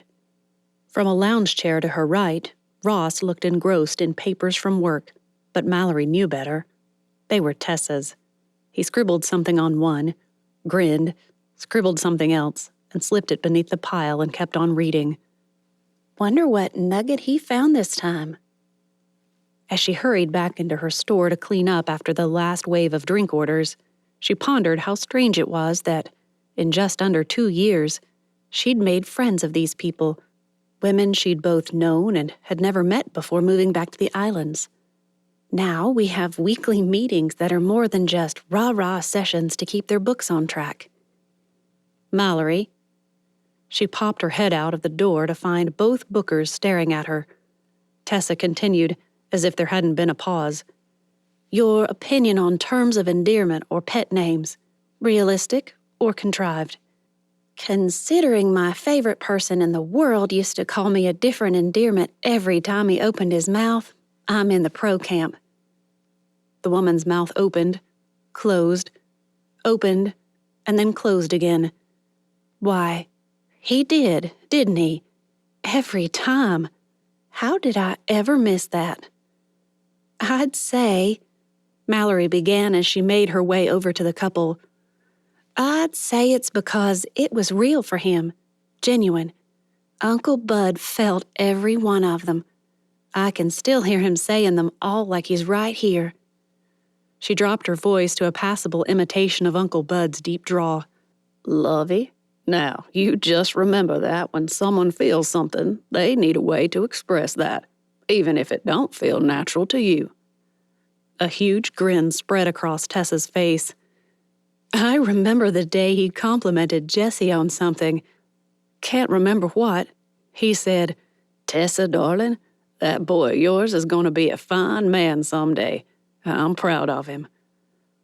Throat swelling with emotions, eyes smarting and threatening to spill over, Mallory gulped for air before managing to choke out, Nothing but nothing could be a better compliment than Uncle Bud saying he was proud of you. With that, she bolted for the trailer. Be right out with refills. And after a good cry. She slammed into a hard chest as she bolted up the steps and into the trailer, tears blinding her. Arms wrapped around her. Shh, just cry, honey. That's what tears are for. Benjamin. Of course it was Benjamin. As much as other islanders missed Uncle Bud, only Benjamin seemed to feel the same depth of loss. He was like a grandfather, always teaching me things. She'd never forget Benjamin's next words. Bud's lessons were the best. You'd think you were learning how to patch a roof, and by the time he'd gone home, you'd realized he'd taught you how to patch up relationships, too. Miss him. I know you do. And that was the difference between Benjamin and most folks. He acknowledged her pain without insisting that he got to share in it. It was her pain, hers alone if she wanted it. Of course, him not demanding his own hurts be acknowledged meant she wanted him to share and grieve with her. You do too. I do. Her tears slowed a bit as she realized that even with an invitation, he simply acknowledged, just like Benjamin. Benjamin. Tears dried up at a new thought. Does anyone ever call you Ben? Not if they want me to answer. Ben was my daddy. I stick with Benjamin to honor him. Not the roguish pirate who tormented Captain Merriweather? He shrugged, leaned over to retrieve the box of baby wipes she kept under her little counter, and pulled one out. I can do it, but you'll do a better job.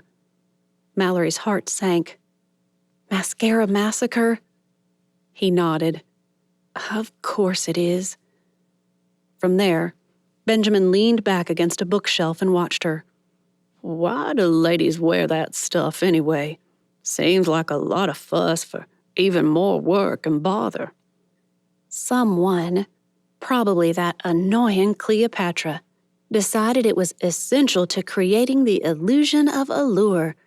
We've been slaves to it ever since.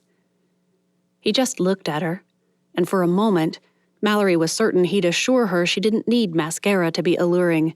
In fact, she was so confident of it, she caught herself leaning forward to hear the words. They didn't come. Did I get it all?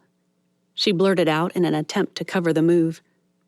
Benjamin took the wipe, dabbed at the corner of her eye, and for just a second, touched his thumb to that same spot, probably wiping away a tear that had managed to survive the mess. Just about. They stood there, surrounded by stories of people who had fought and died for those they loved, who had said goodbye to those they loved, and who had been broken and battered in will, spirit, and body by those they loved. Other books offered help in how to encourage loves, improve lives for loves, and how to show that love. Yet, one tiny gesture by someone who had loved the man she loved most in her life hinted at the very real beginning of something she'd mistakenly thought began months ago at a party. He was proud of you, Mallory. But, I don't think I ever saw him without him telling me about some account you'd just gotten, or about your new house with its clever storage, or the way you volunteered at that suicide hotline, or how you drove all night to sit with a friend who was miscarrying. So much for being done with those tears. Then again, his arms came around her once more, holding her fast. His voice low and soothing, he said, And whoever convinced you that allure comes from a tube must be with one of those marketing companies you worked for. It wasn't the compliment it had started to sound like, but she'd take it. It's our job to convince people they can't live without things they didn't want at first. A smart girl would have pushed away at that point, smiled up at him, flirted just a bit while putting a bit of distance there, keep up the whole mystique thing while not letting things go too far too fast. Mallory decided she wasn't a smart girl and curled into his hug just a little bit tighter. It worked, too. His arms squeezed a bit more. Besides, real allure comes from deep within. It can't be faked like eyelash thickness or color. It comes out because of who you are. Benjamin leaned back into one side to get a good look at her. Mallory almost didn't meet his gaze, almost missed a look in his eyes she wouldn't give up for anything now that she had it. He searched her face for something, and Mallory knew the moment he found it. Yep, there it is, right there. No mascara necessary. Pure, unadulterated allure. Her name is Mallory Barrows, sweetest girl on the islands. Once more, she choked up and buried her face in his chest. Do you have any idea how like Uncle Bud that was? And yet it was you. All you. For nearly 2 years, Benjamin had tried to convince himself that he could and should be just friends with Mallory. A girl like her, with her degrees and fancy job in the city, all those books she read every week. That thought hovered in his heart as he heard her footfall on the trailer steps. Looking back at someone, probably the Bookers, she called out, "Be right out with refills," and slammed into him.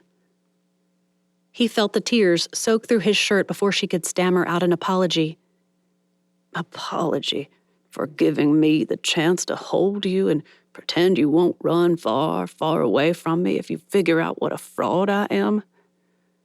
Shoving that aside, Benjamin chose to live in that moment, comfort the girl who had crept into his heart and somehow expanded it in the process. Just be with her. He could enjoy it without messing up what they had. The smart thing to do. Then he spouted out the dumbest truth he'd ever say. Sweetest girl on the islands. Though Benjamin waited for her to push away, make some awkward comment about what a great friend he was, give him an awkward pat on the back. She didn't. After what seemed like an eternal second, she whispered, "Don't break my heart, Benjamin Hornigold. Uncle Bud is not above torment from the hereafter." What'll it take to show you how much I don't want to break your heart? That made her step away, and his heart deflated just a bit. Mallory eyed him as if searching for something, and he knew the moment she found it. With an impish smile, she turned to a shelf behind her and slid her fingers across the spines. Should have known it would be a book. While she pulled one from the shelf, one he recognized no less, Benjamin ordered his face to hide all traces of panic. "Remember this one?" You want me to read the Gigi book? Understanding clicked into place and lit up like a neon sign in a dark alley. Because that's the book that sent Miss Booker off on a romantic spree?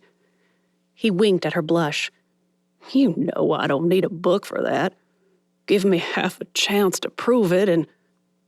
Mallory didn't respond. Approaching voices sent her to the door to welcome customers. Benjamin just stood there, staring at the cover and hating himself for not telling her straight out that he wouldn't be reading it. She'll despise you for not admitting it now. Calls all day from the Crawforths. Turns out almost everyone on the crew has been sick all night. 2 went into the clinic on Mimosa, 4 here. Dehydration and such. They're assuming it was the potato salad from lunch. Folks got sick? On the TV cruise? He didn't like the sound of that, especially with all the troubles and everything else over at the cottages. Last thing they need after all their troubles is a nasty bout of ptomaine or whatever it was. Poor folks can't catch a break. It was the wrong thing to say, and the way the customers started spouting off about how, if the TV crew hadn't been so dishonest, none of it would have happened, proved his unspoken point. One man, was it Mr. Greeley? Sounded almost gleeful as he said, "Serves 'em right. Anyone who sympathizes with them obviously doesn't have the island's best interests at heart." Yep, Mr. Greeley. Now he'll say, "Come on, Bella," and they'll take off. 3 seconds later, he did, and they did. It didn't, however, end the discussion. The more folks talked, the faster Mallory worked to make drinks, direct readers to specific books, and the more he inched back out of the trailer and onto the mini porch at the back. His mind still turned over the discussion. It's kind of convenient to just happen to get food poisoning from one of the most reputable food places on the mainland, isn't it? Maybe it was crazy. No maybe about it, it was crazy. But Benjamin stuck the book under one arm and pulled out his phone. It took a bit of finagling, but he finally found someone with Josie Parker's number. After just a bit of hesitation, he told Siri to call. At his greeting, she asked, "Benjamin, is that you? How do you get my number?" Abel Crawforth got it for me. Look, I think I know something else you should look into. Suspicion cut through the airwaves and into his guilt cortex. "And why would you want me looking into anything? I know everyone thinks I'm an idiot." He had to stop her before she got off in a snit. Josie, look. The TV crew with Barrett's bailiwick. Yeah? They've all got food poisoning, or at least almost all. I think it might be connected to the other stuff that's been going on. Voices intruded on the airwave's silence. Caffeinated air mingled with sea air for a scent that someone should bottle up into a candle somewhere. Then Josie broke through his thoughts again. Thanks. I'll do that. I'll look into it and let you know. After another couple of seconds, she added, And Benjamin, if this is some kind of hint that you've gone sweet on me, you're wasting your time. Not interested. Wow. Dodged a bullet I didn't even know I'd fired at myself. Chapter 17. Phrases like, looks like death warmed over, take on new meaning when you finally see what inspired the words the first time someone said it. Seeing what food poisoning did to a tiny woman like Bailey Barrett proved enlightening, both to his mind and to her small frame. She looked like she'd lost 20 pounds in the span of 2 days, and only 12 hours of those 2 days had been spent purging the food that her body so objected to. The rest of the time, she'd lain in bed, on the couch, or on a deck chair in the sun, just trying to regain strength. Cheeks hollow, hair limp, skin sallow. She didn't look anything like the perky woman on the country's favorite renovation show. And in 48 hours, Brooks's mother had turned him into her personal maid. Butler? Valet? Footman? What did you call a male gopher in those ritzy English houses? He never had figured out the intricacies of British manor staff. His mother could tell him, but he had no intention of giving her any ideas. Brooks! Easing himself out of the deck chair opposite Bailey, he rose. Need anything while I'm inside? A dismayed expression clouded her face, but Bailey sighed, chugged the rest of her lemon water, and passed him the glass. I bet I need more, and I want to say a few choice words about it, but I won't. They were the most words she'd spoken in a row since being there. Not that he'd encouraged conversation. The idea sounded like torture. In the kitchen, he found his mother cleaning the guts of a honeydew off the cutting board and a bowl of melon squares on a tray next to a glass of lemonade. If she keeps those down, I'll make her some avocado toast. Mom gave him a weird look before lowering her voice and whispering, Do people in Nevada eat that stuff? Avocado toast? Maybe? He shrugged, even as he fought the urge to laugh at the way his mother said, avocado toast, as if it were as sketchy as unsweetened tea. Well, I looked up a recipe, so I think I can do it justice if she gets those pieces down and still wants something more substantial. She peered over his shoulder as if she could see through the front wall before adding, She kept down the banana from this morning, didn't she? And the rice and toast from last night. She's just weak. After hearing that, Mom turned, woke her laptop, and hit the print button on the recipe page. I bet I'm the only guy in the world whose mother prints a recipe for avocado toast. The fruit would give him the opportunity to talk without her interrupting. On the porch, Brooks handed her the bowl, waited for her to take a bite, and relaxed when she gave a slight moan. Good? I wasn't sure I'd ever want to eat. Whatever else she'd said was swallowed by another bite of cantaloupe. Next, she picked up one of those honeydew bites, and it followed almost before she swallowed. Perfect. So we looked into the caterer. Her eyes flew open again. He hadn't even noticed she'd closed them. Yeah? Well, it's what he thought she'd said. Around a mouthful of, was that watermelon now? Brooks nodded before adding, Bailey, it's not good news. Several seconds passed as she chewed and swallowed. Food poisoning never is. The potato salad was perfectly fine. Tell that to my crew, all of whom... Not all. She shot him a look. Setting the bowl down, Bailey swung around on the deck chair and sat on the wrong side of it. What do you mean, not all? Hannah never got sick. She didn't eat lunch with us. She ate before picking it up. After blinking at him a couple of times, eyeing the bowl and shaking her head to clear it again, Bailey settled back into her chair and said, Doesn't that kind of prove it was the potato salad? I want a refund, and any bills incurred. The caterer has a policy. They have someone eat a serving of whatever goes out, as proof of them handling the food properly. Whatever went wrong with it went wrong after they released it to Hannah. She wouldn't like the rest of it either. And, something was definitely off about it. This time, a snort followed. Yeah, like it made us all puke out our guts. Brooks noticed the fruit was almost gone, and Bailey looked to be poking around for every morsel as she listened. He pulled out his phone and typed, "Make that toast. She's starving," before finishing off the news that would make her hate him even more. When I described the potato salad to Miss Henderson, she told me there wasn't any seafood in their potato salad.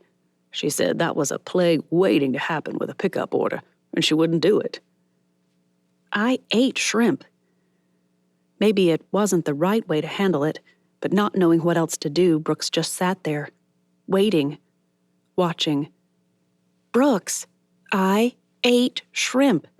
I saw the little pieces. We all did. We'd never heard of shrimp in potato salad.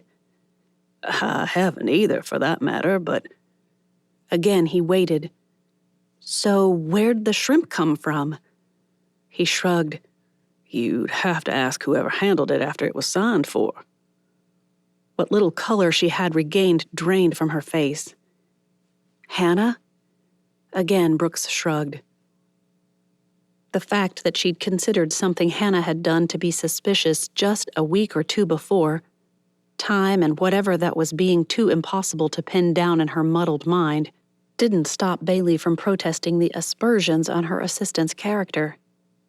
Hannah has no reason to try to cause trouble. She got a promotion coming here. Why would she want to hurt our work? Was Brooks incapable of speaking anymore? What was with the constant shrugging? Sorry, don't know. What I do know is that one of the employees at Miss Henderson's ate half a cup of that potato salad without a speck of shrimp in it, and she is perfectly fine.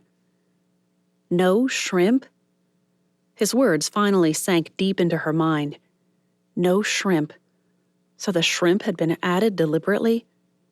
No shrimp. She'd regret it. No mistaking that point.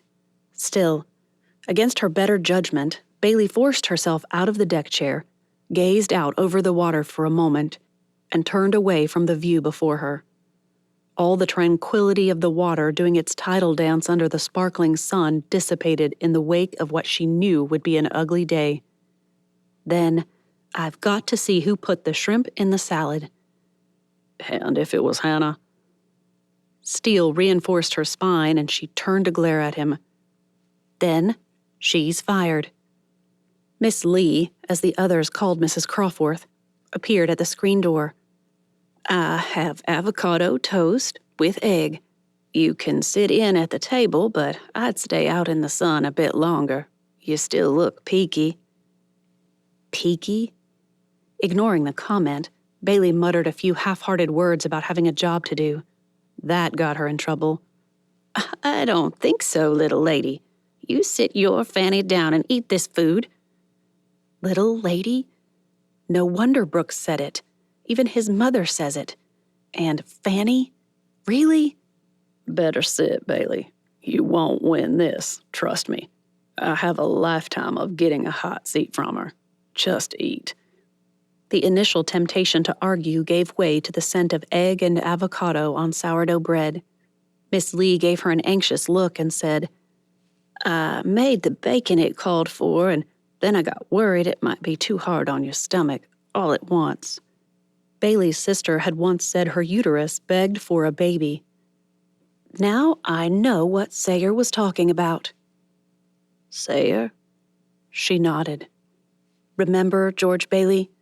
He grinned. Do tell, Zuzu. Without hesitating, she turned to Miss Lee and said, "Will you snap him with a towel next time he walks through the kitchen?" The woman didn't answer. She just gave her son a look and disappeared inside. Brooks swallowed hard. Now look what you've done. Who is Sayer, and what does he have to do with George Bailey? Sayer is my sister, named after Rosie Sayer in The African Queen, Mom's other favorite movie. The screen door opened, and Miss Lee stepped out, towel twisting before the door whooshed shut again. Brooks backed away. Oh, Mom, come on.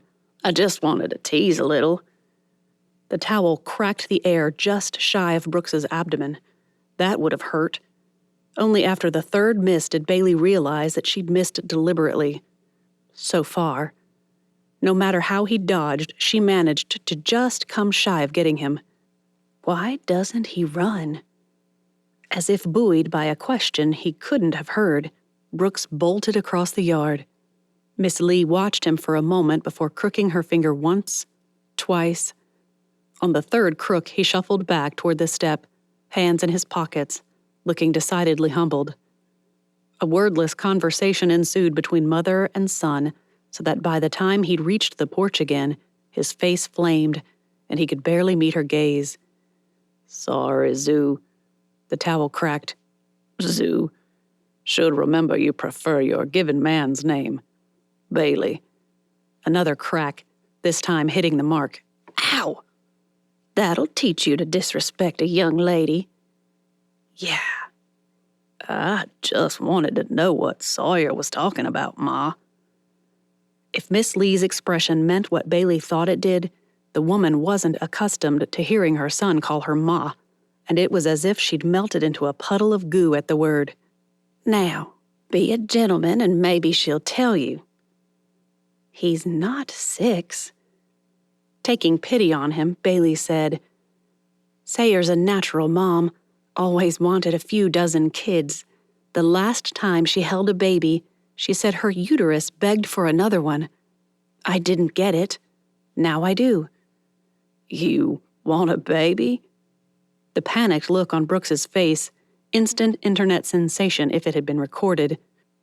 No, but my stomach cried out like that at the word bacon. She grinned at Miss Lee. Any chance you'd let me have just one piece? See how I do? I promise to stop eating if my stomach even pretends it was just joking. For a moment, Bailey felt certain Miss Lee would say no, but then she nodded. Okay, if you're sure. After one more doubtful look her way, she snapped the towel, nailing Brooks's backside good this time, and took off inside. Bailey had seated herself and taken the first bite of toast before she relaxed again, and realized how exhausted she'd gotten rising and standing for a whole minute or so. I'm beat. This isn't good. What did you need to get done? I'll do it. 3 bites of toast and 2 of bacon later, Bailey decided. I need you to tell Hannah to get her... She swallowed and winked at Brooks. Fanny, over here.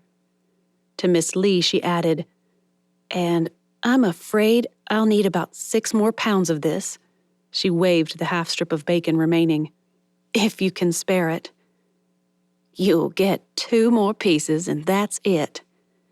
Brooks and Bailey exchanged amused glances as his mother flounced into the house. For just a few seconds, she wondered if they might call a truce. Maybe he wasn't so bad after all. He called you Zuzu. That's all it took. Can't forget he's the enemy. Bailey shot him a look and her stomach flopped a bit at the way he grinned at her. A moment of weakness brought on by lack of bacon. That's it. That's all it is. With a bunch of flowers in hand, Hannah stepped from a dark blue Prius and looked ready to film a hair product commercial. Bailey, you look better. She jogged up the steps and handed over the bouquet. How would you know? You didn't see her when she could hardly hold up her head." Bailey's laugh hinted that she'd thought the same thing. "You have no idea." As if he were her errand boy on set, Bailey thrust the proffered flowers at him and asked him to put them in a vase. He'd have made a snarky comment, but with the bunch blocking her face, she mouthed, "For your mom, okay?" He nodded, and the moment the screen door shut behind him, Brooks distinctly heard Hannah whisper, "Looks like you guys called a truce."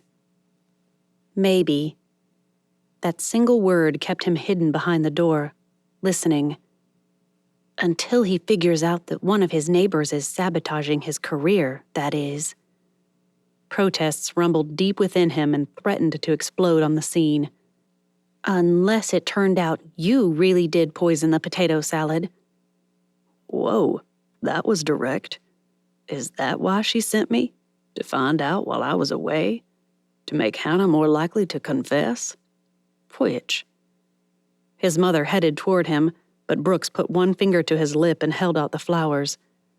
Mom gave him that look, the one that says, "Eavesdroppers hear nothing good about themselves," or something like that. He just bugged out his eyes and jerked his finger back to his lips, while one ear strained to hear Hannah's protest. Mom gave him the equally intense, "Are you kidding me? Back away," glare. That's when Hannah's next response to whatever Brooks had missed while conducting his silent argument with his mother broke through more than loud enough and crystal clear. "I don't even know where the shrimp potato salad came from. I didn't bring that. The stuff I picked up didn't have any shrimp in it. I tasted it when the caterer's assistant ate her portion, just to see what was so great about it. It was so weird." Weird? "She ate a full serving, like a quarter, half a cup. Weird to eat out of our containers when she could just grab some from the kitchen, don't you think?" Why, Brooks couldn't quite articulate, but something in those words assured him that Hannah didn't do it, whatever it turned out to be. He'd almost returned to the porch when he heard Bailey say, "Sorry, Hannah, we didn't have any other potato salad. It was, by your own admission, delivered to you without the shrimp. It arrived in your car with the shrimp. I don't want to do it, but I have no choice. You're fired." A second later, she called out, "Brooks, I need you out here." "Now I'm your footman? It's gotta be footman, doesn't it?" He'd have asked his mother, but her call again as Hannah pleaded for her job sent him running. "Yeah?" "Would you please escort Hannah to her trailer to retrieve her things, and then escort her to the ferry, wait with her until she drives on?" "Bailey?" He and Hannah protested at the same time. "It's for her sake as well as ours. If she's innocent and anything else happens, she can't be blamed for it. If she is who's behind this, it ends here. Either way, I can't escort her, or I would." At his look, Hannah nodded. "She tried to get up when she started to fire me and got woozy. She can't go." After brushing away the beginnings of tears, Hannah added, "Would you, Brooks, please? She's right. I want someone there to prove I haven't done anything, at least from this minute. It's not enough proof, but it's some." Before she turned to go, Hannah looked straight at Bailey and said, "I didn't do this, Bailey. When you prove that, I hope you'll reconsider me as your assistant. I like working for you." This one's got class. At the slip, Hannah dragged him away from craning ears and said, "You've got to find who did this. If it stops now, then someone is taking an opportunity to get away with it. I didn't do this." I believe you. That caught her off guard. "Really?" "Can't say why," Brooks continued, "but I do. And you're right. Anyone with brains will stop now, but I don't think whoever's behind this is using that kind of brain power." "Well, I hope they don't. My grandpa took a chance on me with this, and now we're both in trouble. It's not fair." They discussed every little thing they could think of that happened, and Brooks got an education on a number of things he hadn't been privy to. By the time the ferry arrived, he had a list of things she couldn't have been involved in, and she promised to tell him anything she could get from Gemma. "I'll pretend I'm mad at Bailey for firing me, too. I mean, I'm not happy," she added at his look. "But come on, she had to. I think she meant it when she said she was sorry, but even if she didn't, I want to call her nasty things and pitch a fit, but it's what I would have done. You can't have people who look guilty running the set." True. Let me know if Gemma says anything. Meanwhile, we have a wannabe sleuth here. As much as I hate to do it, I'm going to ask her to poke around on these things, see if she can find something out since no one on set knows who she is. As the ferry pulled into the slip, Hannah turned to go get her car. A quick hug, a whispered thanks, and she was gone. Brooks pulled out his phone and made the call to Josie Parker. "I've got info for you." They're saying it's this Hannah chick. "It's not, and I think she has enough information to prove it. Want what I know?" Brooks could almost hear the squeal she didn't allow herself to voice. "Lay it on me." Chapter 18. Miss Lee had insisted that after Bailey's first day back at work on Thursday, she return for one night. "You'll be worn out. You need a long, hot shower in a space you can move or a deep soak in a tub. You need a good meal and a really good sleep." That last one had made her growing amusement impossible to hide. No, she didn't have a good soaking tub, but her shower wasn't the cubicle found in most trailers, and she had the best mattress on the planet, far superior to the one in the Crawforths' otherwise wonderful guest room. "Thank you, but no butts other than yours in this house before dark." When Bailey shot a help-me glare at Brooks, he folded his arms over his chest and shook his head. "Even if I didn't agree with her, and I do, I know who butters my cornbread." "That doesn't even make sense. You do, every other night in this place." "You won't win," came Abel's voice from the door. Lucy raced up, ignored Brooks's greeting, and hopped up on one leg to lick at Bailey's elbow. "Hey, girl, did you have a good run?" Abel answered for the dog. "She did." He shot a glance at Brooks. "I bet you can take a sling off. Kendall said 2 weeks, and it's been 3. She whined when I did." Brooks may have spoken about Lucy, but she heard his own fear in the words. Bailey dropped to one knee and ruffled Lucy's ears. "Want that nasty sling off, girl?" The dog licked her face and whined. "See?" "That's an excited whine. I think she understands tone. She's responding to each of us based on how we react." Cradling the dog's body close to her, Bailey unbound the leg and rubbed the hip. Lucy wriggled, licked Bailey's face, and raced to show Brooks her newfound freedom, the leg still hiked up. "See, she's still favoring it, I think." Abel broke in again. "Habit, son, and stiff muscles from being kept immobile. Give her time." Her phone alarm buzzed in her back pocket. 10 minutes until she had to be at a video meeting in her trailer. Ugh, I'm going to be late. See you guys tonight, and thanks again. I really appreciate all you've done for me. "It's what folks do," Miss Lee insisted. "Now, get out of here." She'd learned that was Lee speak for "have a good day" with her men. She'd either just become a dude or just become like family in the woman's eyes. Her tires spit as she pulled up to her trailer and braked.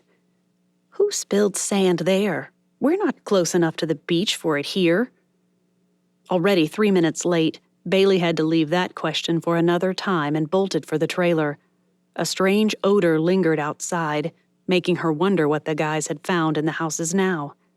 The answer came to her as she opened the door, and the whiff of something unpleasant became the overpowering, gag-inducing sludge of black water spilling out the door and onto her work boots. Ugh! Her back pocket screamed at her.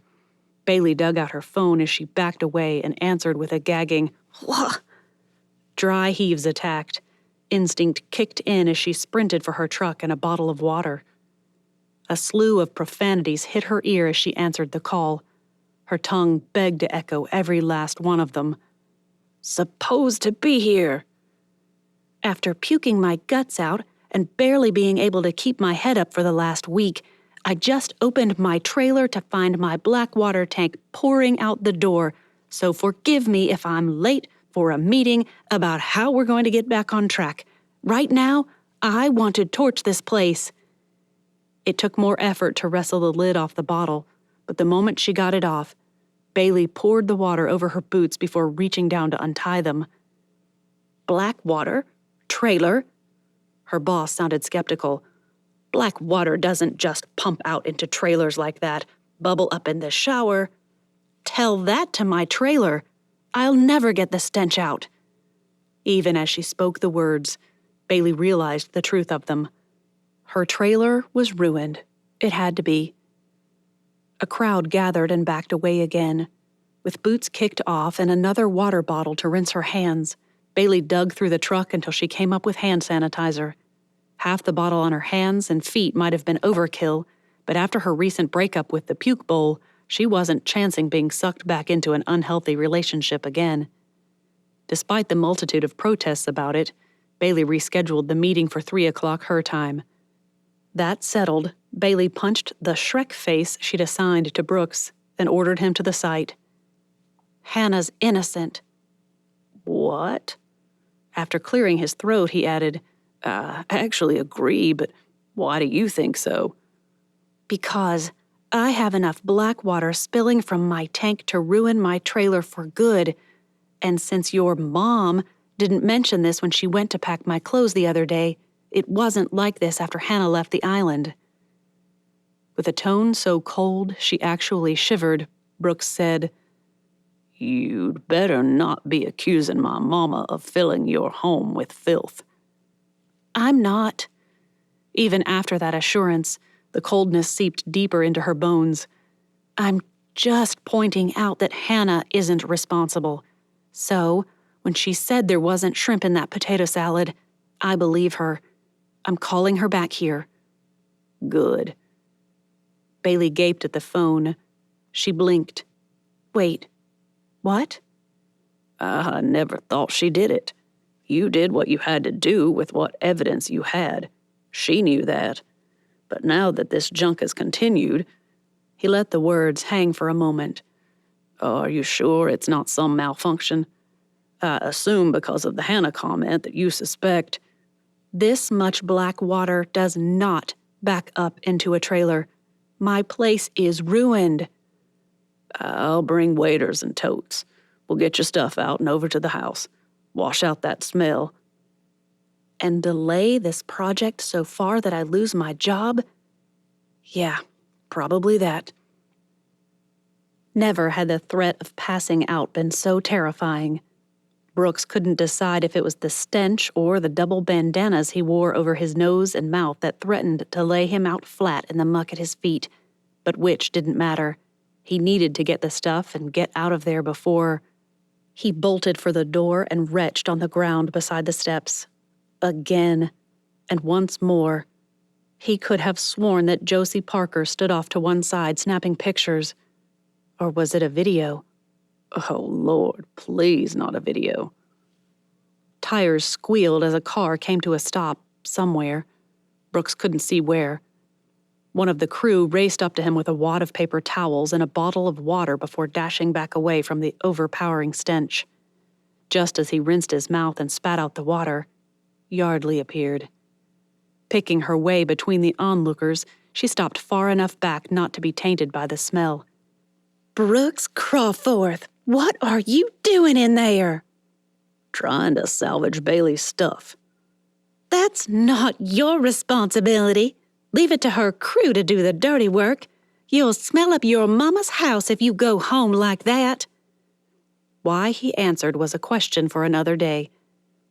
"I have my own place to stink up, Yardley, and if you're not here to help, maybe you should just leave. Her indignant huff reached him just as he turned to go back in for another dig through the final cupboard. He'd already unloaded all the clothes that hadn't hung low enough to be caught in the muck. The girl had lost all her shoes except a pair of flip-flops left in a rack behind the door. A Bible, a few books, her laptop, chargers. He hadn't bothered with the dishes and cookware or the food. If she wanted those, she could send someone in after they hosed out the place. Mom had ordered that anything remotely porous be removed in case it could be salvaged. As much as he hated it, she was right. Bailey shouldn't do it, not as weak as she still was. So he'd emptied the Christmas totes onto the workbench in the garage and hauled them all over to Bailey's trailer as fast as possible. Never thought I'd be grateful for Mom's obsessive addiction to Christmas villages. Outside, Yardley ranted, "I can't believe you guys just pumped in a bunch of sewage into one of your own crew's personal space. If you don't want to be here, just go home." While he couldn't argue with her, the assumption it had been one of the crew bothered him.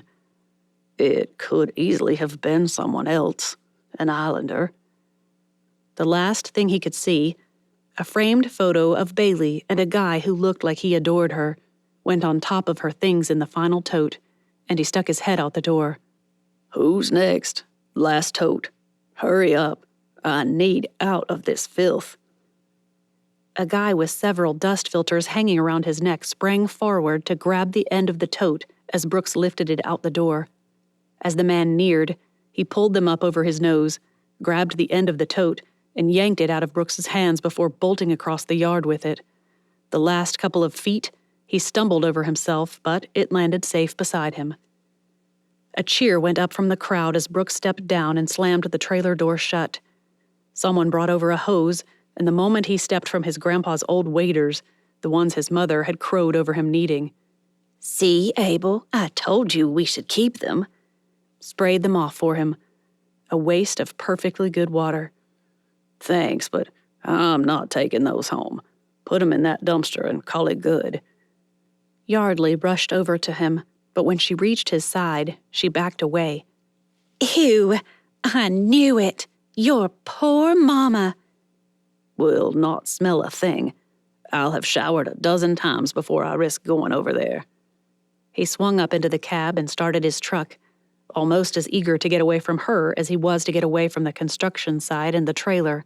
His helper waved at him, and while the man brought over that final tote, Brooks listened to Yardley's mingled tirades and wails.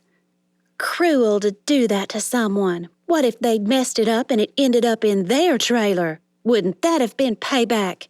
It's just horrible. And now, people are already saying that this is Mallory Barrows' fault for bringing in outsiders. Maybe they're right." He'd started to ask what she meant about someone messing up, but the dig at Mallory stopped him. "Wait, what? What does Mallory have to do with anything? She didn't cause this mess. It technically could have been an accident." His more honest self argued that point. "Like you believe that." "Oh, come on. I heard your daddy telling Benjamin Hornigold that it had to have been pumped in there on purpose." "I agree, but what were you saying about?" "Well, this whole mess began when Mallory decided to make everything about having all the amenities we can get from Mimosa, and look what we have now.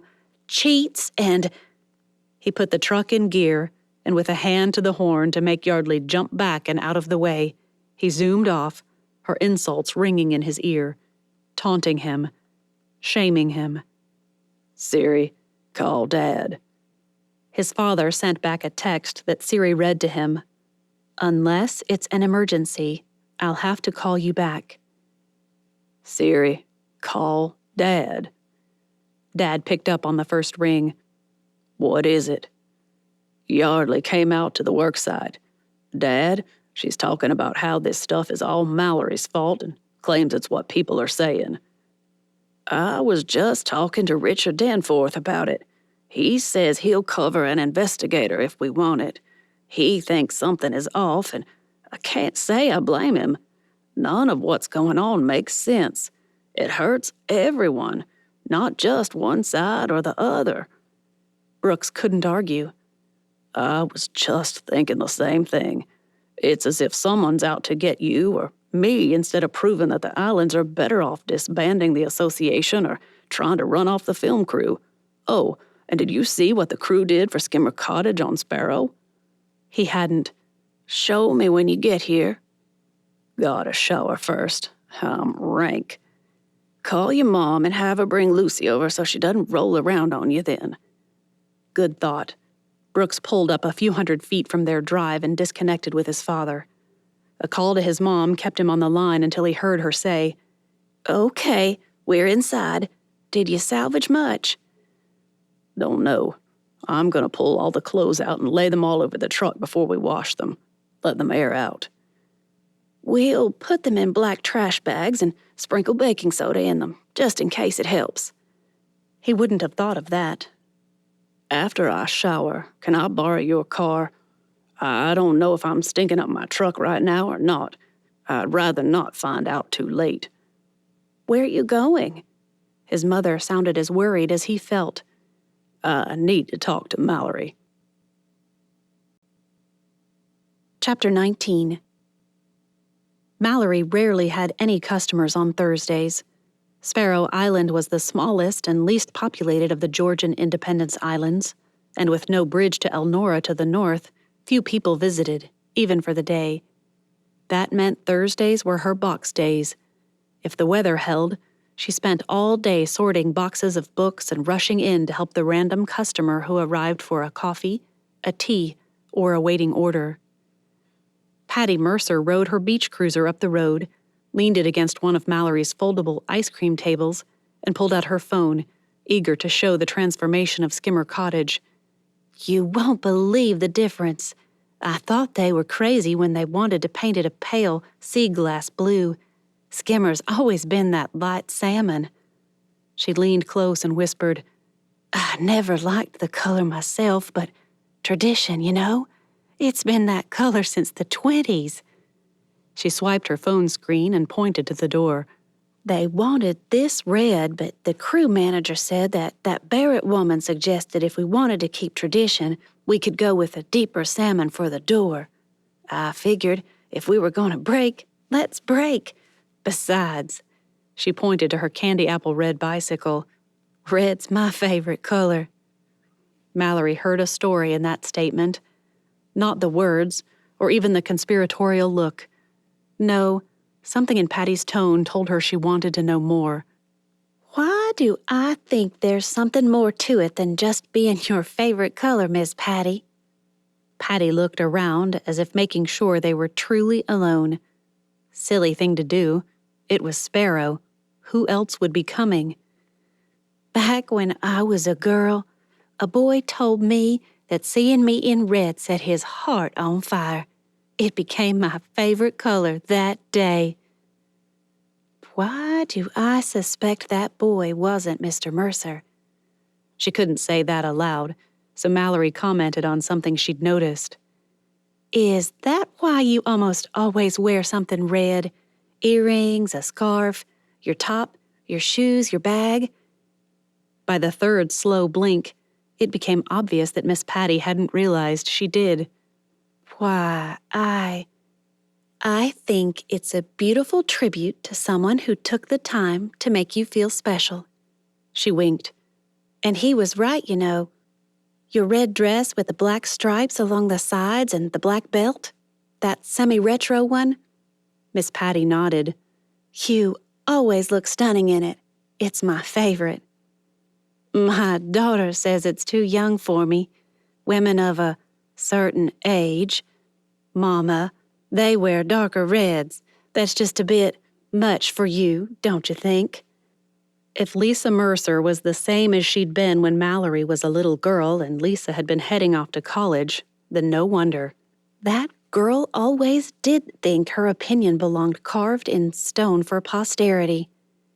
However, unlike the aforementioned opinionated person, Mallory had been taught not to attack others' opinions when they weren't there to engage in a polite, friendly debate. Or rather, not to insult a mother's children, even if they were wrong. Well, happen to disagree. Besides, she winked at Miss Patty before adding, I happen to know that women wearing scarlet is biblical, and your best dress is most definitely scarlet. Biblical? For all her household are clothed with scarlet. Proverbs 31 something or other. And I'd say if the Bible says all, then it means her too. She topped that quip off with a wink. A man appeared from around the corner of the store. Brooks Crawforth. Hey there, Brooks. Miss Patty hurried over to the basket on her bicycle and pulled out a double plastic Walmart sack. I was talking to Ella Jean the other day and told her about how I cleaned out the old books I didn't want and you gave me credit toward purchases. She hefted the bag into Mallory's arms. Well, she went through her bookcases and came up with those. Said if there was any credit due to put it on my account. She didn't want it. It only took a second to rock the bag to one side and read a few spines to see they were good books. They were semi-recent bestsellers. They'd sell fast and for a good price. You'll get maximum credit for these. Thanks. As Miss Patty rode off, Brooks arrived at her side, almost like a bustling business, although the woman hadn't really bought anything. How's work going on the site? Benjamin's old place? She shouldn't feel so nonchalant about the fact that Bailey Barrett was recreating Benjamin's house and likely to make a fortune on it. No, buying the keeper's cottage meant Benjamin lived near her now, and someone who cared lived in Uncle Bud's old place.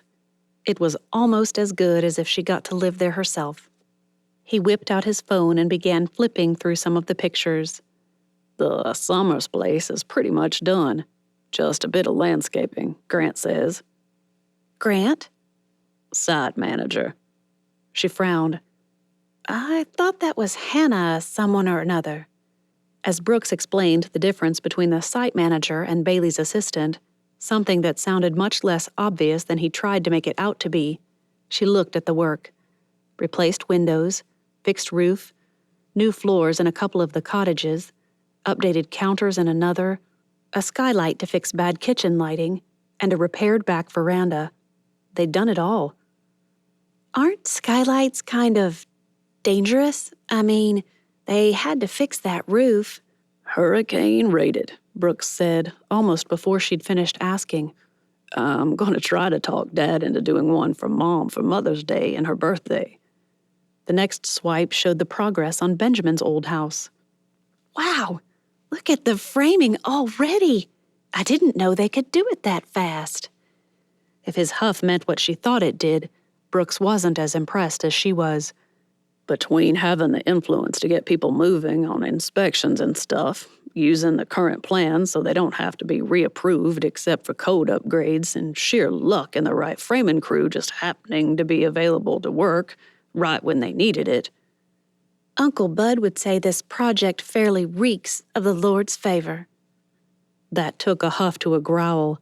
His expression dark and stormy, Brooks said, Too bad the company doesn't have it. They've got trouble over there, and reeks is the right word. As he described the day's trouble, Mallory's stomach churned, but it clenched into a knot when he said, I don't know about the truth of this, Mallory, but yet someone mentioned that some folks are blaming you for this. Me?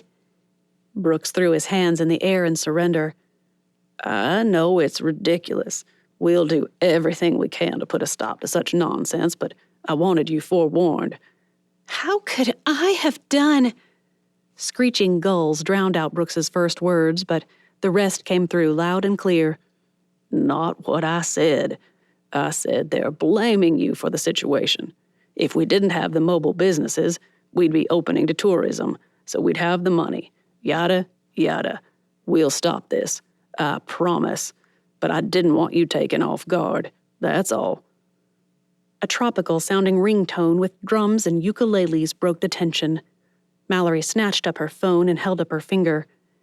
It's my friend Ezra. Hang on. I need to take this. Grateful for the interruption, she turned away and greeted her friend. Hey, how you doing? Man, I miss you.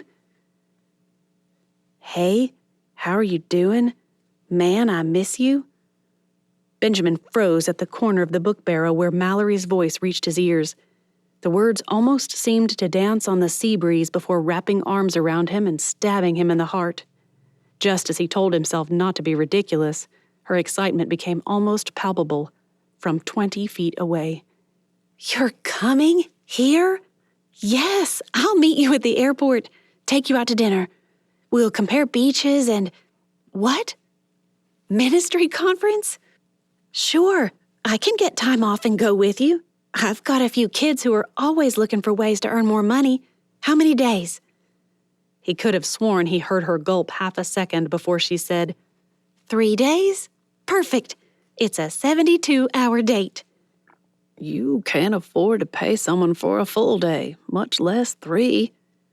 It took more effort than it should have not to add. And anyone who pretends to know you should know that. No, really. I never get to see enough of you, Ez. If you're coming halfway across the world to see me, then I'm taking time off. The Lord will provide. Isn't that what you always tell me? And he knows. What was left of Benjamin's earlier hopes to talk her into having dinner with him took a dive bomb of Bernie the Pelican's skill level when he heard, Ezra Nehemiah. Sure, it could be her teasing, but it sounded a lot more like flirting to him. And she doesn't flirt with me like that. The store is doing really well right now. I'm in the black. Barely, but I'll take barely. People leave me the randomest orders. What else she said, Benjamin didn't hear. Brooks Crawforth saw him and strode over. Hey, Benjamin, how you doing? Before he could formulate a truthful answer that didn't make him look as pathetic as he felt, Brooks shot a look at Mallory. Yeah, I was thrown by that. Since when does Mallory have some guy in the wings? And really, halfway across the world? Some dating app? It helped, although it shouldn't have. Whoever this guy was, he wasn't where he could see Mallory often. Maybe it was just a friend. A second look Mallory's way showed her talking with her entire body, arm sweeps and bending over laughing as she poked at something on the ground. Carefree. Beautiful in a way not every man could appreciate. Hollywood wouldn't, but what does it matter? She's not your property, so stop acting like it. Benjamin? This time he shook himself. No, I doubt that. Probably someone she knows from here or who happens to be working overseas right now or something. See you in a few months. I really should go. Customers are piling up. She winked at the guys. Or, rather, there are 2 guys here, and now that I said that, both have to buy something or they'll make a liar of me. Good business sense, right? A laugh followed. Okay, I'll call you back later. Love you. So much for just a friend. And now I have to buy a book. Great. Mallory tiggered her way to where he and Brooks stood and grinned. My friend Ezra is coming to a conference in Atlanta. 3 whole days of ministry workshops, all-night gab fests, and I'm treating us to a spa day afterward. She never gets anything like that. Missionary kid. Lord forgive him, but Benjamin had to ask. She? Mallory blinked. Then that same grin returned and parked itself on her face. Oh, yes, Ezra. Girl I met at camp years ago. Then he thought he understood. Last name was Nehemiah, so parents decided to be cute? She shook her head. Ezra Nehemiah Keel. But I won't tell you how she got her name. I'll let her tell you. She's coming to stay with me for a week after the conference. The girl actually rubbed her hands together. So, books. You have to buy books. This is going to be great. Brooks spoke up. Can I just donate? I don't have time to read right now. Nope, but I got a book in I think Bailey should read. How about you buy it for her as an I'm sorry gift? I didn't fill her trailer with sewage. Sewage? Benjamin didn't even want to know. Much.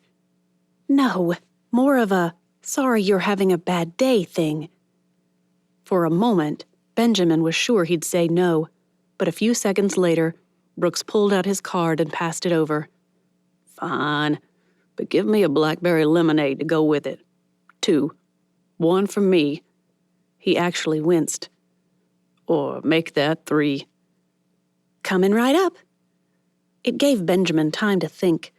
What book had he heard of that he could ask for? Something someone mentioned somewhere? It could be a gift. A good excuse to buy one, too.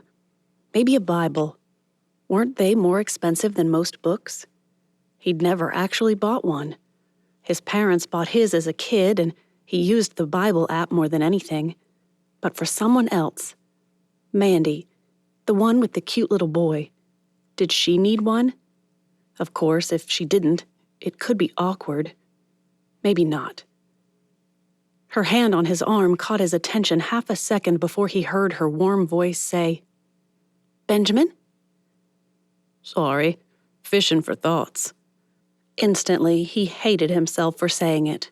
It was something his dad always said, and his mom always insisted that it sounded like the saying, fishing for compliments. "Since they're your thoughts, I'll pay double. 2 pennies. I was just thinking how beautiful you are. His voice cracked on the last word. I did not just say that. Her laughter insisted he had. Before he could tell her not to sell herself short, she linked her arm through his. "Don't think flattery will get you out of buying that book." She squeezed his arm as she tugged him toward the bookshop. "But I'll take all the flattery you want to throw my way."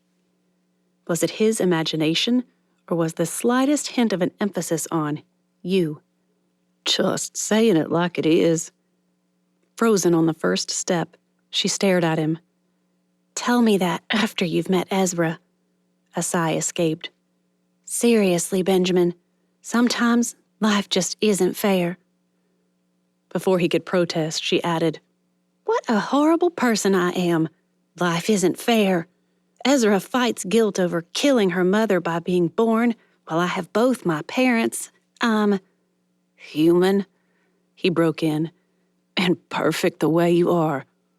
She'd have objected until he added, I'm pretty sure my Bible reading this week reminded me that we're being perfected in Christ. So don't argue. That earned him a kiss on his cheek and a, "Come on, we're going to find you the perfect book. Now, what do you like to read?" Oh boy. Chapter 20. The gray-green couches Brooks's mother had purchased that spring sat in an L shape in the living room. Bailey sat with feet stretched out on the oversized love seat when Brooks trudged in, Lucy on his heels. The dog bounded up to her, kisses just missing the woman's cheeks, her lips. They were rather nice cheeks. And lips. That thought stopped him in his tracks. Bailey looked up, grinning. You really should give her more attention. She's starved for it. A guy has to sleep sometime. Only 23 and a half, 7 will suffice for her. That he noted her laughter being nice, too, dumped vinegar and lemon juice on his mood, pickling it in an instant. He tossed the book Mallory had sent onto the couch next to her and called for Lucy to come get a treat in the kitchen. No girl wants you slobbering all over her. As his own words registered, he mentally shouted them to himself, too. "Brooks, would you get down the big salad bowl?" Blue or green? The bowls were exactly the same size, but they were both identified as the big bowl, and whichever he retrieved was sure to be the wrong one. "Green." The silent, of course, shouldn't have surprised him. The same would have happened if she'd said blue. Any word on her trailer? He whispered to Mom. A slow nod lasted only as long as it took him to acknowledge it before she gave a quick headshake. Great. Trailer's a goner. Do I let her stay at my place and move in here, or... In that uncanny way his mother had, she gave him a nod and whispered, "I'll take care of it." How do women do that? How do they just know what a guy's thinking? No wonder they expect us to read their minds. They can read ours. He remembered a few dozen times some female had gotten it wrong and added, "Mostly, anyway," to that thought. A ringtone blared, nearly making his mother drop the salad bowl. "Sorry." Bailey hopped up and called Lucy to come with her. "Let's walk while I calm Rex down." From the kitchen, Brooks could see the abandoned paper wrapping from the book just lying on the coffee table. Well, it's what they called a coffee table. Most people would have called it an old steamer trunk and would have complained that it wasn't a flat surface. People like me. But if the wrapper was on the table, he strode to the door, looked out, and paused at the sight of Bailey disappearing around the hibiscus bush down by the gazebo. "I still say we should replace it with a pergola. Less stuffy looking." Maybe he'd ask Bailey. Bailey. Brooks hurried over to the couch and snatched up the book. A Dive in Hues. Gazing at the watercolored cover with its splashes of vivid and pale washes, he wondered at the title. Weird. The back synopsis drew him in. Trapped in the corporate world of steel and glass, Rose Hartley dreams in and of pigment. A lifelong dream to live a life of artistry is hers for the taking, but Rose hesitates, waiting, fearful. The security of a career that provides well for her wars against a soul starving for beauty, for living in imitation of her creator. Then he stepped through the door of her life and settled himself in her heart. Jackson Kane wants nothing more than to encourage Rose to embrace the dream, her calling, rather, and immerse himself in her art. But each time he pushes open that door to her heart just a bit further, she shoves back, fear driving every move. Why is Rose so determined to shut him out, to shut herself out? Two souls balanced on the cusp of life. Jackson is ready to step out in faith. Rose hangs back, fearing for her future, for her heart. Her heart's desire awaits, if only Rose can bring herself to step out in faith. Does it sound good? Sounds tormenting, Brooks said as he started and dropped the book. Angst and emotion and twoo-wove. His mother came over and picked up the book. You always pretended to be like that little boy in the beginning of that movie, but you weren't. You were the one at the end, almost eager for the love story to play out amidst the adventure. Don't stifle yourself. And then, as if to add insult to injury, she added, "And Bailey is a fine girl." Don't start, Mom. She's from the opposite side of the country and would turn us into another Las Vegas East in 50 days flat. Not interested. His mother smiled as she finished reading the back of the book.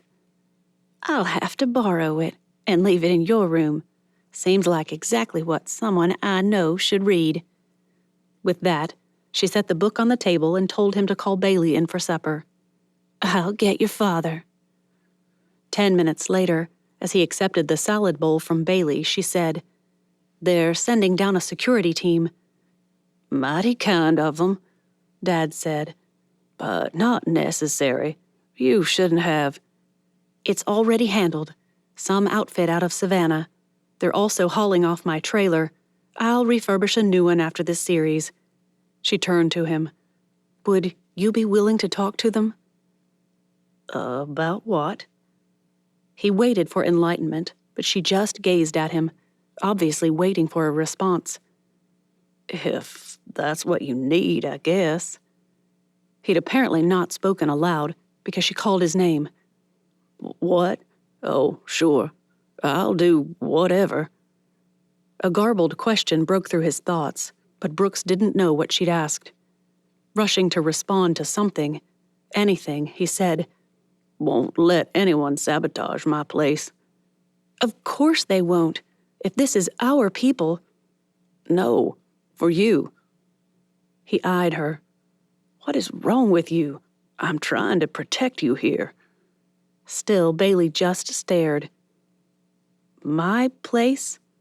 His mother broke in. "Brooks, we passed the biscuits, and I thought Bailey had decided to stay in the guest room."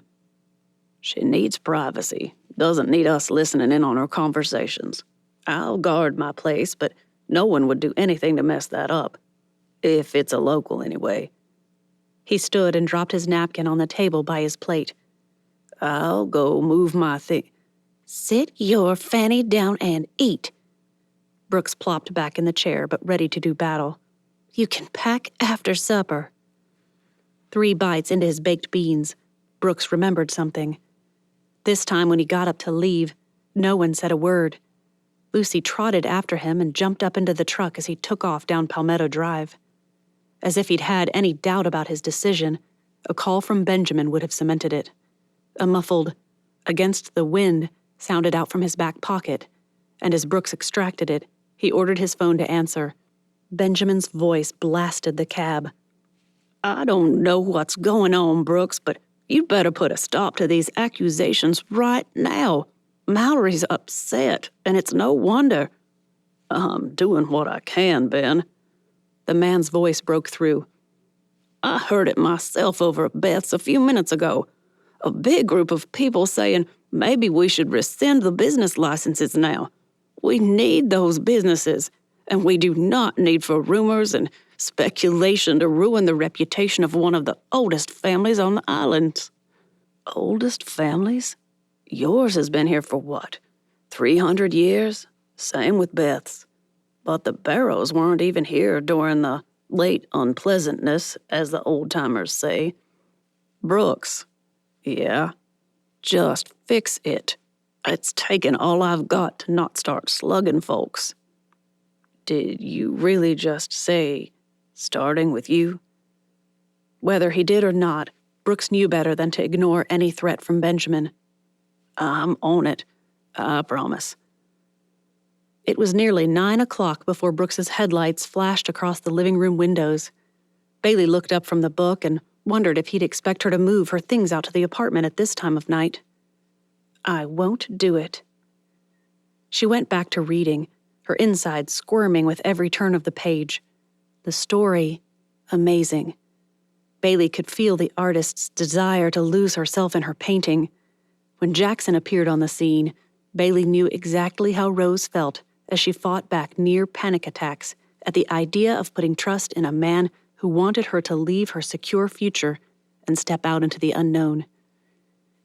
It would be like me, finally setting up a business somewhere, doing the remodels and refurbishing I've always wanted to do, and then some guy steps in and practically dares me to do it, using the Bible as proof that it'll all be well, and all while trying to convince me he won't break my heart in the process. That the guy in her mind looked a bit too much like Brooks for comfort didn't help. He's an arrogant jerk who accused my crew of sabotage. He ordered me off the islands. It's his fault. Bailey broke off, unable to finish her rant. And that was the problem. The animosity she'd felt from that first meeting just wasn't there anymore. Brooks Crawforth was a genuinely nice guy. Kind of arrogant, always assuming he knew more than anyone else. Okay, but I can give him that one. He only does it about the islands, and compared to us, he's right. He does know more. He doesn't do it with the filming or the work sites. A Brooks-shaped silhouette filled the screen door. Can you come out here? I'm not moving my stuff at this time of night. Go away. When he didn't respond, Bailey turned the page and kept reading. He listened for once. Impressive.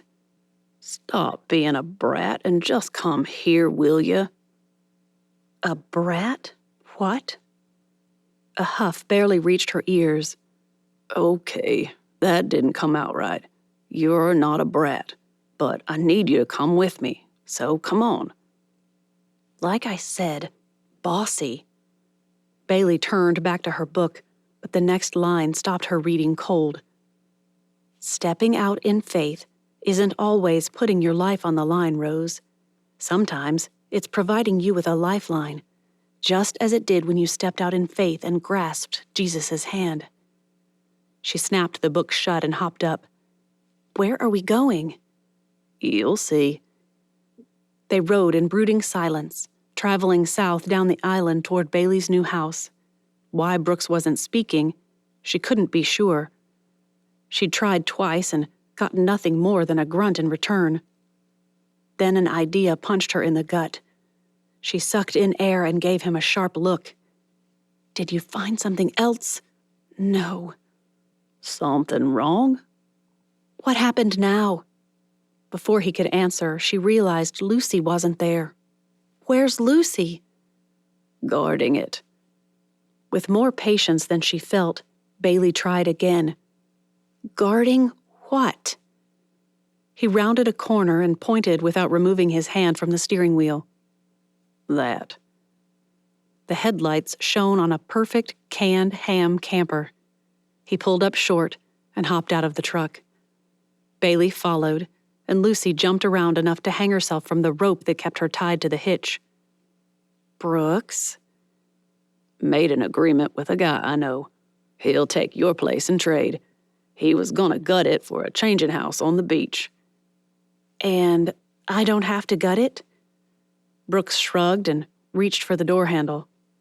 "Not unless you want to. I mean, I can't see why you wouldn't. You like that stuff." "Then why not just start over with what I had?" Letting go of the door handle, Brooks went to untie Lucy and urge her into the truck. "Suit yourself. I'll trade 'em back in the morning." "No!"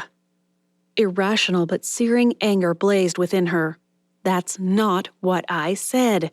I like having a new project to work on. I just wondered." "That's why. I figured it'd be discouraging to have to start over on something you'd already had the way you liked it. Have a constant reminder.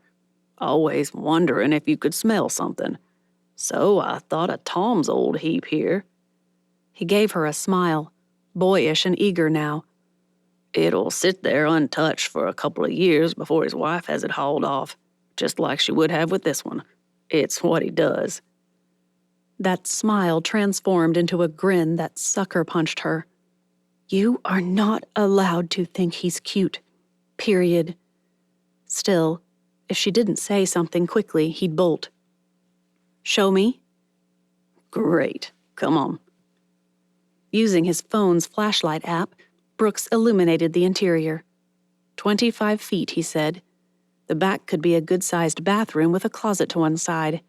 She'd lose a good 7 feet, but if she did what she'd wanted to before and moved the door to the middle, she could have a bedroom to the front, bathroom to the back, and a comfortable sitting area complete with micro-kitchen there in the middle. Perfect. She felt his gaze on her, felt the hope in it. He did something nice. Something he didn't have to do. Say something, you idiot. But Bailey couldn't think of anything to say. She touched his arm. He looked down at her, the flashlight pooling light at their feet and leaving them in semi-shadow. "I'm not looking for a girlfriend." A giggle escaped before she could stop it. "I never asked to be one." "Good." He gazed behind her, over her shoulder, to their left, to their right, anywhere but at her. "You're leaving anyway." It was a thought she'd plunged to the depths of her drowning dreams every time it surfaced. This time, Bailey couldn't help voicing it. "Unless I stay in my new house, start a business here." Voicing what she'd never dared to before turned out to be worth it when he sputtered and choked. "But I was going to buy your place." "Never said it was for sale." She'd expected him to back away with each argument, but he didn't. He stood there feeling closer than ever, if possible. "Might not want to let it go by the time I get done." "But you live in Nevada." His voice echoed around them. "And I like it here."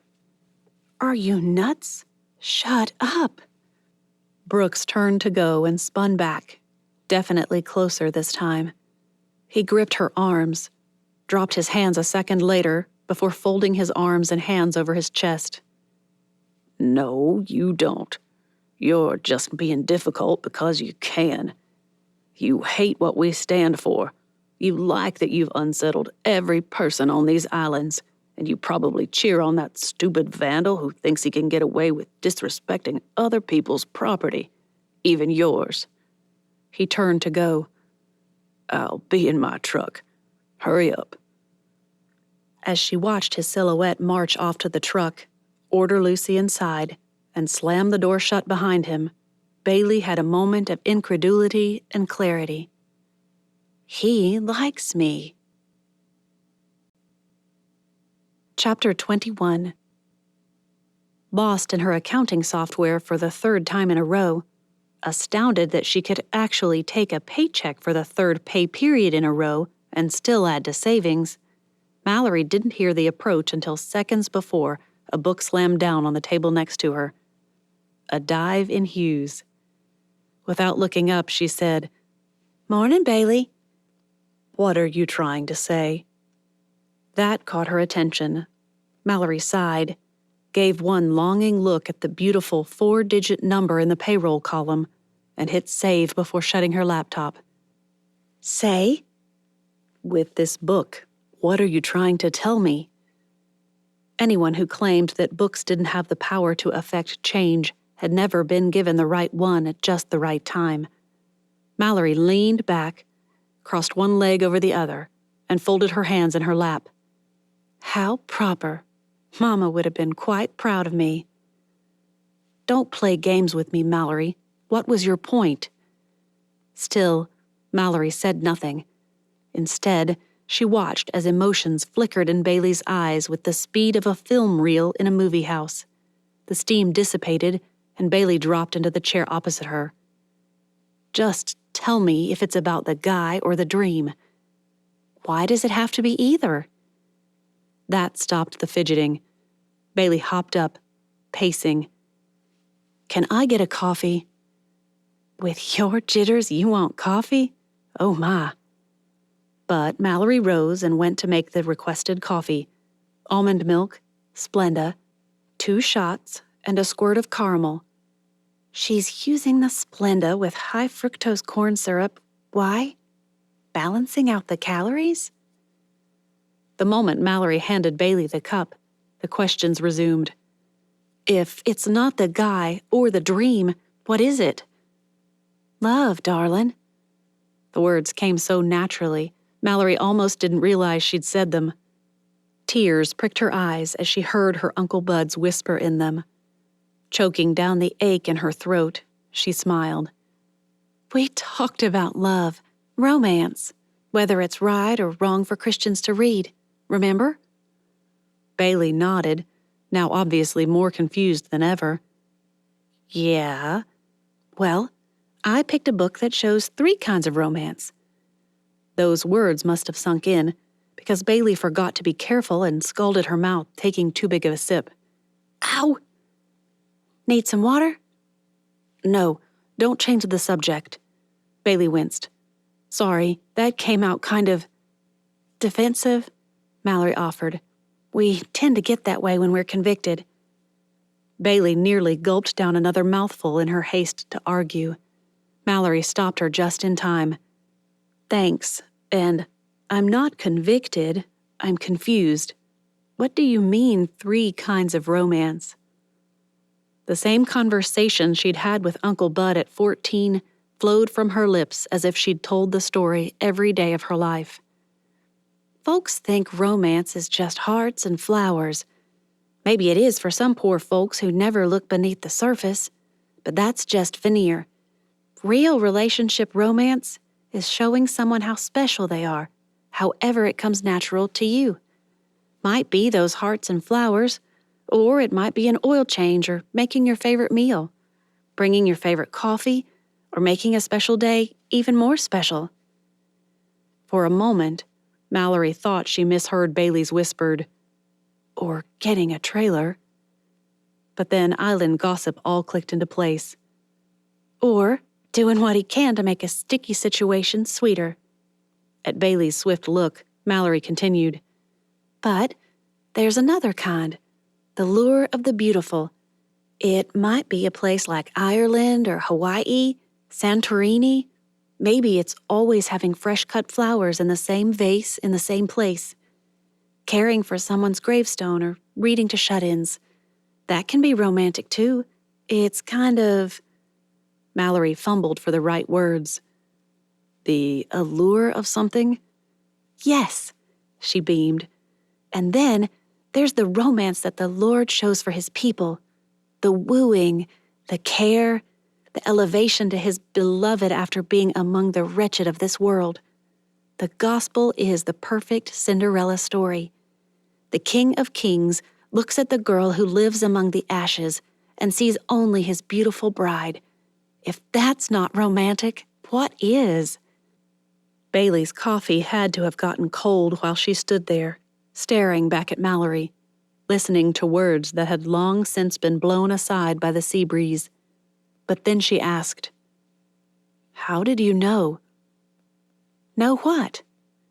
"That I've dreamed of settling down somewhere, owning my own business, no more fixing up other people's homes too fast to be done well. If..." She dropped into the chair with a huff. "But I'd need people who needed me, and people who flip houses are a dime a dozen these days." Mallory just watched, waited for Bailey to hear her own words.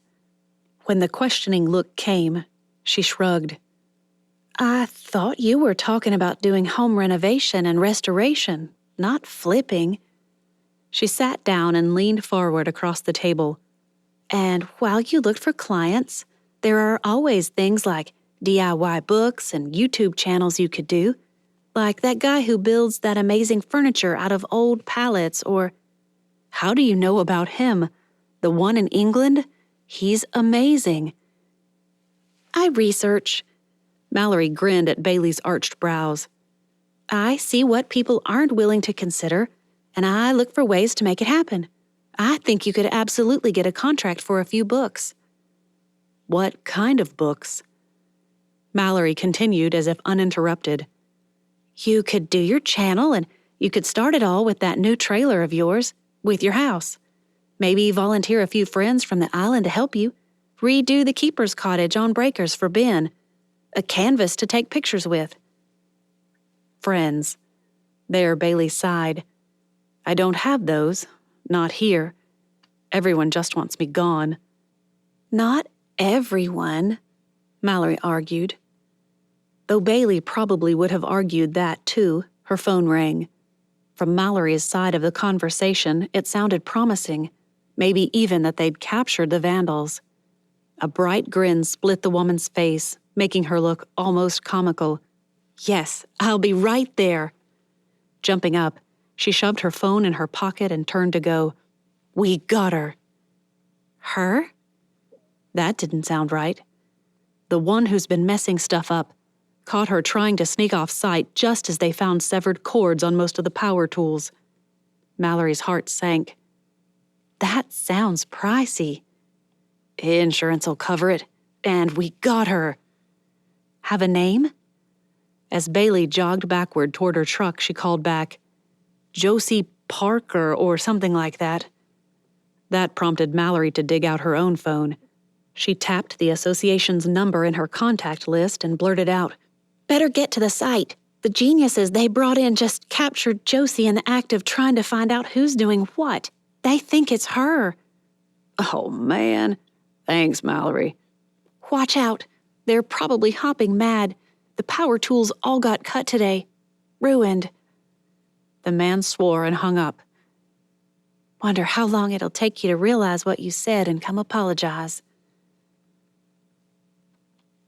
"Not talking to anyone until Sam or Brooks gets here, so get out of my face." "Josie." Brooks slammed his door shut behind him and strode toward the melee over by the last cottage. The street was clean, the cottages perfect, and only a few of the vehicles remained beside the big dumpster. The entire crew seemed to have moved. Probably to the new house. Demands pierced him from every side, despite none being directed at him. Josie Parker may have read one too many Nancy Drew books as a kid, and as an adult for that matter, but she didn't deserve this kind of grilling. Hold up. Oh, look, The big Southern gentleman rides up on his trusty steed to save the belle in distress. Brooks might have thought it was funny if he hadn't known how much it would hurt Josie. Congratulations, Grant. Slow claps. Keep 'em steady and ironic. Capturing the association's PI, that takes talent. He winked at Josie. You okay? I will be when he gets his hands off me. Find anything. The shrug Josie gave him told Brooks two things. One, that she had and wouldn't talk in front of this group, and two, she's nervous about who it is. Islander in good standing? One who can make her life miserable? Or crew member who threatened her? Brooks shot a look first at Grant and then over at Hannah, who stood there, that ever-present iPad in hand, stylus at the ready. She grinned at him. Oh, interesting. She's not upset. But then Josie wouldn't know that. Overconfident or innocent? He still leaned to the latter, but the way Josie was eyeing the woman left him uneasy. We've called the sheriff's office, Hannah told him. She seemed to want that, so now Grant is kind of nervous. We called Bailey. It being a Saturday, Bailey being at Mallory's meant breakers. He had time to get the crew calmed down before Bailey arrived, maybe diffused and over. That'd be nice. Brooks had half a minute to think that before a voice behind him dissolved his gut into a puddle at his feet. As he turned, short, round Ima Lou Baker waddled up to the trailer in her too-tight velour jogging suit, leftover from the 80s, his mom always said, and began ranting. You unhand her. That girl hasn't done you any harm. You unhand her right now. The crew just laughed. Brooks warred within himself. Stop her or let them feel the wrath of that cane. No one had noticed it yet, but she had it with her. He knew it. Brooks hadn't had time to decide when the woman popped out the cane and flexed it. Unhand her, I said. The man holding on to Josie laughed, right up to the moment when Miss Ima Lou bopped him on the head. Hey! Brooks sprang forward to prevent the guy from charging Miss Ima Lou. Well, she warned you. Now, let go. Josie's not going anywhere. Sure ain't.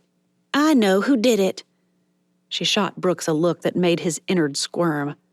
And why? I was just trying to get proof from the trailer job. And the cords? He held his breath, hoping. Circumstantial. Not enough to hold up in court, but it's something. Josie grinned. You're gonna love and hate this at the same time. Even as she spoke, the crowd around them demanded to know who it was. Josie just watched him, silent but with an eloquence that told him she was confident. But she always thinks she knows stuff, and she's almost always wrong. Why should I listen this time? Tall, scrawny, tottering Eva Mae Baker shuffled up the drive. Now, Ima Lou. Don't mess with me, sissy. This brute has our Josie in a death grip, and she whacked the guy again. I'm not stepping down until he unhands her. I'm sure this dear man is just doing his job. After all, someone is causing a mite of trouble about this place. Dear man? Uh-oh. Miss Eva Mae didn't get upset too often, but when she did, it came out in slow, thick, molasses-like globs, far too sweet and smothering for his taste. Miss Eva Mae turned on the man. All right, young man. You've made your point now. Be a gentleman and release Josie before things turn ugly. The fellow laughed. Bless his heart. He thinks I'm funnin'. Double uh-oh. Brooks had to do something, and fast. Look, buddy, let go. You really don't want to mess with Miss Eva Mae when she gets her bless your heart on. The guy blinked. Huh? Miss Eva Mae's the sweetest, gentlest woman on the planet, but her bless your heart will bite you in the butt if you're not careful. Brooks Crawford, watch your language. He flushed and choked down mortification as he said, Sorry, you're, Fanny. Better. The guy dropped Josie's wrist. Okay, so now what? Josie turned to glare at him. Now we wait for Bailey, and Brooks makes a phone call. A giggle turned into a squeal. I get to do a real mystery reveal, just like in an Agatha Christie book. Lord help us. And you know I mean that. Help us. Miss Eva May shot him a look and hissed at her sister. Never thought I'd hear swearing out of a fine young man like Brooks Crawford.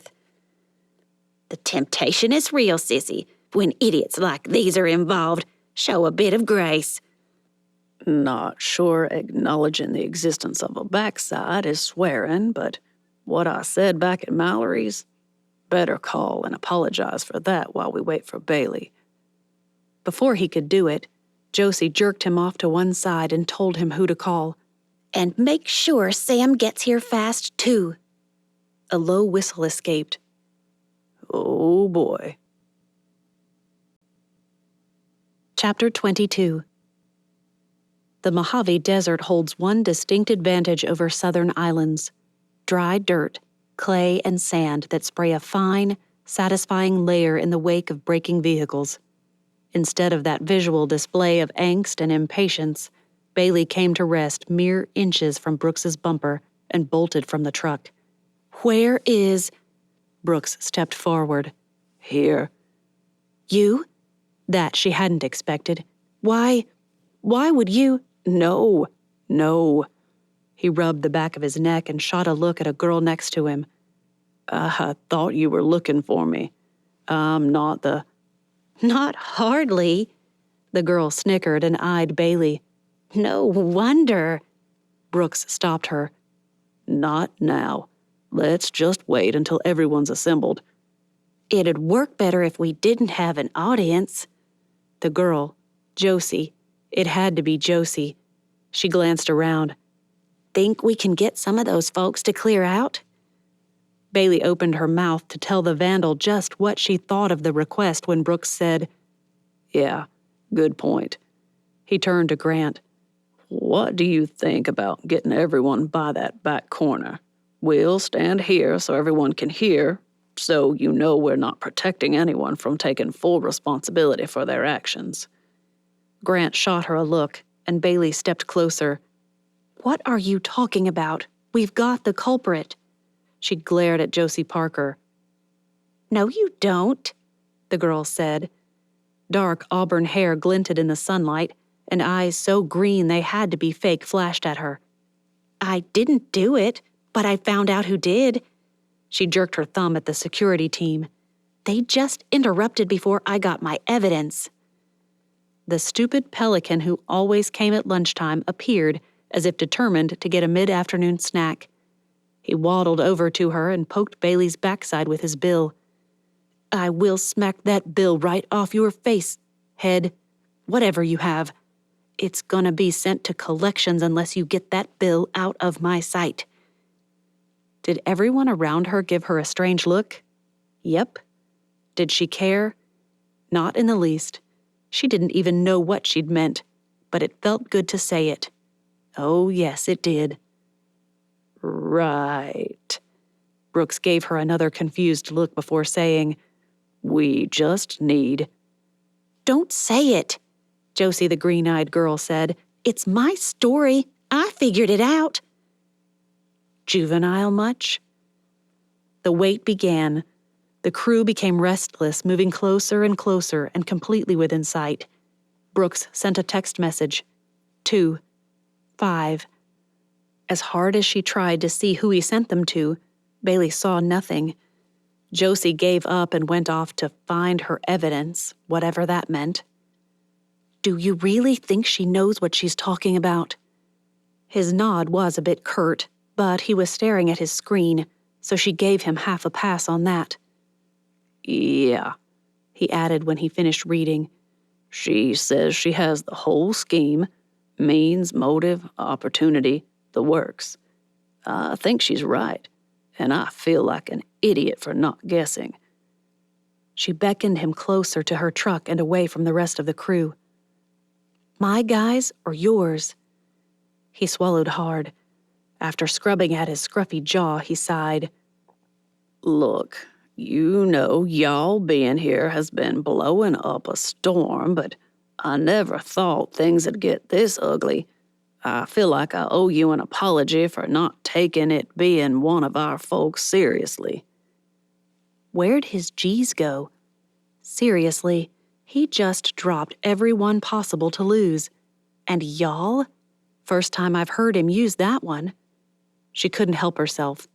After eyeing him for a minute, she said, I bet that just...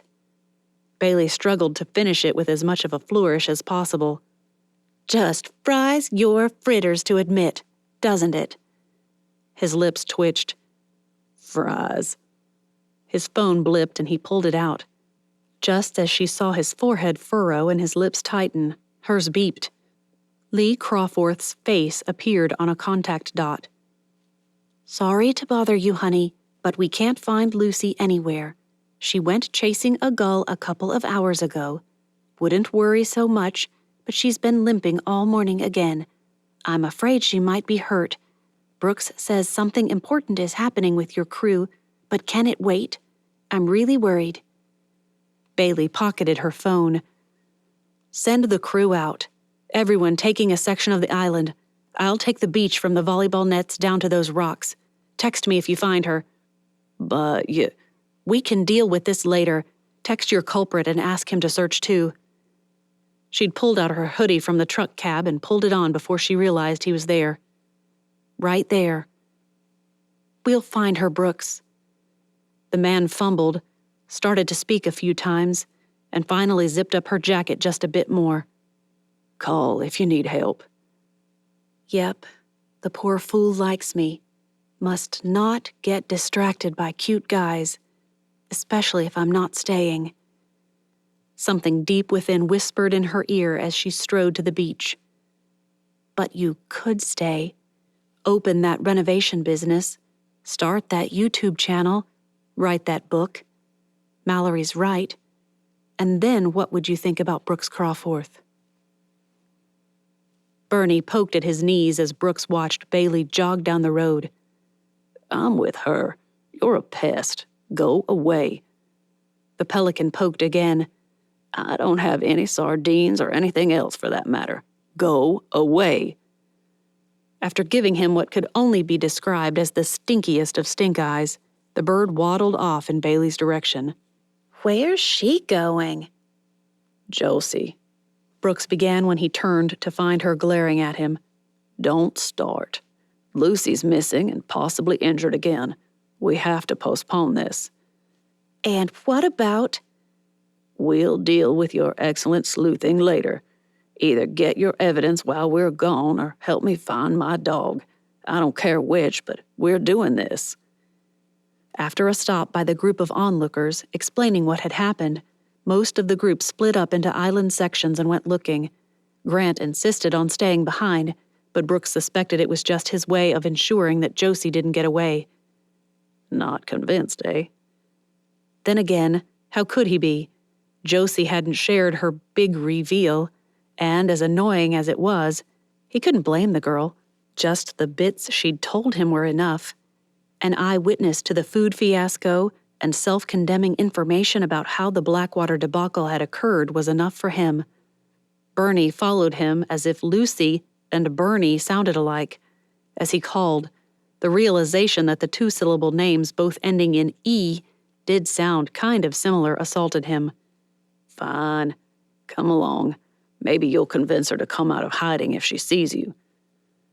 Up one street, down another. Everywhere he went, someone called for Lucy. So Brooks hopped in the truck and drove up north of the ferry slip to Hopper Ear Cove. Bernie decided to stay behind. His phone rang, and Sam, one of the island's deputies, asked if he could help. Mandy says she'll drop off Travis at the Booker's and come over with me if you think it'll help. How'd you find out? Got a call from Mallory, who got a call from that Barrett woman. Told her to keep a lookout. Mallory said if I wanted something to do, I could go on a dog hunt and, well, we're on our way. If you want us." It seemed like a waste of sheriff resources, but what else did the island deputies have to do? Crime? Nearly non-existent, outside restless kids being stupid. And now that Mandy's ex wasn't able to try to hunt her down anymore, being in prison and all, dog chasing probably broke the monotony of the day. He'd just started to tell Sam to come when the man added, I was already on my way anyway. Josie's reveal and all. She says I'll need to arrest her suspect for vandalism and assault with biohazardous material. But when I told Mandy that we were doing a hunt first, she offered." The explanation went on for another 3 or 4 minutes while Brooks strode down the cove and along the shore. "I don't need this. Brooks, if you don't want... Look, I'm kind of busy worrying about my dog and trying to find her. We'll take all the help you guys want to give, but I don't expect it, okay? Gotta go." As he disconnected, Brooks stood on the beach and ignored the waves pushing up over his shoes. He scanned up one side and down the other. "Okay, Lucy, where have you gone? We are not going to have a repeat of Daphne's escape on Merriweather. I heard Mel and Zeke spent ages trying to find her." His heart sank at the memory of his mother's text. "I think she may be injured." Thrusting his hands in his jacket pockets, he struck out toward the V in the rabbit ears and pretended not to notice the black clouds rolling in, nearly ready to overtake the sun. "Lucy, Lucy. Come on, girl. I have beef jerky. At home, anyway," he amended to himself. "Lucy." Thick storm clouds filled the sky. The weight of them pressed in the air and into Bailey's dry, loving lungs. If you could drown in humidity, she was about to do it. And from what she'd heard, this wasn't the worst of it. August had that distinction, and here they were just getting settled into October. So glad Gemma didn't get this scheduled back then. Ugh. Thunder rolled, and the scent of rain mingled with the sea. It's not as great as desert petrichor, but there's something to it. "Lucy, come here, girl. We'll help you. Lucy." In the distance, Bailey thought she saw a flash of lightning, but when no more came, she ignored it and kept trudging to the far end of the boundary she'd set for herself. 100 yards ahead, an outcropping of rocks jutted partway into the ocean. Empty sand stretched between her and the closest rock. Nothing. Hands on hips, eyes closed, head thrown back as if daring the rain to fall, Bailey prayed. What do I do? Climb over the rocks and keep going? Turn back now? There's nothing there. What? That had been her mistake, of course. Not staying to see who went where, she didn't know if anyone was taking the next section of beach. A glance at her phone showed nothing. She sent Grant a text and kept trudging toward the outcrop. A minute passed. 2. As she neared the rock, she called out, "Lucy!" Though probably her imagination, Bailey could have sworn she heard a faint bark. She tried again. That time, nothing. Scrambling over the rocks and calling out over and over, Bailey became convinced it was all in her imagination. Then, she heard a whimper. No doubt about it. "Lucy, where are you?" Another whimper, from within the rocks. Oh no, she fell. But no matter where she climbed on those rocks, Bailey couldn't see where the dog could have fallen. Twice, she nearly stumbled, and a small scrape on her forearm stung as waves hit the rocks and sprayed. Only when she climbed down to the other side and examined every spot where a dog might fall through did she see it. There, only when the tide pulled out, a large opening in the rocks appeared, almost cave-like in its shape. Bailey stood on the rocks and watched as the water came in, swirled around about a foot deep, and pulled back out. Not too deep for her or for the dog. Good. She crept inside, still calling, still hearing the dog's weak whimper. The cave led down to a sandy bottom, wet and dappled with rocks, but without the swirling pool that she'd encountered outside.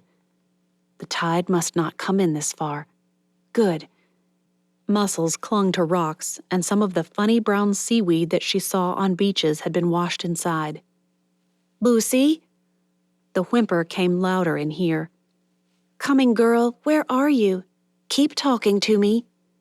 Even as she spoke, Bailey climbed over rocks and squeezed through a narrower space to find an opening the size of a domed tent with a pool at the bottom. Above it, on a ledge, sat Lucy, straining to jump down and too terrified to manage it. The whimper came again. Her phone dinged with Grant's reply. She read it while resting against a wet, crusty rock and staring at a small pool below with her flashlight. "Don't know. No one said where. They just did their thing." Bailey zipped back another text. "Found her. Be back shortly." Scanning the area, she found a series of rocks that looked almost like steps leading to the edge. "There. Found it.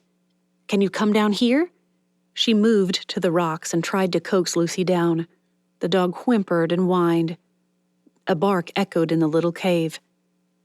"That's why I wasn't sure. It changes the sound, doesn't it?" Bailey moved up a rock. 2. With the barnacles on them, her shoes gripped well enough, even as the rocks stayed damp. "Humidity?" The look in Lucy's eyes hinted that the dog didn't know, nor did she care. Bailey grinned at her. "Almost there, girlie.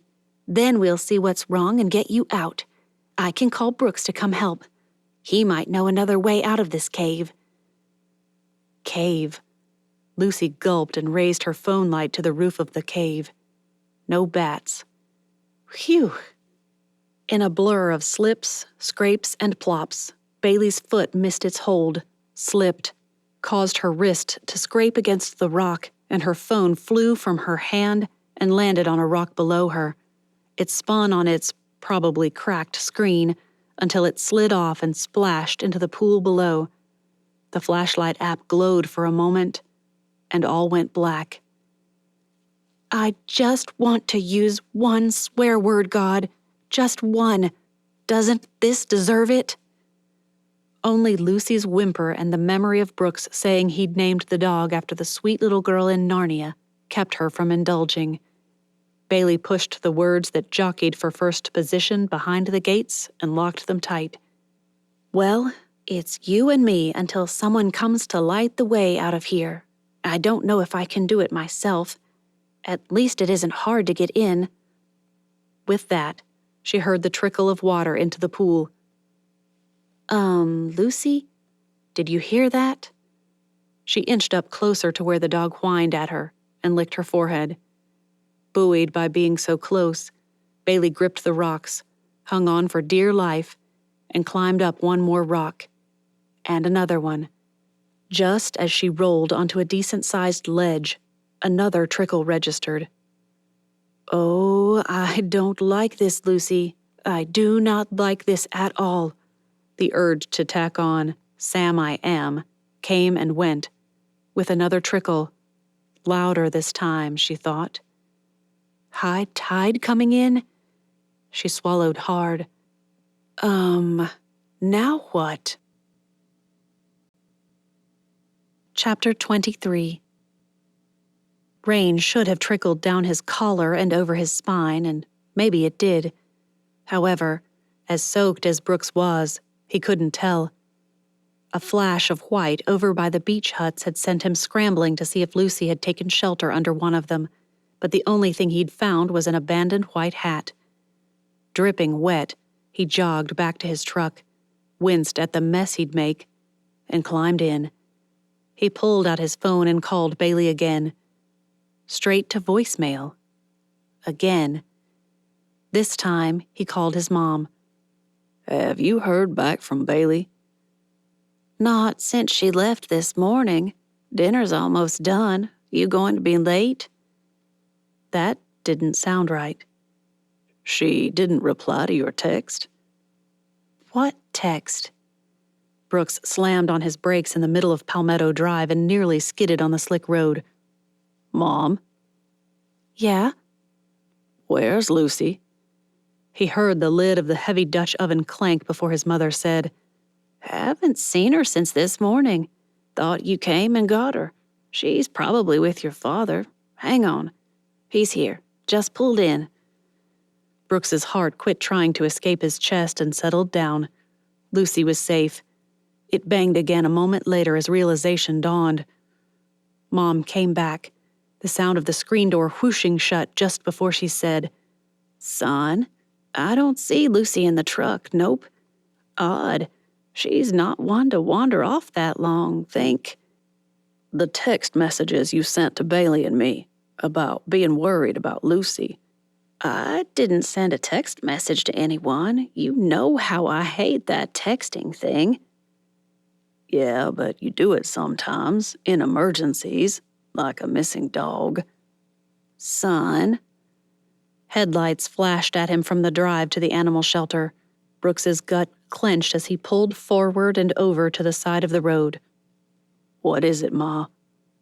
There are 2 texts in here, one to you and one to Bailey, but I didn't send them. They don't just appear on your phone, Mom. Have you eaten today, or... Mom interrupted him. You didn't let me finish. You hardly was here. Stomach churning, Brooks closed his eyes, sighed, and said, And she borrowed your phone? Yes, said hers had died and she forgot the charger. She called her daddy and walked out onto the porch while they were talking. You don't think... Oh yes, he did think. Look, Mom, I've got to go. Tell Dad to call Sam and get him to meet me at the worksite. We'll see who's seen her last. Maybe she found Lucy and Lucy's hurt. She might be out of range or something. Or something. That something was what kept his hands shaking all the way to Wendless Lane. Grant stepped out of a trailer as Brooks pulled up and jumped out. Where have you been? That Josie is hopping mad. Says she has all the proof she needs and there's no one around to see it. I think she's madder about that than the vandalism. She probably is. Look, have you heard from Bailey? That's another thing. A couple of hours ago, I got a text from Bailey saying she's found Lucy and will be back soon. But, like I said, a couple of hours ago. Where is she? I was about to call you and ask what's going on. 2 hours? Brooks looked at his phone and pocketed it again. Could be as much as 3. A glance back down the lane was all it took for him to remember her words. I'll take the beach from the volleyball nets down to those rocks. Those rocks. She's at the rocks. If she found the cave... Brooks pulled his phone from his pocket again, tossed it onto the front seat of his truck, and bolted down Windlass, his feet splashing in puddles without bothering to avoid them. At the shore, he saw the tide, and the air whooshed out of his lungs as if sucker punched. Oh, no. No, no, no. He jogged down to the harder packed sand and raced for the rocks. Rain pelted his face and stung his eyes, but he kept going. Bailey! Bailey! Nothing but with the roar of the sea, the blood pounding in his ears, and his breath coming hard and fast enough to suggest he might want to take up some kind of workout regimen. He couldn't expect more. Not really. Hopper didn't have as many rocks as Breakers and Elnora, but the outcropping near the end of Wendless Lane had made for wonderful childhood escapades. More than once he'd gotten trapped in there and had to swim out in order to get home in time. But she wouldn't know you can. She'd be stuck in there to low tide. Instinct kicked in. Over the rocks, around to the opening, up and over into the water in the cave. Had the cave shrunk? He didn't remember it being so narrow.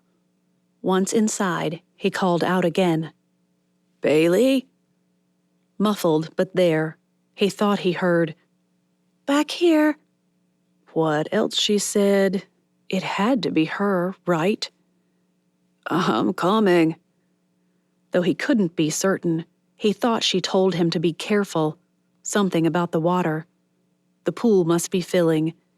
It took most of low tide to empty out again, but it would empty. We'll wait it out. She won't want to try to swim out, and I don't know if I can lead her out anyway. The water filled to his knees and receded, but it would be deeper once he got over the interior wall that trapped it until it had time to seep out between high tides. Only about 3 feet remained each time, but by the height of the high tide, the entire cave flooded, nearly to the ledge. If she wasn't on the ledge yet, she'd have to climb. Climb. It wouldn't be easy to get up those rocks without a flashlight, and he'd left his phone behind. Not that he'd want to risk swimming with it, water-resistant or not. The days of exploring with his underwater flashlight had ended almost a decade before. Do I even still have that thing? A wave pushed him forward, and this time, Brooks let go of the rocks and allowed it to carry him toward the wall. Hands outstretched, he vaulted it and slid into the pool. Brooks surfaced, sputtering. I'm out of practice. Here, coming up. How do you do that? Well, that's what he thought she said. The water splashed in on him again, and before he reached the rock steps again, climbing, harder than at low tide, but thanks to the barnacles his feet could grip, and his hands, well, they'd be shredded by the time he arrived. The critters were open, trying to get their feeding before low tide arrived again and took away the water. As he reached the ledge, he climbed up and slid into the space next to Bailey and was smothered in kisses. From Lucy, of course. Bailey pounced the minute Lucy wriggled over to Brooks. Are you all right? How do you do that? Used to come in here as a kid, playing pirate, of course. Sometimes with Benjamin Hornigold. The way he said it made it sound like some special privilege. I feel like that should mean something. Way back a couple or 300 years, the first Benjamin Hornigold landed on Hopper and left his family behind. He was a pirate, so playing with his namesake was almost as cool as knowing the real pirate, you know? His hand touched her shoulder, patted it awkwardly. You all right? You hurt or... I'm fine. Sort of. She shuddered and he rubbed that shoulder until she whispered, I've never been afraid of the dark, but I'm getting there. This is awful. A squeeze followed a sigh. Well, it'll be a while longer unless you want to try to swim for it. Those words struck ice into her heart. Really? When I heard your voice, I was just sure you'd tell me there was a passage at the back of this little crevice and ask me why I hadn't walked out onto the sand. I'd rather ask why you didn't call for help. Maybe, she choked out, a fit of giggles overtaking her. It's because my phone decided to go scuba diving without the gear. You could jump in after it, although the screen is probably cracked, and it's been underwater for at least a couple of hours now. Somewhere between his chuckle and another fit of giggles, Bailey realized he was shivering. Hey, you cold? Aren't you? Yes, but not that cold. Then it hit her. You had to swim. You're all wet. Yeah, hopefully Grant got through to Sam and they'll be here soon. That didn't make sense. He'd acted like he knew how to get them out but wanted to wait out the tides. Why? Because if I keep shaking for much longer, I won't be able to get us out of here. Still didn't make sense. So why do you need them if you know how to do it? That earned her another chuckle and a cleared throat. Because once I think they've had enough time, I'm pulling you through so I can get out there and get a warm blanket. They'll have them. And the only other way to keep me from getting hypothermia isn't exactly... The darkness had one thing going for it. He couldn't see her getting red. Not only that, but Brooks was right. Forget modesty and all that went with that idea. She didn't want to snuggle up to a cold, wet guy regardless. Now, maybe on his parents' couch in front of the fire, with people around so things don't get out of hand. My thoughts exactly. What? Tell me I didn't say that out loud. You don't want to freeze alongside me. Not to mention awkward. Right. Phew. Just thank you, Lord. Phew. They debated whether she'd hold on to Lucy and he'd hold on to her, or if he'd push Lucy off into the water and let the waves suck the dog out of the blackness. It's probably growing dark out now, though, he mused. That might not be optimal then. I don't know if you'll get her off this ledge. She wouldn't budge for me. She's stayed almost riveted to that spot since I got here. Hearing Brooks speak in calm, soothing tones, knowing he rubbed the dog's ears and stroked her fur, ignited something in Bailey, something she wasn't prepared to deal with. Okay, so maybe he's cute and nice, and Gemma really did put him in a bad spot, and he did apologize for being rude, and... She's got a rope tied to her. Why'd you do that? A rope? Bailey ran her hands up the dog's back, around the collar and back again. I thought that was a leash. It was on there when I got here. It's tethered to... He shuffled, twisted, and turned. A grunt, a laugh. Stop kissing me. Bet you never thought you'd say that to a girl. What should have been silence roared in the cave. Waves, thunder outside, splashes, and the pounding of emotions through her. Still, he said nothing until he'd worked Lucy free. The dog nearly went crazy with excitement. Brooks stretched out next to her again, still shivering, still keeping a bit of distance. I'd never say that to the right girl. He means me. But does he mean for me to know that? Zuzu, huh? That threw her. What? You were almost Zuzu. Two realizations slammed into her at once. Brooks Crawforth was about to give her a pet name, one she'd been grateful to miss her whole life. And she was going to love it. Yep. So glad I got to be Bailey instead. Zuzu. Bailey closed her eyes, taking comfort both in the sound of his voice saying it and in choosing the darkness instead of its ever-encroaching presence. She reached over, fumbled about, and laced her fingers in his. It's not so bad, I guess. Maybe it just needed the right person to use it. All sense of time had fled out of the cave as she'd entered it. They may have lain there for 5 minutes or 50. Lucy going crazy trying to get them to leave.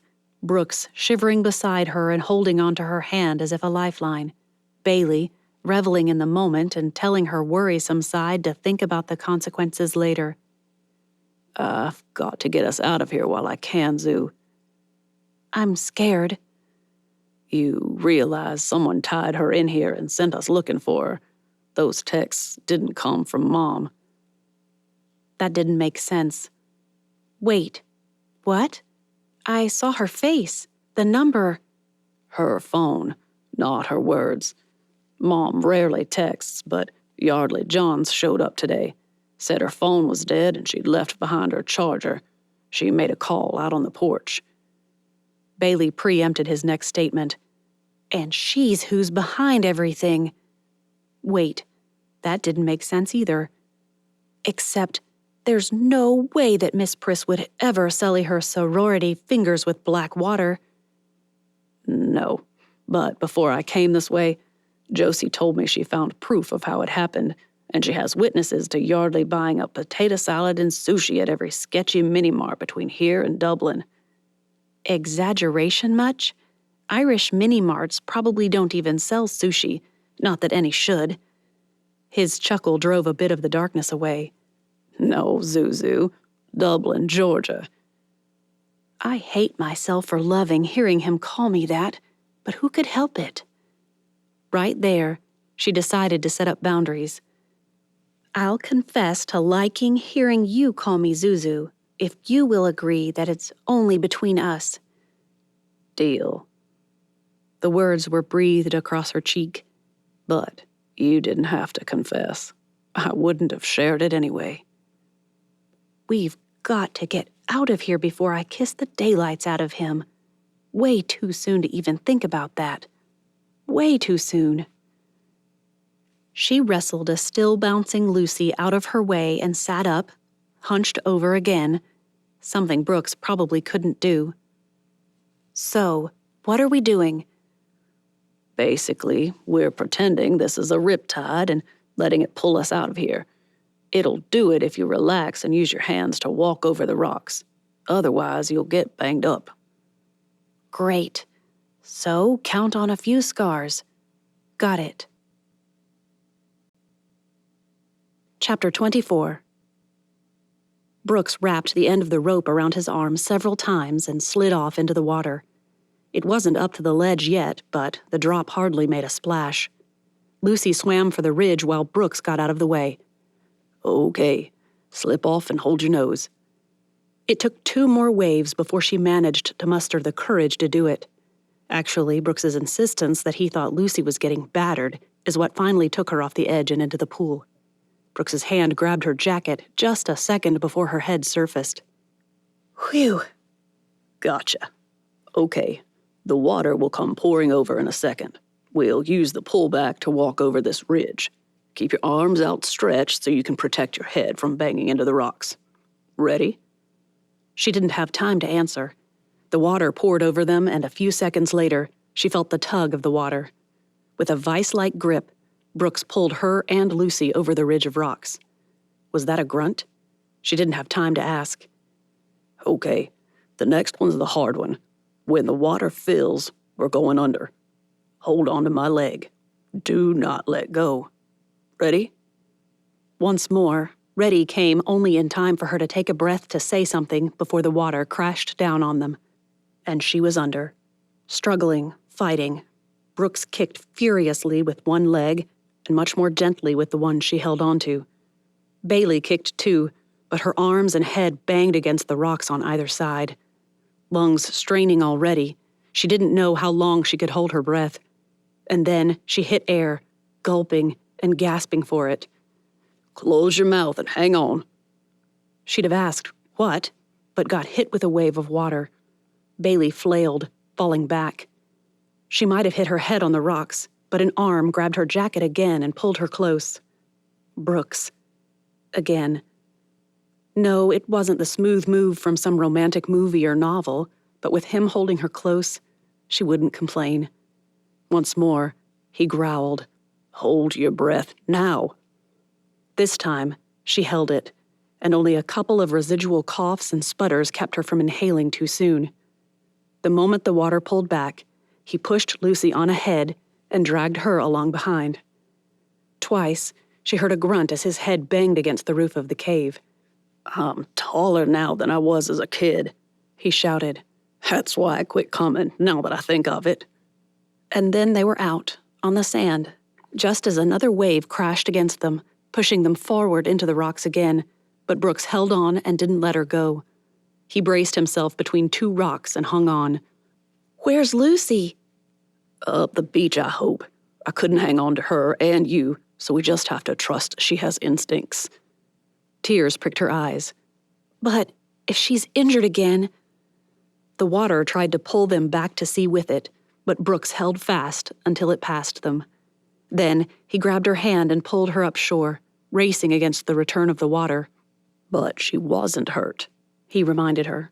That was Yardley's lie. Shouts from above them drew her attention. "I think your blankets have arrived." Brooks stopped in his tracks. With rain pelting them, headlights for ambiance, and the waves just barely lapping their feet, he pulled her close and whispered, "Zuzu, you're all the blanket I need." A giggle escaped. He chuckled. That was pretty corny. Still on the cob, but I love it anyway. Before either of them could say something else, Lucy appeared, jumping and barking, kissing and wriggling her excitement until the blankets arrived, one for each of them. Brooks carried the wrapped dog in his arms with his own blanket wrapped around him, and Bailey shivered alongside him.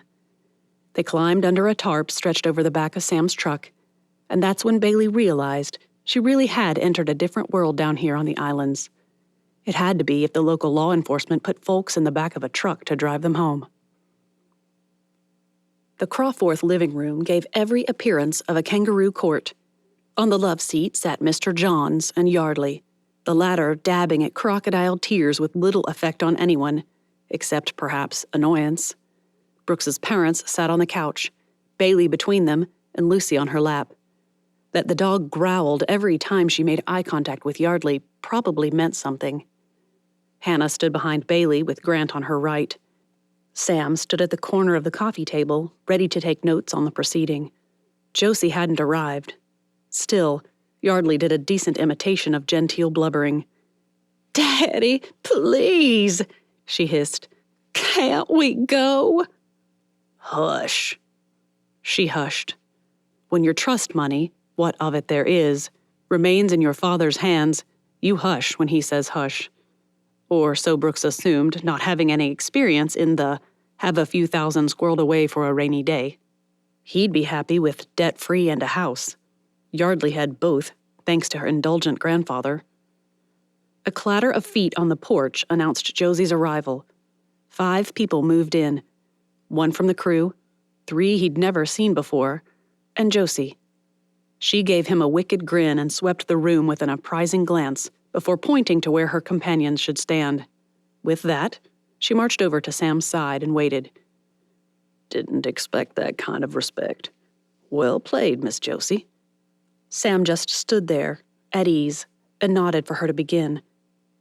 "This wasn't an easy case to solve," Josie said. Though silent, the collective groan was palpable. "I couldn't find any evidence at first, so I needed an idea of who to look for. But that wasn't helping either, so I had to go with why. That had 3 strong contenders." "Will you get on with it? What did Yardley do? What can you prove? And who cares about the rest?" "I assumed either an islander wanted the crew off, an islander wanted to prove we'd lost control of the association, or a crew member was paid to sabotage by the gal who got herself fired." "So far, so good." Again, Josie swept the room, but this time her gaze landed on Yardley. "What I didn't think of was if there was a reason for getting rid of the crew unrelated to the association. When none of the others panned out, I wondered why someone on the islands would want the crew off. Money didn't make sense. After all, lots of it's being spent here now, so most islanders are reaping benefits without the hassles that come with the whole tourist thing." "Well, okay. So maybe I misjudged you. Clever thinking. So, what is the motive? You never told me." "Religion is the next big motive, usually. For murder, anyway. Misguided, of course, but still. The 3 biggies are money, religion, and love." At that, Josie turned her gaze to him. "The moment I remembered that, I also remembered something I said to Brooks at the Labor Day barbecue. Do you remember?" He didn't. Not until she gave Yardley a pointed look. "I just overheard Yardley talking. That girl is what my granny calls on the prowl. She's decided you're her prey or something." Brooks swallowed hard and nodded. "So, that got me thinking. Why would Yardley Johns want the crew off the islands? Well, that was easy enough. Then, I had to think about how she'd do it. I had to think of what would drive her off. That was easy." She held up one finger and bent it back. 1, put up work roadblocks so it makes her look bad with her bosses. If the roof collapsed in and it caused an expensive repair, they might go." Mom broke in. "But why would she want the crew off the islands? You didn't say." Brooks's face burned. Even without looking at her, he could tell Bailey was grinning. Her shoulders began to shake. A snicker followed. Mom shot her a look that said, "What?" "It's all so junior high." It's because Brooks went sweet on Bailey instead of her. Yardley was, as my granny says, madder 'n a wet hen. So she decided to beat out the competition. Literally. While Yardley protested and squealed that she wouldn't listen to such slander, Mr. Johns just stiffened and didn't say a word. She jumped up, ready to flee, but he grabbed her wrist and, without a word, ordered her to sit. She sat. Real tears fell this time. Josie practically bounced on her heels as she continued. Well, lots of the petty stuff kept happening, but I didn't have any proof of those until I went looking for how bad shrimp could have got into that potato salad. The caterer said there wasn't any in it, and well, the caterer didn't get sick, so I figured she didn't lie about it. Then, one of the crew members said something about how he hadn't been that sick since he ate sushi from a mini-mart once. Well, any fool knows you don't do that. She shot a dark look at Yardley. Even her. So, I got her latest pageant photo and started taking it to every gas station this side of Dublin. Here, Josie beckoned to one of the men and two women who'd come with her. These folks recognized her as being the uppity gal who'd bought out all the potato salad and sushi in their places. Mr. Yardley confirmed the purchases from her account. Daddy! Brooks looked at the Johnses just in time to see Mr. Johns squeeze Yardley's hand. Even he could understand the silent hush command. Interesting. Well done, Josie. Dad shot her a look. Okay, but no way did Yardley even touch a hose, much less back that black water up into Bailey's trailer. She didn't, but she sure did hire one of Bailey's crew to do it. The air chilled as Bailey and Hannah turned to look at the crew member standing beside the 3 mini-mart attendants. The guy blustered. I've got bills. She paid me a lot of money and threatened to give you proof that I did this stuff. What was I supposed to do? What proof? Sam asked. The guy shrugged. She didn't say, but I believed her. That woman is scary. Julio, I wish you'd come to me, Bailey said at last. I would have believed you, and if you needed money, you could have told me. I could have arranged overtime or something. He dropped his head. I didn't know, he whispered again.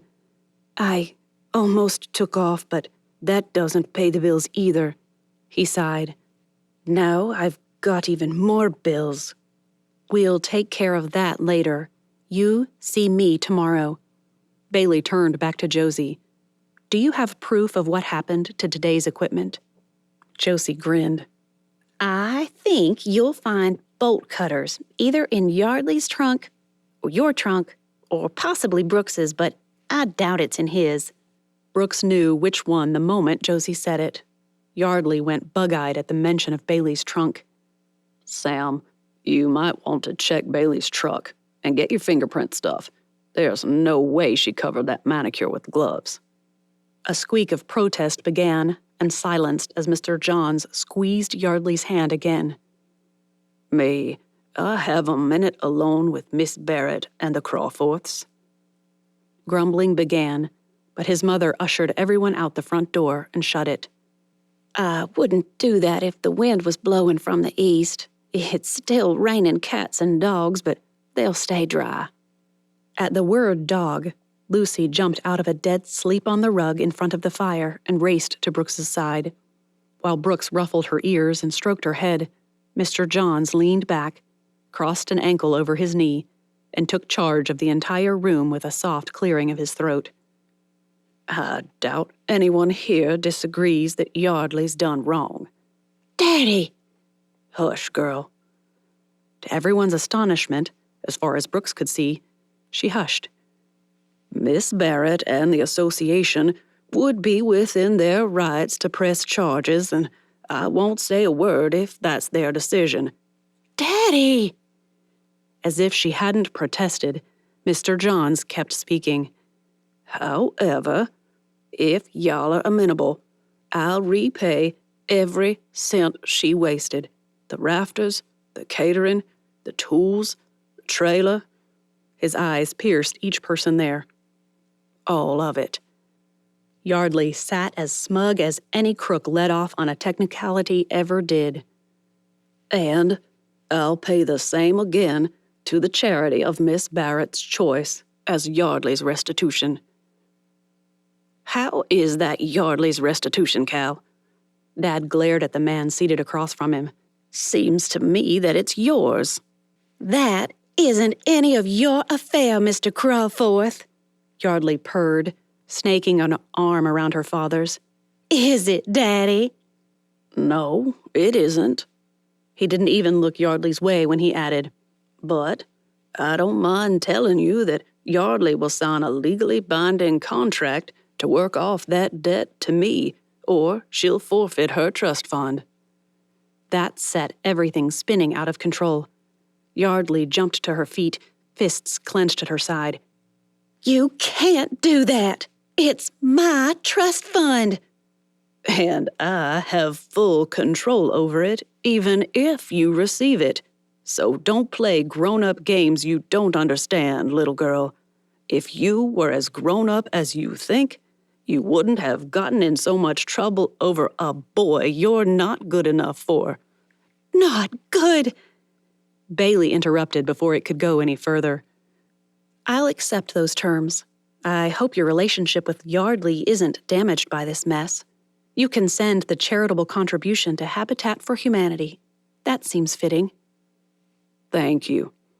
Mr. Johns grabbed Yardley's elbow and steered her toward the door.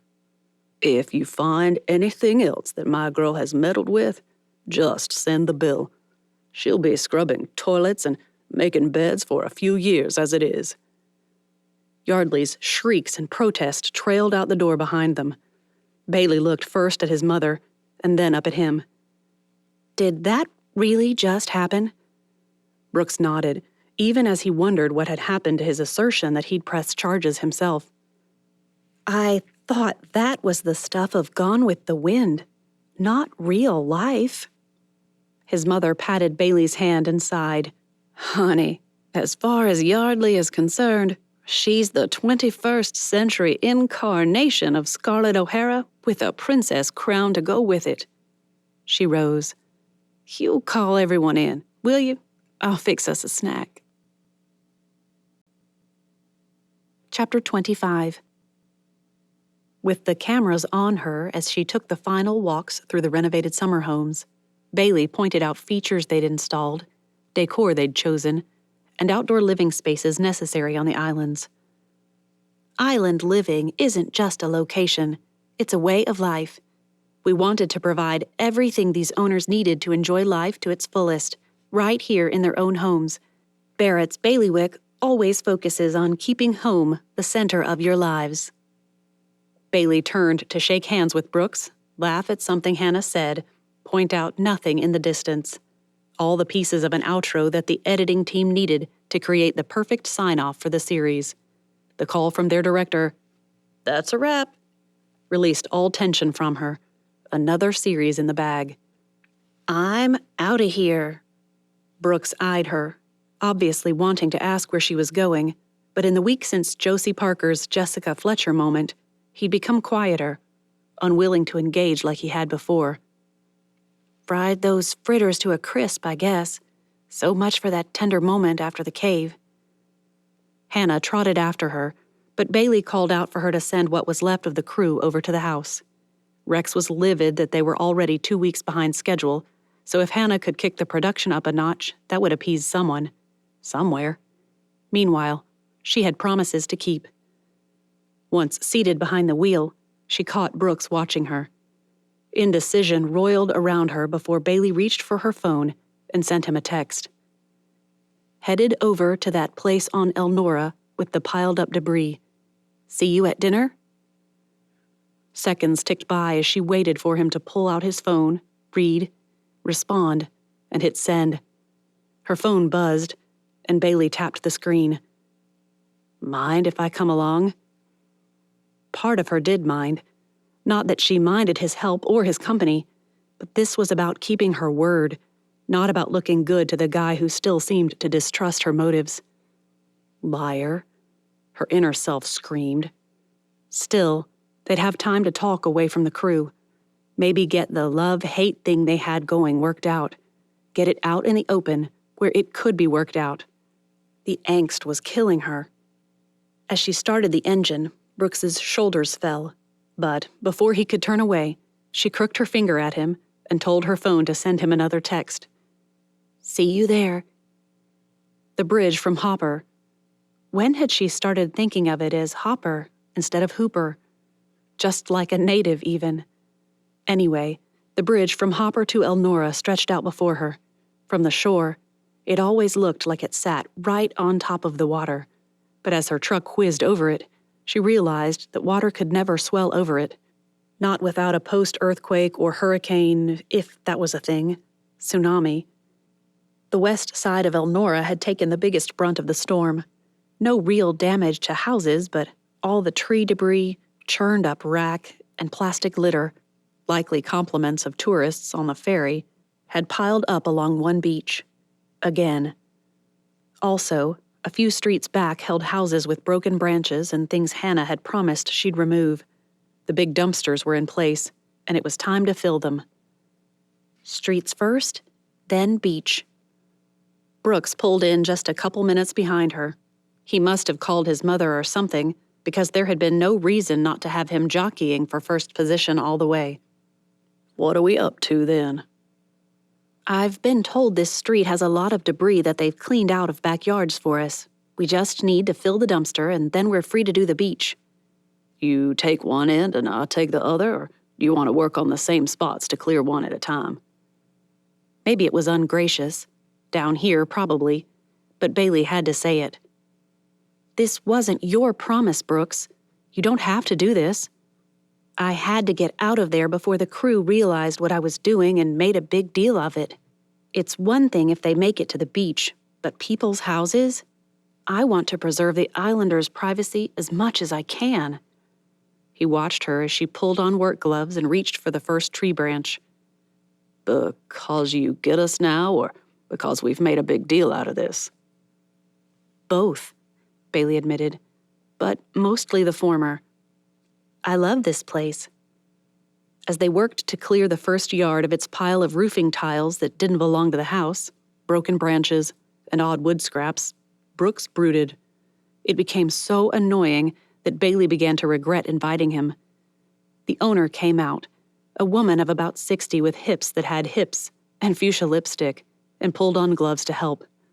What's with these southern women and their lipstick? "Morning, Miss Sammy." The woman beamed at Brooks. "It is at that."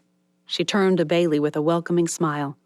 "Thank you so much for arranging this. Those mainland companies, they gave us the runaround when we requested dumpsters. We'd have done this ourselves, but..." "Happy to help. It's why we're here." The words stuck in her throat as she realized that it might be what she'd thought, but it hadn't turned out to be so. Or it was supposed to be. Brooks looked ready to put in his opinion of that, so Bailey asked Miss Sammy how long she'd lived on the island. "My grandma moved here as a little girl. Mama and Daddy lived in Charleston, but when I got into trouble in high school, they sent me back to live with Granny. Had my baby here, met my husband, and never left." She gazed up at the beach house with its many gables and deep porch. "Granny left me her home, so Gerald and I moved in about 30 years ago." "And is Gerald in Idaho, visiting a friend for a month?" "That seems long." Brooks and Miss Sammy laughed at her attempts to hide her thoughts. Miss Sammy spoke first. "It's fine. We each take a trip every few months for 2 or 3 weeks at least. Keeps our relationship sweet instead of sour. We're..." She looked at Brooks. "What would you call us, honey?" Intense. Y'all are just a bit intense. Like too much gunpowder in one spot." "So," Bailey stopped dragging a limb across the yard and stared. "You guys argue or something and..." Brooks and Miss Sammy laughed at her. Howled, really. Miss Sammy spoke first. I'm pretty sure an argument is as tame as our lives get. We're both rather hot-headed and aggressive. Gerald's never hit me, but let's just say if he did, I'd deserve it. And vice versa, Brooks interjected. That too. Haven't I seen you at church? Isn't this faith thing supposed to fix that stuff? Instead of asking, Bailey just commented on their self-control and shoved the limb over the side of the dumpster. I love that you've found a way to live in as much harmony as you can. He's a good man, my Gerald. We all have flaws. His is just that he can't back down from a fight. Since I can't either, well, I buy acrylic faces instead of crystal ones. We all win. Except the flowers in them, Brooks muttered under his breath. Exactly. Except for those. Poor things. This is unbelievable. They'd gone for wheelbarrows and planks to save time. However, filling those barrows with all the debris along the beach, wheeling them up the planks to the road, moving the planks when they ran out of length, both ways no less, and back to the debris to do it all over again, meant a long afternoon of miserable work. And Bailey wasn't talking. No use telling her what I'm thinking if she's in a mood, he mused. Then Bailey blurted out a question that seemingly came out of nowhere. Is Miss Sammy a Christian? Far as I know, yeah.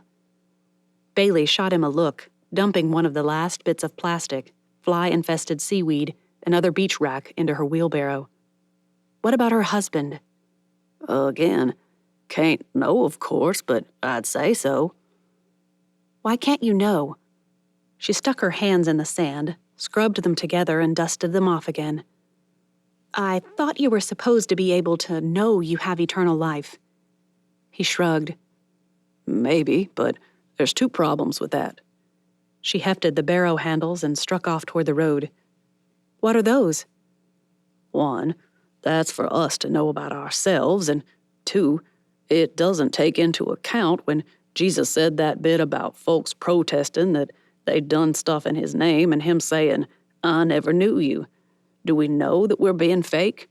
Or do we assume we're good because we do the good stuff and then get an eye-opener later? He pushed his barrow up after her.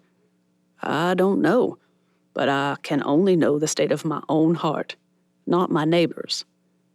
She stopped at the end of the planks and went to retrieve the last ones behind him. Brooks picked up several himself. As she laid the last down, Bailey gazed up at him. So how come Miss Sammy and Gerald haven't figured out how to work through their problems better? Shouldn't they have overcome their tempers by now? That delicate question could be a tinderbox in itself. Brooks waited until they reached the dumpster before saying, Look, I'm just guessing here, but I bet they've been working on other sins in their lives and don't see this as a problem. It's who they are, and they're okay with it. Until the Lord convicts them. It's okay to have problems with each other like that? Are we talking about them or us now? I need to talk to Mom. Find out how to keep her from running off. Finding an answer that was truthful, biblical, and not too wimpy? Almost impossible. Brooks finally dropped to the sand and leaned his forearms on his knees as he gazed out over the rising tide. I think the point is, they know their faults and they've worked out a way to live in harmony with one another, at least until those faults aren't an issue anymore. They could have been married for 30 years or more. How long does it take? How long have they been trying? He recalled some of the things he'd seen his parents work on over the years. Folks don't get married and just begin chipping away at all the problems. They have kids, bills, responsibilities. Some things are blind spots. So they work on whatever has to be corrected now and leave the rest for later. What's wrong with that? Bailey lowered herself to the sand beside him and gazed out over the water too. Is it coming in? Yep. She leaned back, propped up on her hands, feet outstretched. I'm hyper-aware of tides since that thing in the caves. Can't imagine why. The view from my new house, it's amazing. The statement made no sense. So it was amazing. Who cared?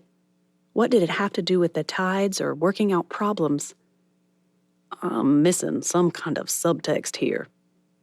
The sun slowly sank into the horizon and spread out in a fiery display of color. Bailey hopped up and stared down at him. Your mom said there wouldn't be dinner tonight unless we made it. Are we cooking, or do you want to go find the comfort cuisine truck and get dinner? You'll let me by? Brooks tried again. How about this? Bailey, can I take you to dinner at Beth's? Do I get to change first?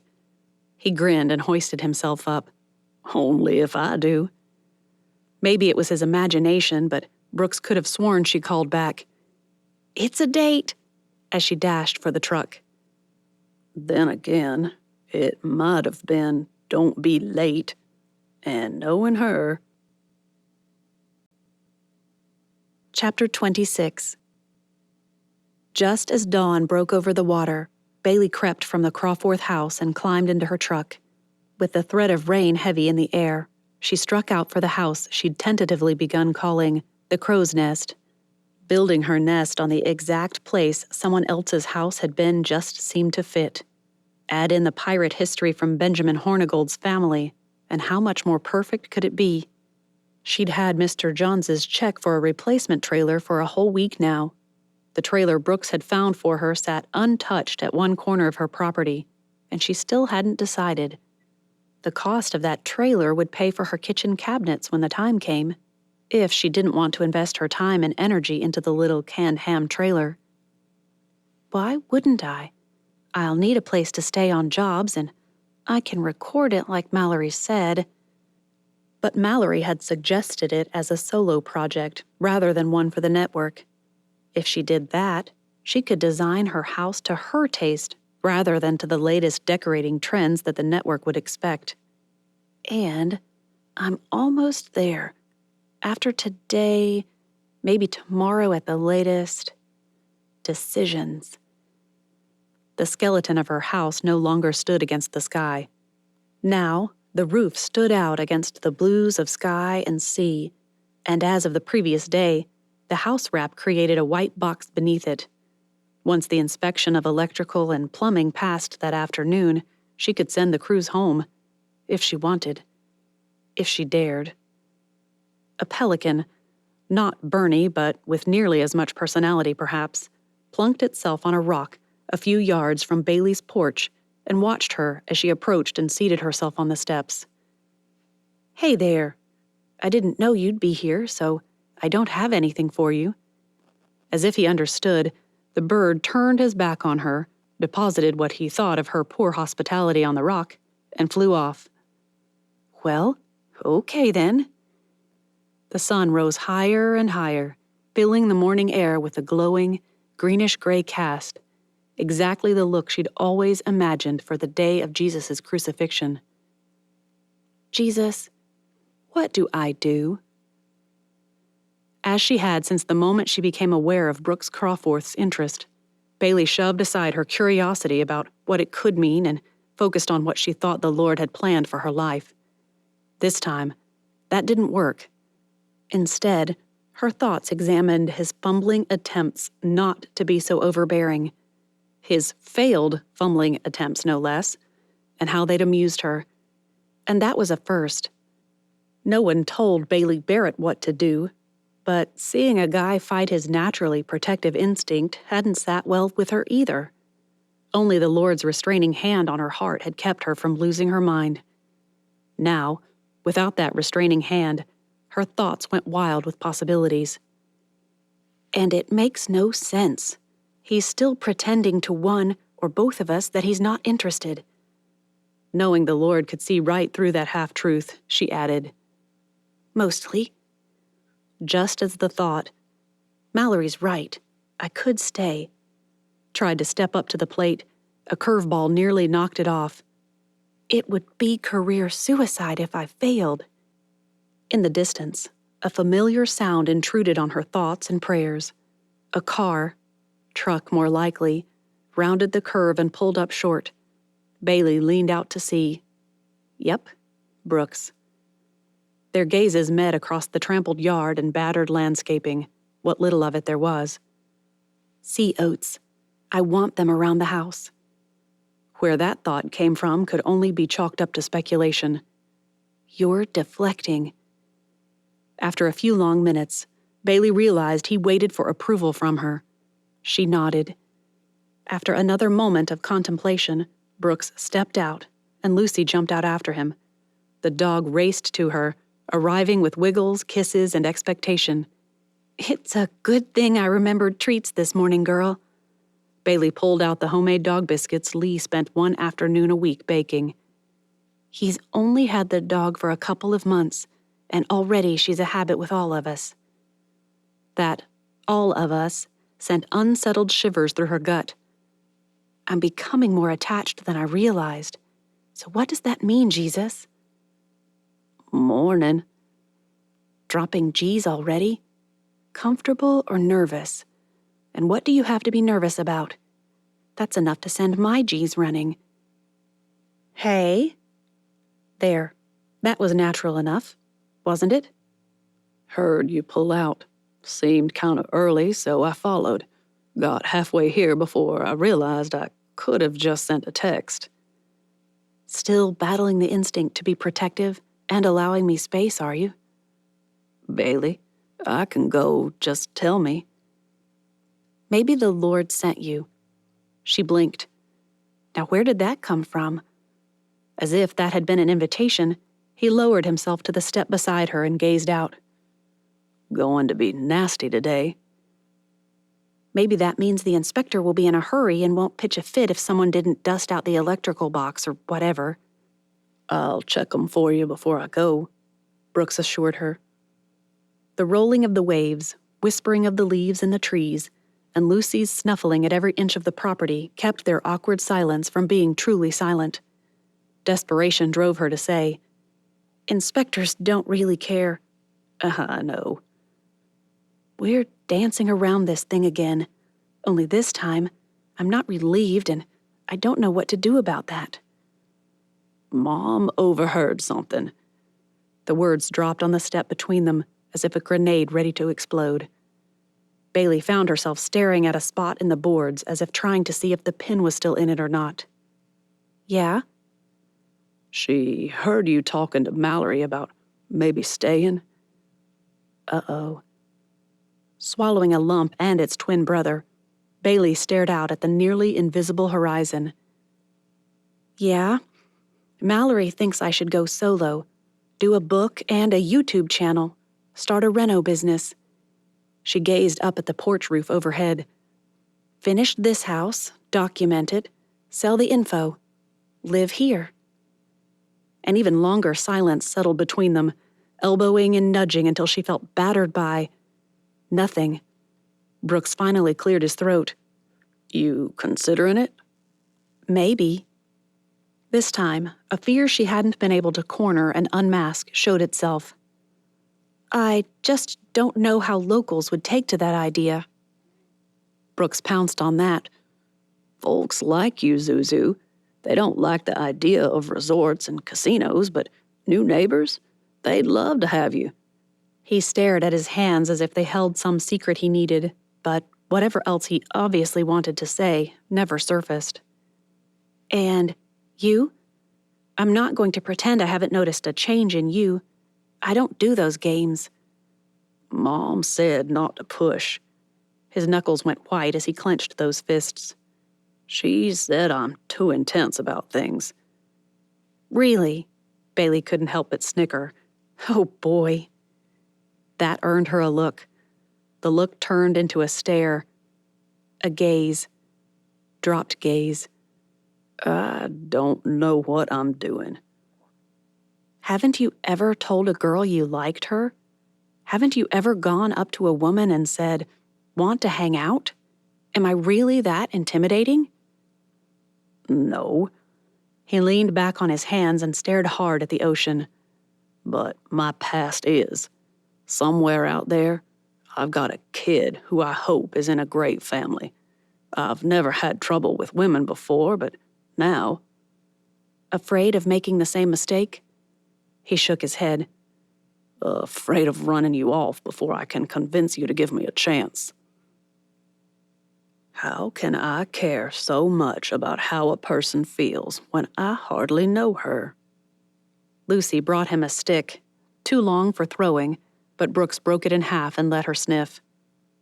Ready? She quivered in anticipation.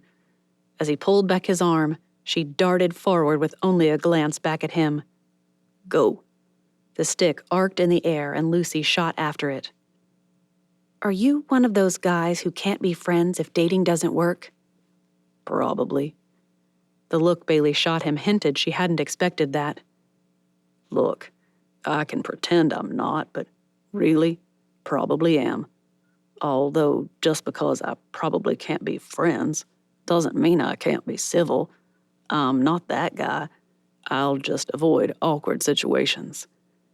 The awkwardness he thought they'd banished returned. I wouldn't have any friends then. I can't afford to change my whole life, toss my career out the window, and move to a place where I might be left without any support, personal, spiritual, financial. I can't do it, Brooks. That stopped him cold. No, Bailey, I can't be friends. Probably.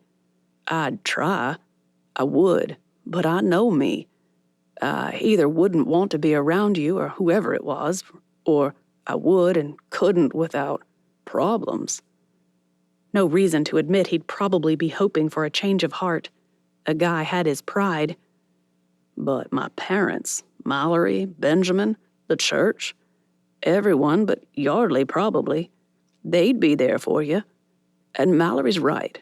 You have the perfect opportunity to strike out and call your own shots for once.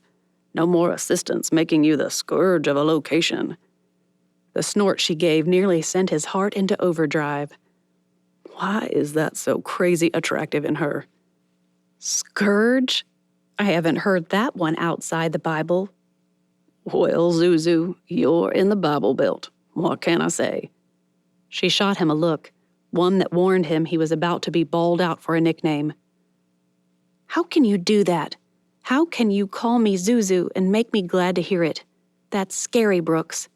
Scary. And maybe there's hope after all. He just grinned. What about Yardley? She's moving in with her grandmother. The other one, not the one with the trust. She has to do all that work or forfeit the trust. But her grandmother and Savannah will pamper her all through it. No more Yardley for us. He felt it. Resistance. His mother had insisted he couldn't push her. Independent women didn't appreciate guys telling them what to do or how to do it. Brooks switched tactics. You know, that thing with Yardley. What thing? Her sabotage of everything? The bite of venom at the back of her statement surprised him. Yeah. After another look at her, he added, Seeing how you let Mr. Johns handle her, not pressing charges, that surprised me. I'd have gone after her with everything I could if you hadn't let it go. Bailey wilted. I couldn't. She would have to make restitution, but everyone needs grace, too. I needed to give her that grace. The words stung. This woman, as far as he understood, hadn't been saved long, but he hadn't even considered grace in a clear case of wrong. Justice. He'd wanted. Still did if he were honest with himself. Pure, straightforward justice. That's what I mean. You showed grace, but even being brought up in a Christian home, I didn't think of it. I just wanted... He swallowed. I want to say justice, but it was probably more like revenge. Maybe that's the problem, though. You've gotten grace blind. That made no sense. I don't get it. This time, Bailey turned and looked right at him, head propped in her hand, elbow resting on her knee. Like nose blind, you know? Where you're so used to something stinky that you don't smell it anymore. So what does that have to do with grace? Maybe people who grew up in the church become grace blind, so used to having God's grace applied to their lives that they don't see it with the kind of wonder they once did. Grace blind. He'd never have thought of that. Brooks mirrored her propped hand and gazed back at her. Stay, Zuzu. Build your house. Renovate your canned ham trailer. Start your channel and your business. He swallowed hard. Give us a chance. 1 second passed on the heels of the last, but still she stared back at him. Unmoving. Unmoved, it seemed. Just as he realized he'd issued a half-dozen or so orders, a smile formed. I've been waiting to see Brooks in this whole will we or won't we thing. There he is. Bossy Brooks. Real Brooks. I can ignore bossy, but I can't ignore when I know you aren't being you. Maybe it was relational suicide, but Brooks couldn't help but admit. Mom said not to push. After another few seconds of watching him, she scooted over and leaned her head against him. That's when Brooks realized Lucy had been demanding he throw another stick, probably for several minutes now. Brooks leaned away from Bailey, threw, and in a move smooth enough for a movie, let his arm drape around her as he let the stick fly. Don't like people telling me what to do either, but I can take it. If I get too bossy, just tell me to back off. I'll listen. Might grumble, but I'll listen. They'd thrown that stupid stick 3 more times before Bailey spoke again. Best case scenario, what does me staying look like? That one he could answer without having to think about it. You start that business. I run the association. You create a huge following however you need to, and we fall in love. I beg you to marry me. You finally agree, although I'd prefer not have to do that begging. We raise a family and grow old together. He leaned back and gazed up at the porch roof overhead. Right here, in this house. Kind of soon for that sort of plan, don't you think? You said best case. I gave it. What does yours look like? A sigh filled the whole world. Pretty much the same as yours, but for one thing. Yeah? That was better than he'd expected. What'd I get wrong? Even before she spoke the first word, he heard the amusement nearly bubbling from her. It all starts with a toe-curling kiss. Now would be good. Brooks gazed down at her. That I think I can manage just fine, Zuzu. Lucy nudged her way between them, stick in mouth. Just as soon as I get rid of this pest. With the stick wrestled from the dog's mouth and thrown as far as he could manage, hopefully into shrubs or grasses somewhere, Brooks made good on that promise. Made very good on it. Not even Lucy's return could ruin the moment. Epilogue. The only nod that Mallory gave to the holiday was a small pumpkin carved with open books around it like a candle sleeve, rather than a traditional jack-o'-lantern. It sat next to the sandwich board announcing the arrival of a new hot pumpkin cider tea. He'd have coffee, thank you very much. Mallory's voice carried out the door. Been slower these past 2 weeks. I'm just hoping it's a lull before the Christmas rush. After finally being able to put some of my money back in my nearly empty savings, having to scrape again is tough. People just need to read more, Ezra. Ezra Nehemiah. The girl with the boy's name who had half broken his heart. Mallory struggling would break the other half. An idea that had been percolating for weeks finally clicked. I'll do it. Told you about Sam, the deputy? That guy is planning a Christmas proposal. Now. I mean, he's got almost 2 full months to go, but he's already testing out ideas, buying romance novels that I promised have proposals in them, everything. Silence followed. No, the guy reads them and then takes them to Mandy as a gift. Just an excuse for buying them. He thinks I don't know, but come on. He will only buy ones that have proposals in them. Not a bad idea. if it was time for that. When Mallory's voice drew closer, he knew he needed to make himself seen. Benjamin whistled as he rounded the corner and grinned at the sight of Mallory's crazy hair standing out on all sides like an 80s hair salon gone wrong. Trudy's not been making waves over here, but it sure looks like it. Hey, Benjamin's here. I'm gonna go see what my favorite guy's doing today. Just 2 months. Can't wait. Love you. Bye. Someday you're going to say those words to me, and I'll never take 'em for granted. Hey, Benjamin. Afternoon, bookworm. What are you up to today? Pumpkin apple cider. Want one?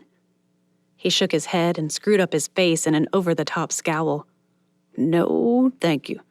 Plain coffee. My way. 3 sugars and a spit of milk? That's it exactly. Usually he'd take a seat at one of the tables and wait for her to join him, but if he planned to buy a book, he'd have to find one that looked good. With that thought in mind, Benjamin climbed up behind her. Thought I'd see if you had something that piqued my interest. Though reaching for a cup, Mallory's hand stopped mid-air as she gaped at him. Benjamin Hornigold buying a book? Will wonders never cease? This one's on me. Nope. When she started to protest, he folded his arms over his chest. You don't take my money. I don't take the book. I'm just as good a customer as any stranger. For a moment, Benjamin felt sure she'd argue. Then, a grin as wide and bright as her crazy hair in sunshine lit her whole face. I love you. A blush followed. Prove it, he grinned. Make that coffee. I have a book to pick out. The tiny bookstore had books along every wall and shelf, double stacked in places. A small corner of Bibles and reference books drew him, but Mallory called out over her shoulder. I dare you to pick a novel, something that doesn't require heavy concentration. You know me better than you think, Lovey. Lovey. It sounded so Bud to him, but it fit her. What would she say if he used it? Someday, but not yet. 2 years isn't enough to know. Not for me. Not for her. Not with grief still holding us both back, but soon. I'm no good at picking out books. Without a hitch, Mallory asked, What are your favorite movies? First, Benjamin mentally scrolled through the movies on his streaming service, the ones he went to over and over. When that failed, he ran a mental finger along his father's beloved DVD collection. Maybe adventure? Or possibly Western, if it's not too cheesy.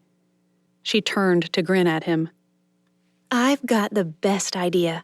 I was going to give you Lisa Phillips's suspense books if you didn't come up with something else, but no. I'll give you one of Uncle Bud's favorites. Narnia? He used to read those out to us when we were kids. We'd sit on his porch and he'd read a couple of chapters every evening. Man, if you missed even one evening, you'd miss so much. Wish I had that recorded, although Jeremy Northam reading The Silver Chair, I don't know if even Uncle Bud can top that. I have that whole series on audiobook, and it's almost better than reading it yourself. Might have to get those someday, he mused as she carried his coffee to him. Sounds like a trip down Bud Lane.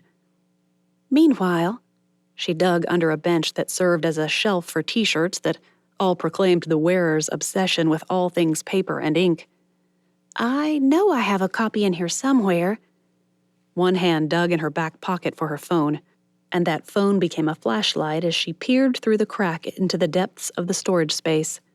Oh, there it is. 1, 2, 4, 7 from the left. After pocketing the phone, she counted over again and pulled out the book. Gray Fox by Michael Phillips. A prodigal son story meets the Pony Express. Great book by one of Uncle Bud's favorite authors.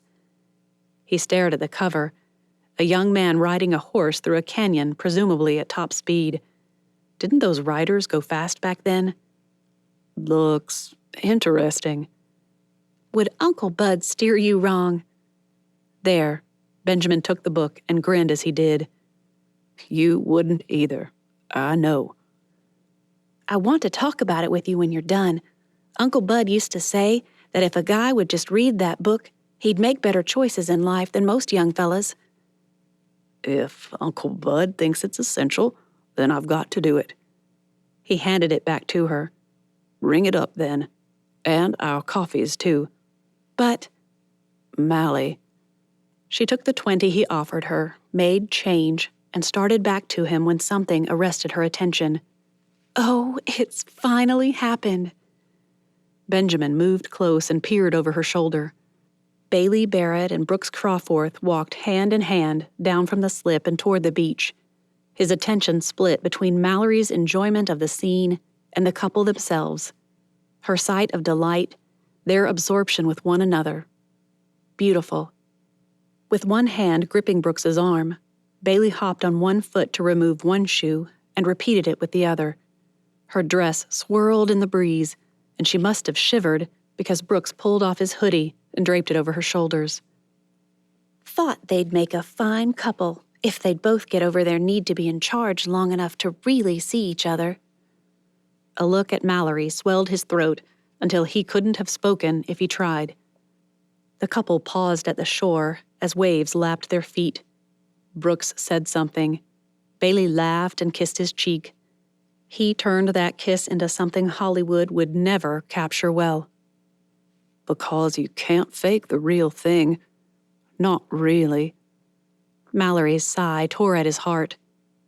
We never had that. We could.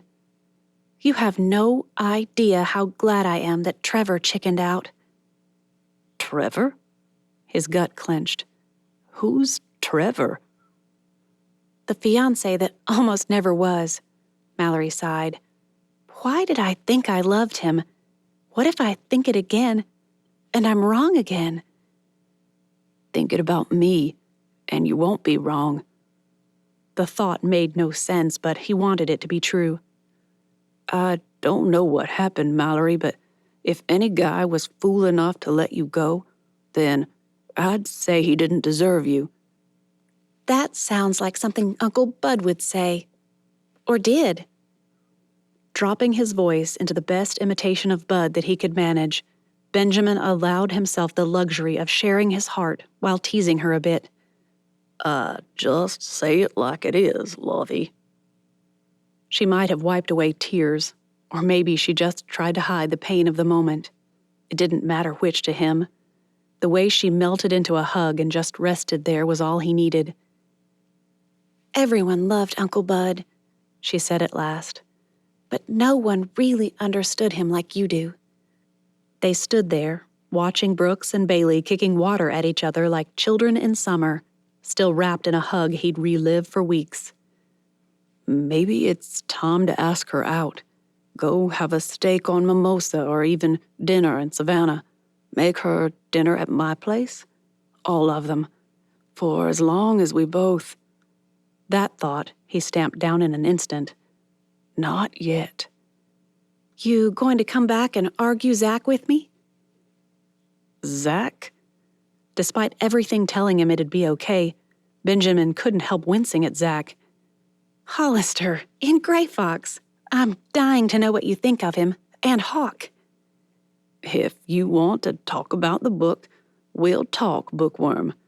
Anything for you. And that was as much as he could manage in sharing how he really felt. For now. Despite the cool evening breeze, her semi-wet dress, and a growling stomach, Bailey slipped her hand into Brooks's and said, Let's walk a little while before we head back to your parents' place. You just don't want to have to share me with Lucy. That dog is a Brooks hog. I swear she's jealous. She's happy as a clam to play with your parents, but if you even look like you're going to kiss me, she is right there to break it up. The rumble of his chuckle sent her heart bobbing on the waves. Well, we could just practice more, acclimate her and all. That she wouldn't argue about. Who would? despite all of his many flaws, tall enough to squish her like a bug, demanding, bossy, opinionated. Bailey glanced over at him. Brooks's profile ticked every one of her perfect guy boxes, except for the height. Why do you have to be so huge? I feel like one of Snow White's dwarves next to you. Are you calling me a squeaky singing, poisoned apple eating dead girl? There's nothing girly about those muscles, she muttered. Good. Brooks dropped her hand and pulled her close. I just always hated feeling like a shrimp next to some guy, and now, here I am, barely reaching your waist. That earned her a look. Exaggeration much? Near enough. Well, I've never been one of those guys who looked for the tiniest girl he could find so as to make himself look all powerful, but I think you're pretty much perfect, just as you are. Panic washed over her in waves and warred with the warm fuzzies that tried to invade. You won't get tired of me? Can't imagine how. Or decide my baggage isn't worth it? She winced. Now you just sound pathetic. Not unless you decide mine isn't. Peace settled over her as she remembered just who drove their relationship.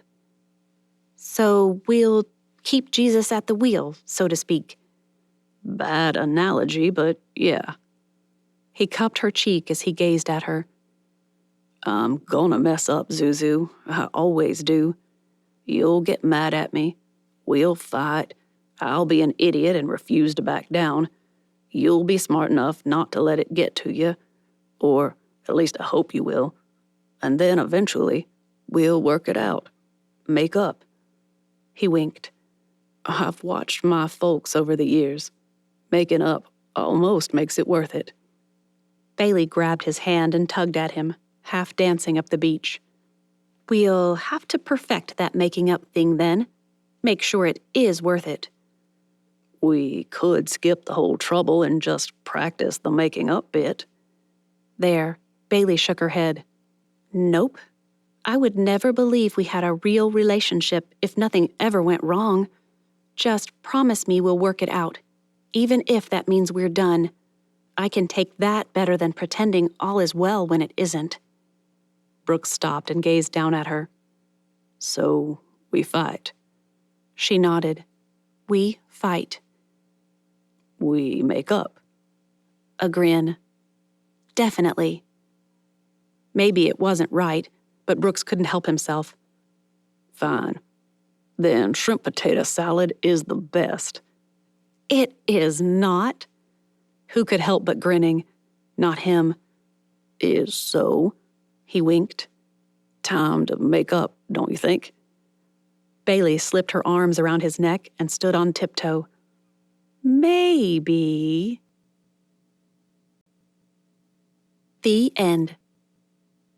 This is Krista Del Sorbo. We hope you have enjoyed this production of Flipping Hearts by Chautona Havig. Thank you for listening.